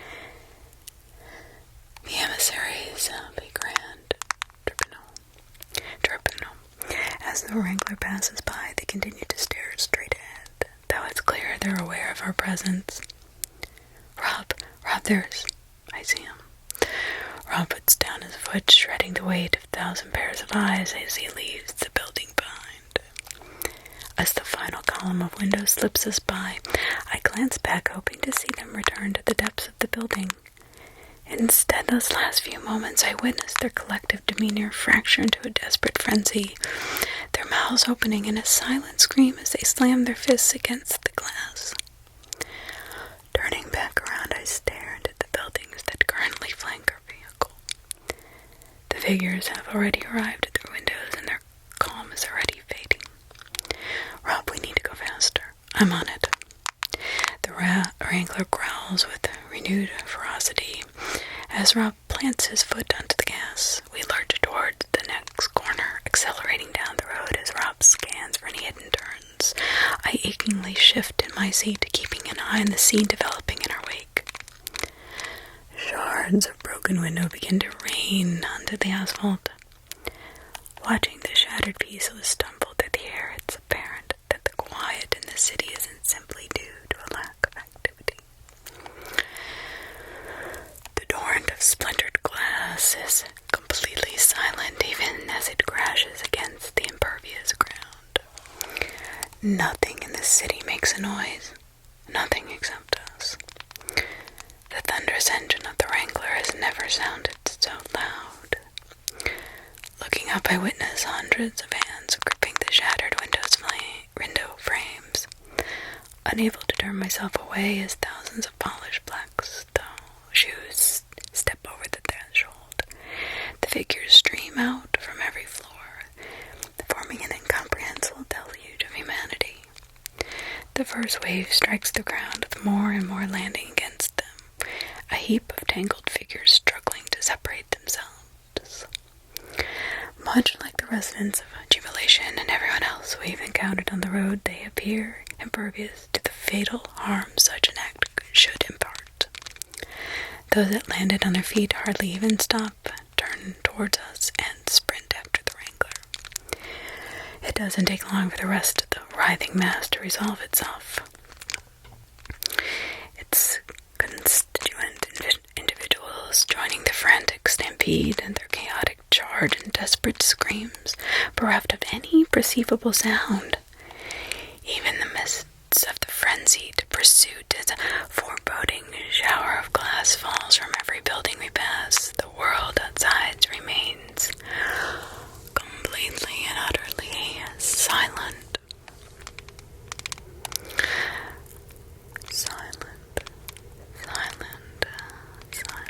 The chaos made even more incomprehensible, framed against the ungodly stillness in which it takes place. Rob screeches around the corner, drifting onto a long, open street. The roadway ahead is flanked by skyscrapers, disappearing to a narrow, vanishing point. As we race down the next stretch of road towards a large intersection, the ever-growing mob bursts onto the street behind us, taking the corner with supreme coordination and continuing tirelessly in our direction. A split second later, I'm struck by an abrupt and pervasive idea. It feels unlike any thought I've ever had before, less of a notion and more persistent hybrid of intuition and deja vu, as if the course of action we must take is obvious to me, despite my not knowing why. I force my voice above a grating whisper. Rob, we need to drop something behind us, something loud. What are you thinking? You just have to trust me, okay? We still have most of the plastic explosives. Could you? Nah, if you took out the plastic cap, I ain't got time to make a new one. Rob glances into the rear view and then back to the road. I can almost hear the gears turning in his head. But that's the only explosive on board. Think you can drive? I guess we can find out. The car thunders across the tarmac as I clumsily clasp the wheel, shifting myself over and working my foot onto the accelerator. Rob lifts himself away and climbs past me into the back of the Wrangler. In my weak state, every shuddering motion makes my bones rattle. With each subsequent gear shift, I'm forced to take my remaining hand off the wheel and reach across to the stick. The effort is precarious and awkward, yet my aching limbs, puppeteered by will and adrenaline, every passing second a battle to maintain control. The windows up ahead are starting to fracture. The noise of the Wranglers carrying and the entire city is starting to preempt our arrival. Behind me I can hear the ripping of duct tape, the tearing of fabric, and the clattering of falling luggage. I'm not sure what's taking place behind me. I just have to trust that Rob has a plan. That's when I hear the back door swing open just before we reach the intersection, a metallic scraping along the Wrangler's floor and a pained grunt from Rob as he throws something out the road behind us. Reaching the crossroad, I slide my hand along the wheel and twist sharply to the right. As the car lurches around and onto the next road, I feel my heart sink dramatically. We've been overtaken. The windows ahead of us are shattered. The front doors lay broken on the street and the buildings. Desperate inhabitants are rushing towards us, blocking off our means of escape. I slam my foot onto the brake and the Wrangler shudders to a halt. The engines stalling and cutting out, the streets are now spilling over, an overwhelming swarm converging on our position from four directions. I look back to Rob and he meets my gaze, his eyes brimming with dismay, finality. An explosive shudders through the air behind us. I look out the back window to see a shattered jerry can, one of Rob's now superfluous fuel reserves. Its dark spilled out across the road and casts a light. Now that the engine isn't running, the echo of the blast and roar of the primal, poetic flame fills the afternoon air. The trajectory of the maddened crowd changes instantaneously. The silent wrangler has fallen from their collective attention as they refocus onto the smoldering flames. Those up ahead continue to rush past us, streaming around the wrangler as they scramble to the spilled pool of gasoline, digging their hands into the blaze, grasping hopelessly at the fire. Delicately careful not to make a single shred of noise, I climb out the back seat, joining Rob in the mech of the wrangler. He addresses me in confused whisper. Why don't they care about us? What are they doing? It's the sound, Rob. They want it for themselves. I don't know, I'm so sure, but I know that it's the case.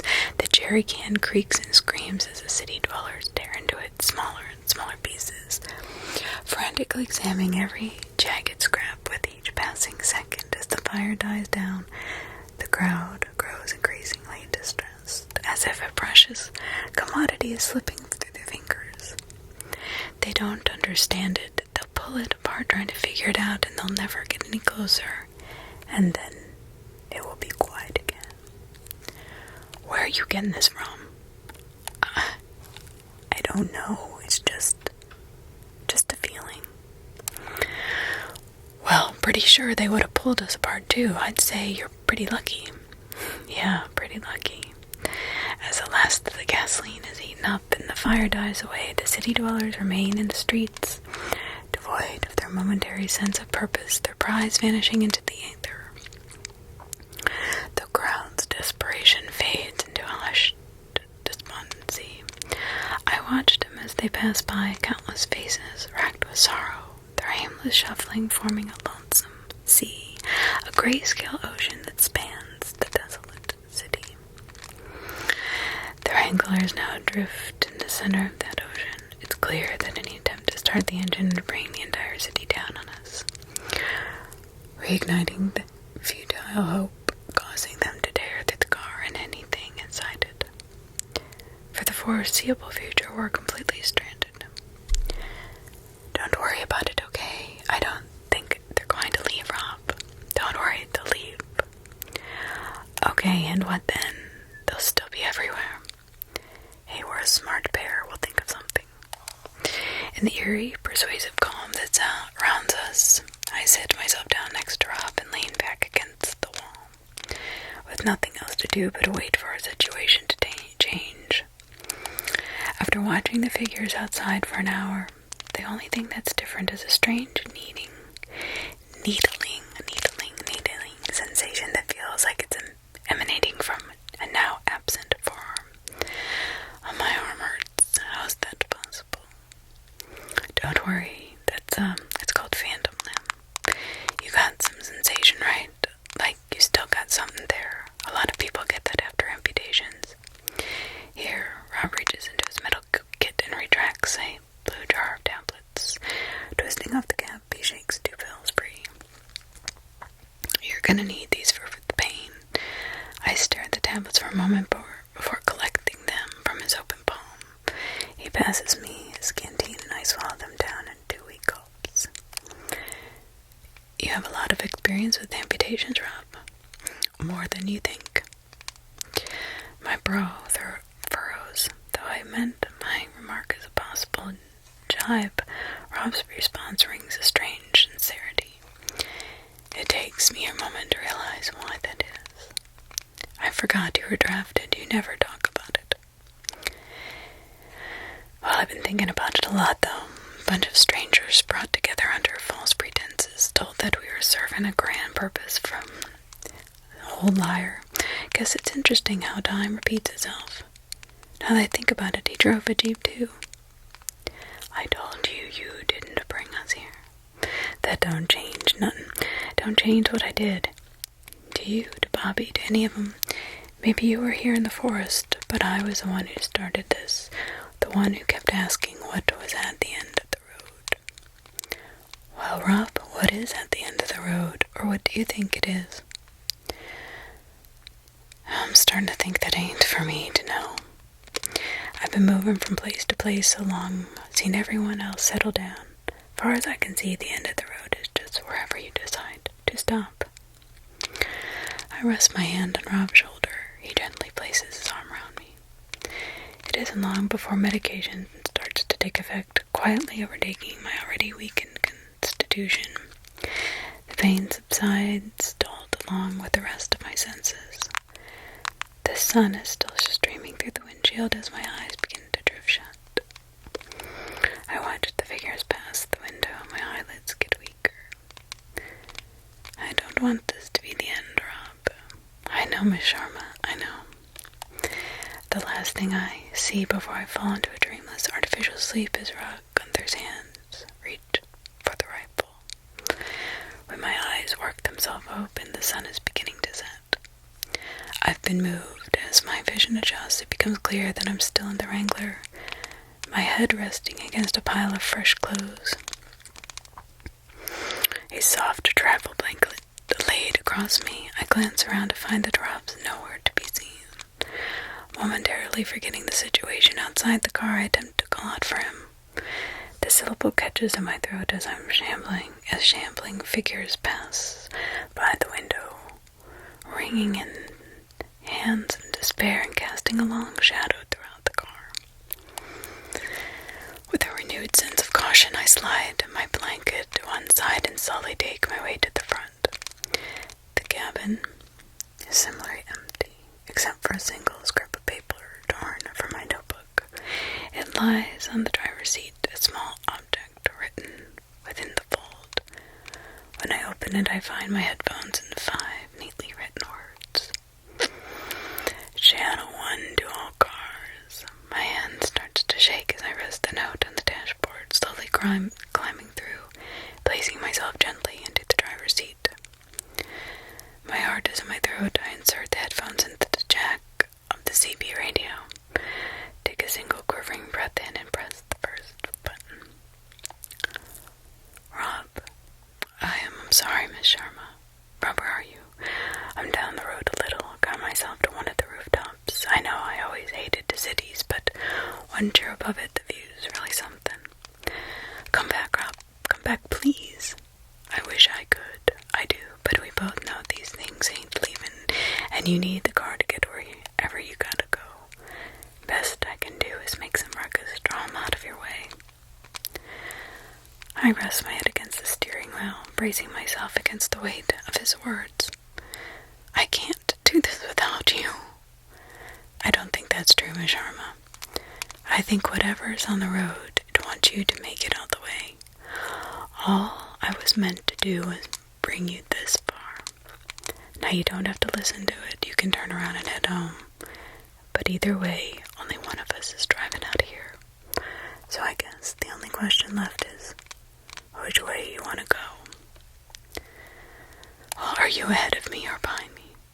I can be anywhere. It's your choice, Miss Sharma.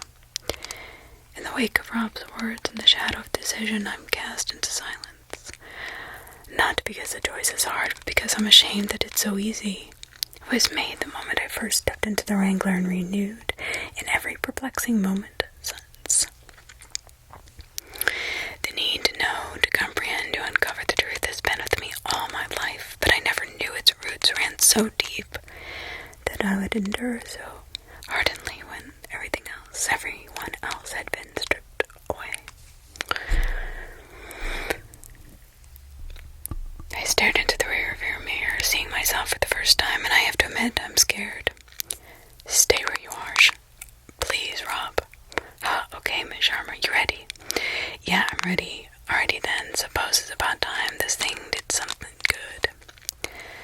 The shot explodes through the radio before a faint booming echo reaches me on the quiet city air. Its effect on the city dwellers is immediate. Their collective melancholy shatters in an instant, replaced by renewed fixation. Before I know it, the disparate crowd unites once more into a stampede horde rushing past the window of the Wrangler and back down the road towards the source of the noise. Are they on their way? As the last of the city dwellers disappear behind me, I run my hand across the steering wheel and down to the ignition.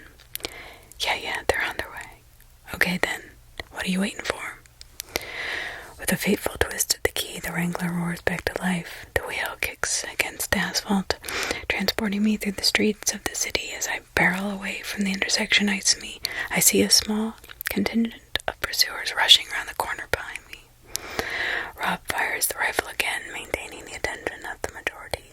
The stragglers fall away in my rearview mirror, losing ground against the Wrangler. I take the first left, then the next possible right, then another left. A few minutes later, I eventually find myself on the last stretch of road leading me back into the vast, empty desert. So you gonna make it? Yeah, I'm gonna make it. Good. That's good, Miss Sharma. If it's you, Marjorie, if you get a chance, let me know. Well, it's more than I deserve, but of course I will. I appreciate it, okay? They're gonna be here soon, so I'm gonna go radio silent for a while. If I call you, you know I'll make it out. If I don't call you, just assume I made it out okay. Please tell me you're going to be alright, Rob. It's been a real honor driving with you, Miss Sharma. The sound of a fatal shot reverberates through the radio, its echo drowned out by the roaring engine of the Wrangler. The world shifts around me as I burst out of the city and back onto the desert road. The way ahead is laden with immense possibility, yet as I disappear into the vast of the desert, I can only think of what I've left behind. Rob J. Gunther had his flaws, marked by loss, driven by obsession, his good intentions often paving the way to tragedy and heartbreak. As the tears begin to roll down my cheeks, I decide to remember him differently. As a valued friend, a good man, and above anything else, a great story, no matter how you tell it.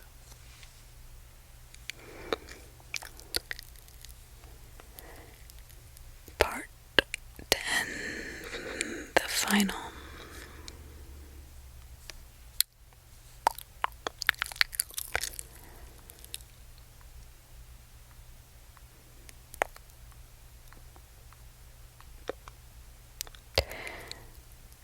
The left-right game was nothing more than a 9-page document peeking out of a yellow envelope resting quietly on my desk. I remember reading it on my lunch break. I remember it made me laugh. The submission had arrived at the first post, quietly making its way around the office, treated by everyone as a short-lived novelty of little journalistic value. The story was easy to dismiss, appearing all too similar to the rambling ghost stories and blurry UFO sightings that filled our mailbox on a daily basis, and which most of the senior staff had learned to instinctively ignore. Doomed by association, the document was quickly passed over, my desk merely a pit stop on its way to the rejection pile.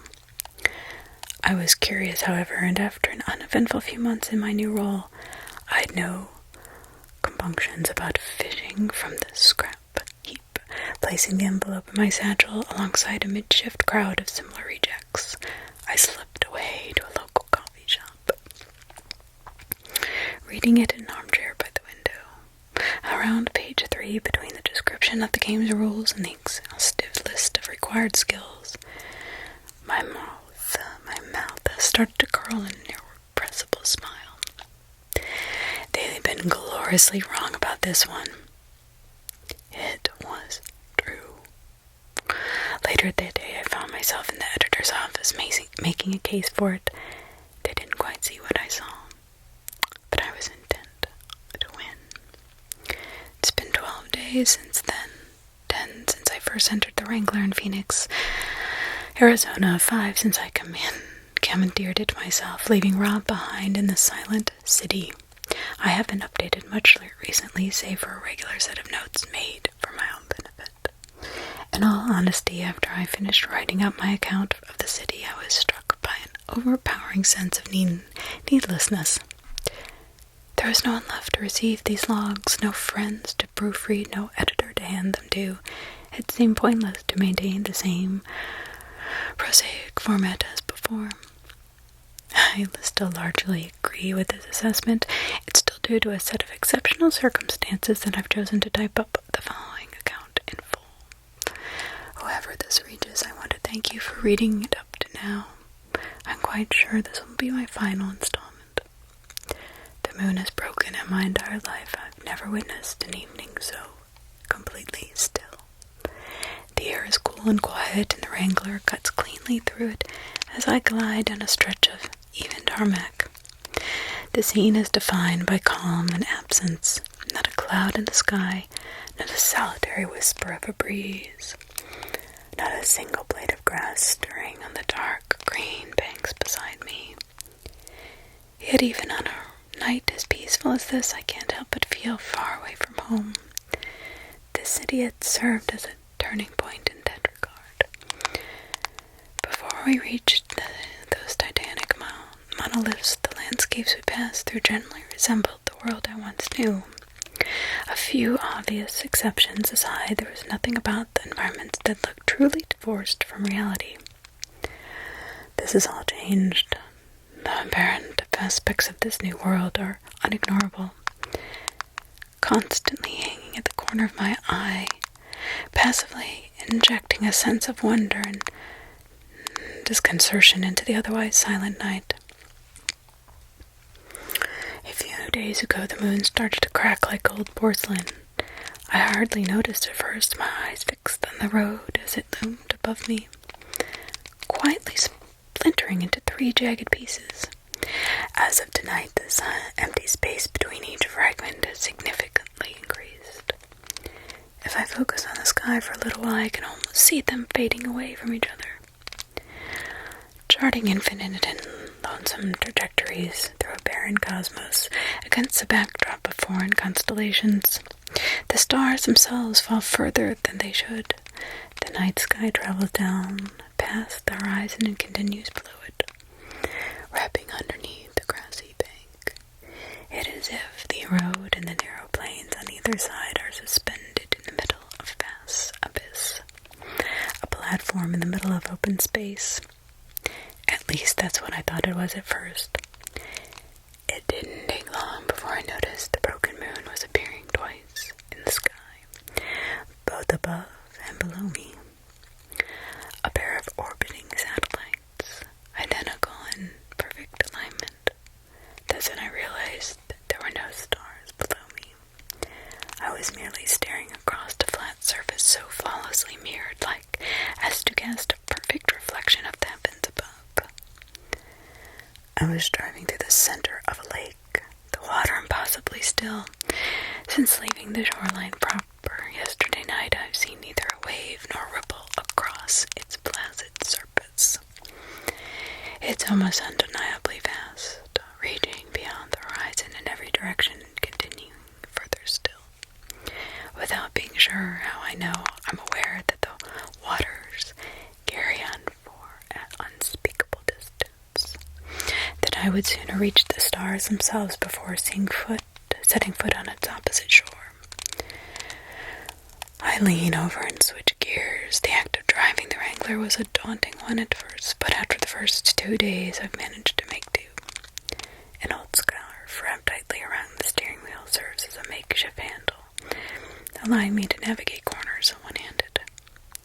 I don't have an elegant solution for the gear shift, but I've quickly grown to use the process. If I've learned anything from the road, it's the graze. It's the first casualty in the fight for survival. Adaptability, no matter how clumsy, outlasts it at every turn.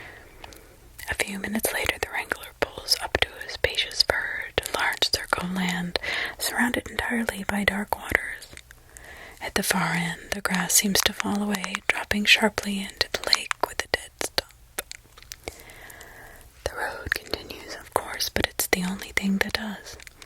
With nothing on either side of it, forms a narrow bridge of perfect flat asphalt, raised on a bed of mud and rock. I press my foot onto the brake pedal, easing the Wrangler to a steady halt at the center of the clearing. For the first time today, I open the car door and climb out of my seat. The dull tap of asphalt shifts to a soft rustling as I make my way over to the lakeside. There's something on the shore, a barely discernible object, almost entirely concealed by a shaka, verdant undergrowth. it's a miracle I'd managed to spy it from the road, though perhaps something about the stark uniformity of the landscape had made it stand out. As I advance towards the water and the object draws near, its indeterminate form solidifies in my mind. It's a human arm, reaching out from the water and onto the bank.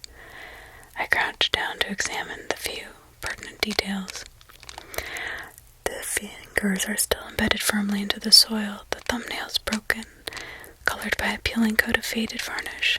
There's a placid, emaciated quality to the skin, spreading down the arm until it disappears beneath the thick woolen sleeve. At the point it meets the surface, the water soaks into the fabric, turning it black from original gray.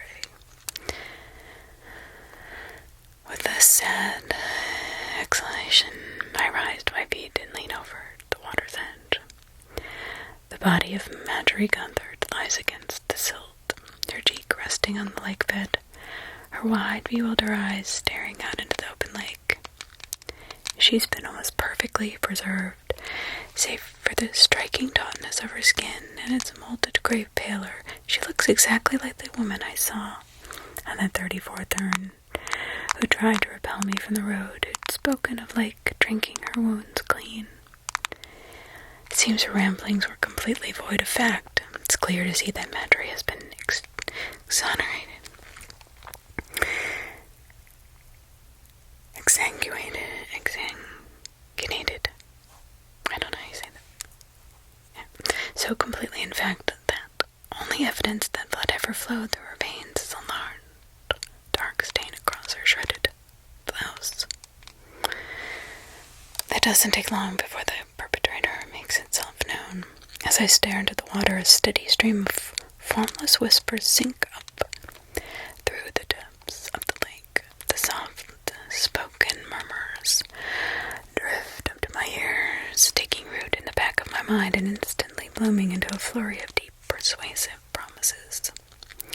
I find myself entirely transfixed by the still water as my myriad of generous offerings unfold in thought out of my consciousness. The whispers suggest an end to the phantom pains of my absent arm, perhaps even a completely restored limb, stronger than it had been before. Furthermore, it shows me a glimpse of its incomprehensible span, its furthest bank reaching across countless worlds, its deepest point lying below everything. I'm offered total knowledge of every league, every fathom, every inconceivable shore. My hand reaches down as the whispers continue, every bargain steeped in sweet benefice. A moment later, my outstretched fingers brush against the soft grass and wrapped around Marjorie's exposed arm. Digging my heels into the ground, I lean myself backwards and pull. The water ripples and splashes as I drag Marjorie's lifeless body slowly into the bank.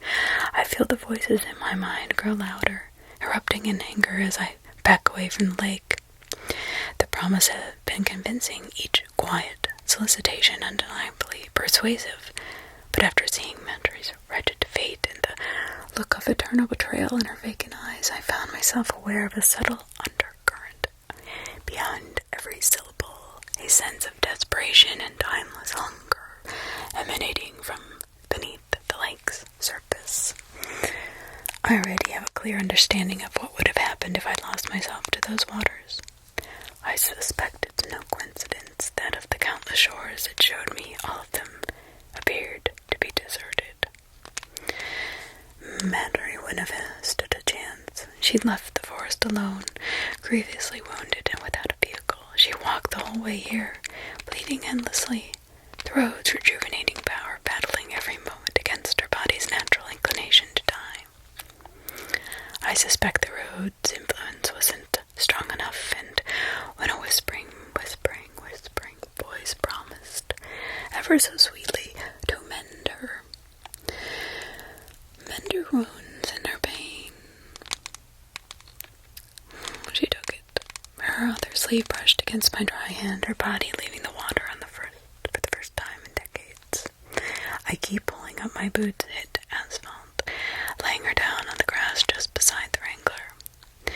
After a moment of sober vigil, I walk to the back of the car and fetch Rob's foldable spade.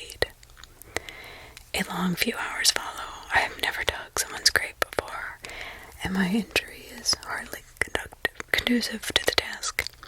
My fleece tied around my waist, pearls of sweat running down my brow. I managed to slowly chip away at the damp earth. 5 hours later, my back cramping, my hand raw from gripping the shovel, I attempt to lower Marjorie into the rough pit with some semblance of grace.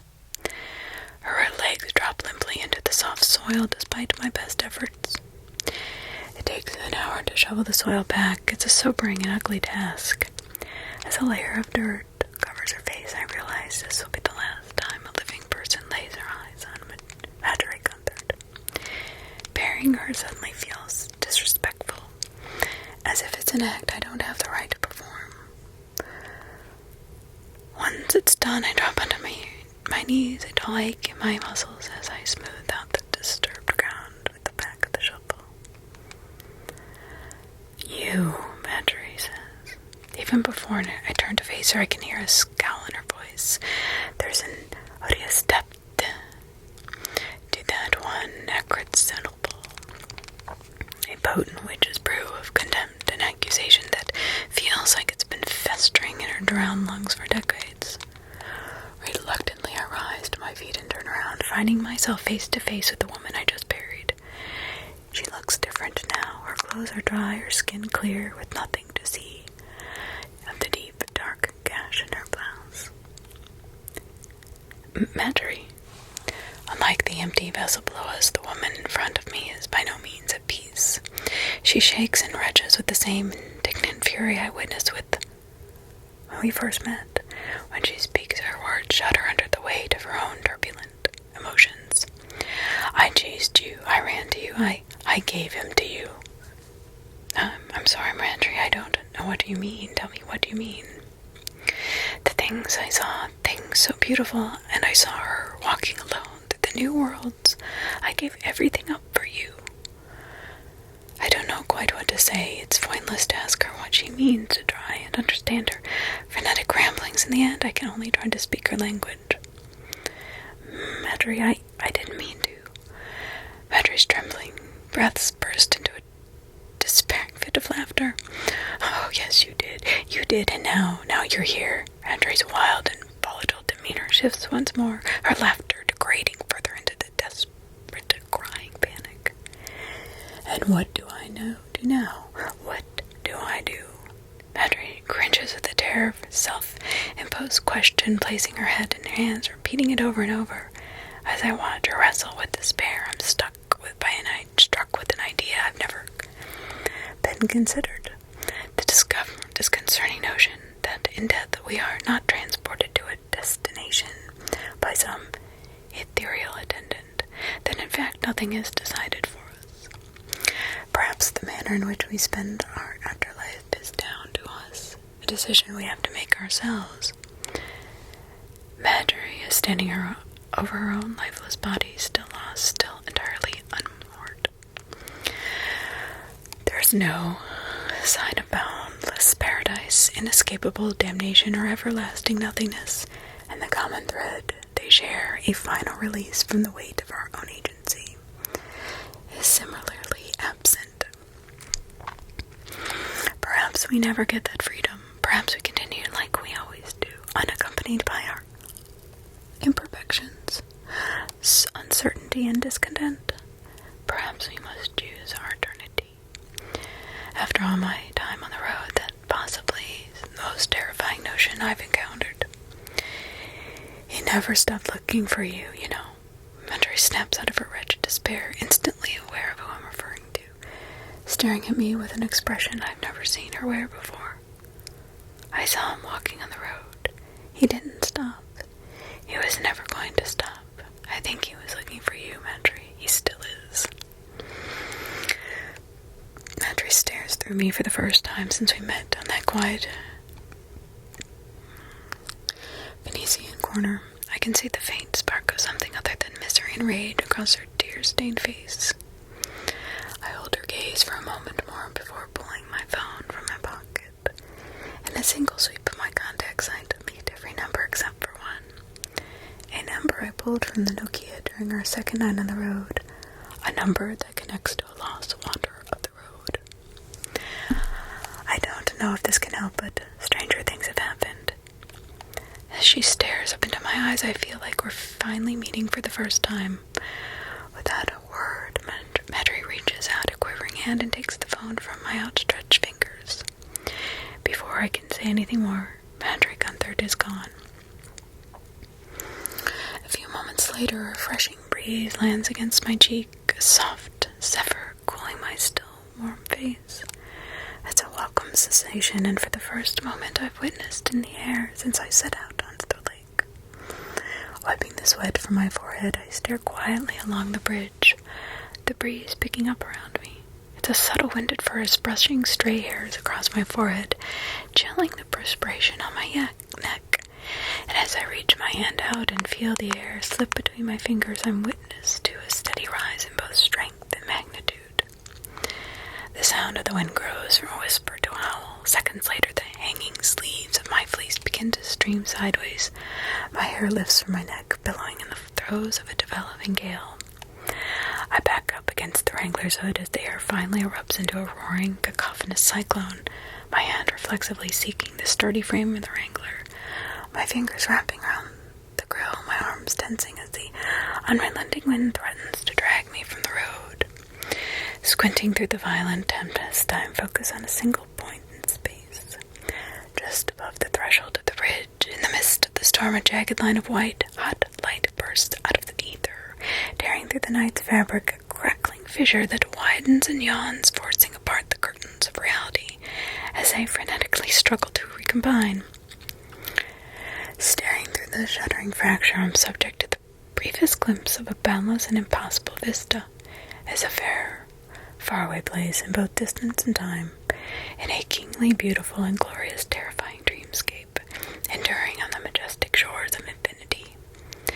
Every moment there spans a millennium and unfolds in countless directions at once. Every passing shadow holds a darkness beyond measure, their edges burned by the glare of a waking sun which looks across every conceivable world with a hollow, rancorous intent. In the midst of this maddening landscape, a single entity approaches, gliding towards the portal with the clear intent to pass through. As it breaches the shuddering gateway and the wind dies down, I stare up at its grand, celestial form. Its being is like anything I've ever seen, composed entirely from electric arcs of brilliant magnesic light which burst into a violet and blinding central core.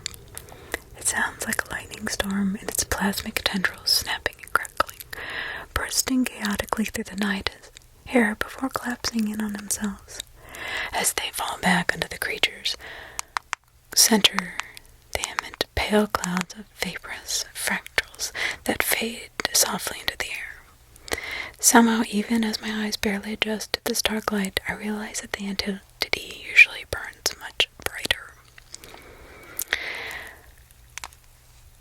So that, for my benefit, it's dampening its glow so it can appear before me without scorching my eyes from their sockets.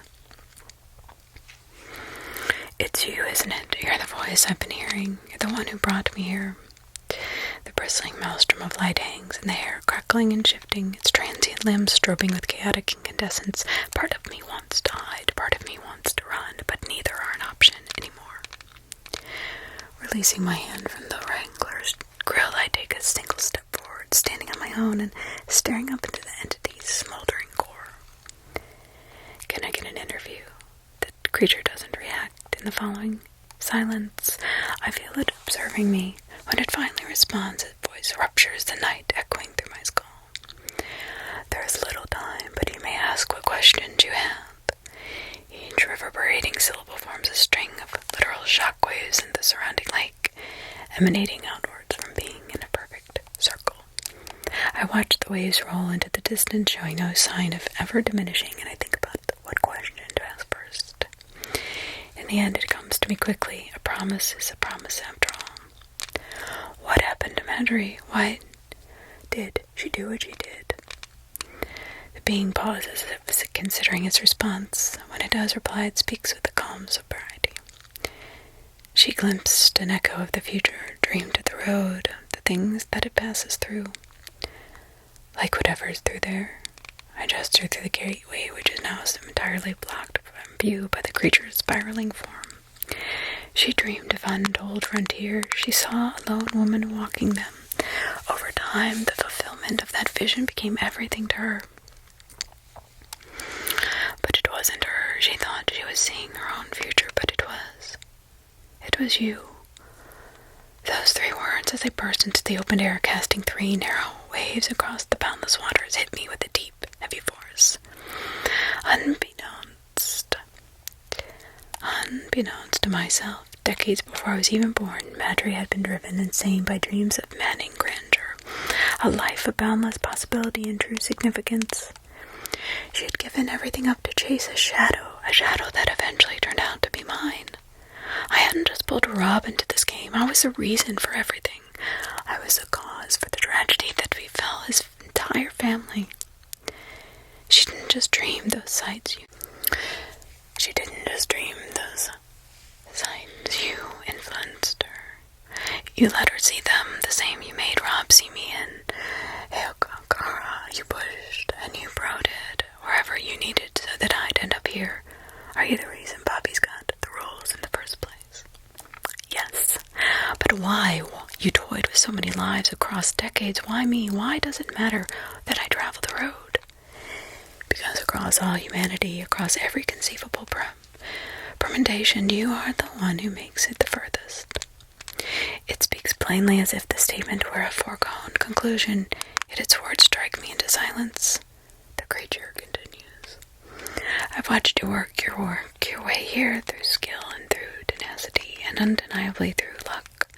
You are brought here because of these qualities. They will carry you further along the road than any other.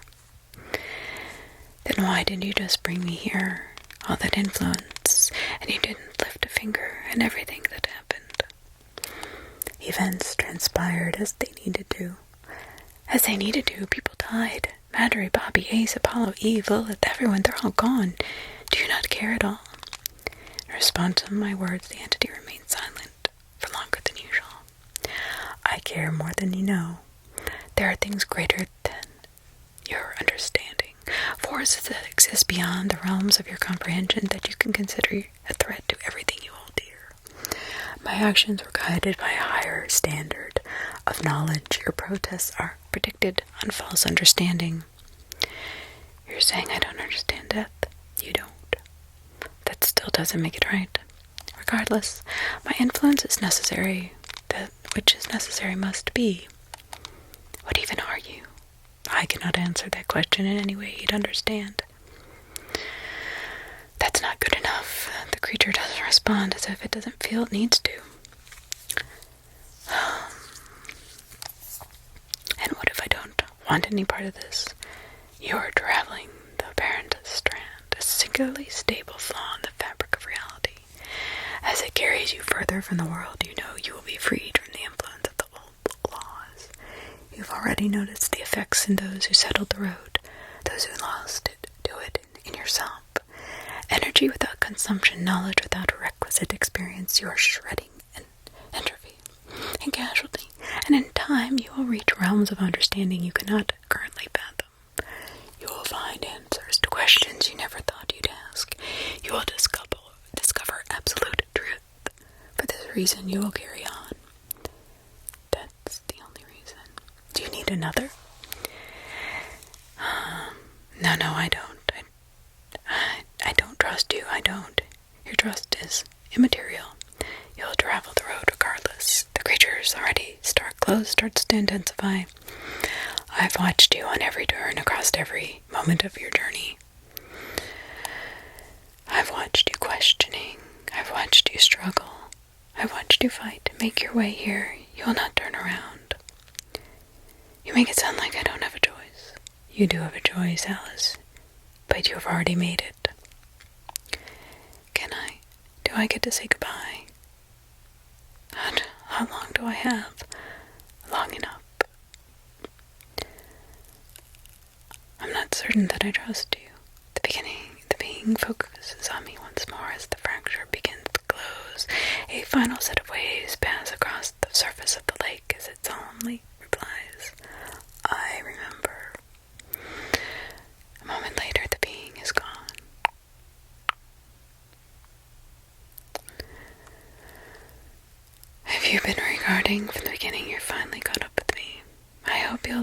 few personal messages. To Rob, I hope you're able to read this someday, and I'm so sorry for everything I've done. To my mom and dad, I'm sorry I won't be sending this to you. In the end, I was carried along this road by a profound selflessness.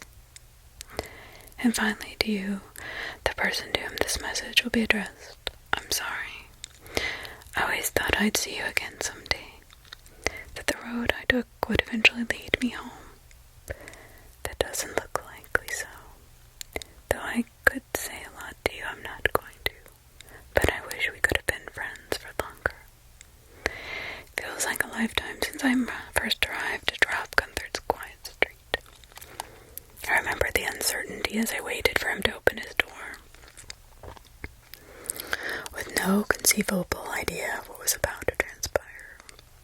Like so many other things, that's now changed.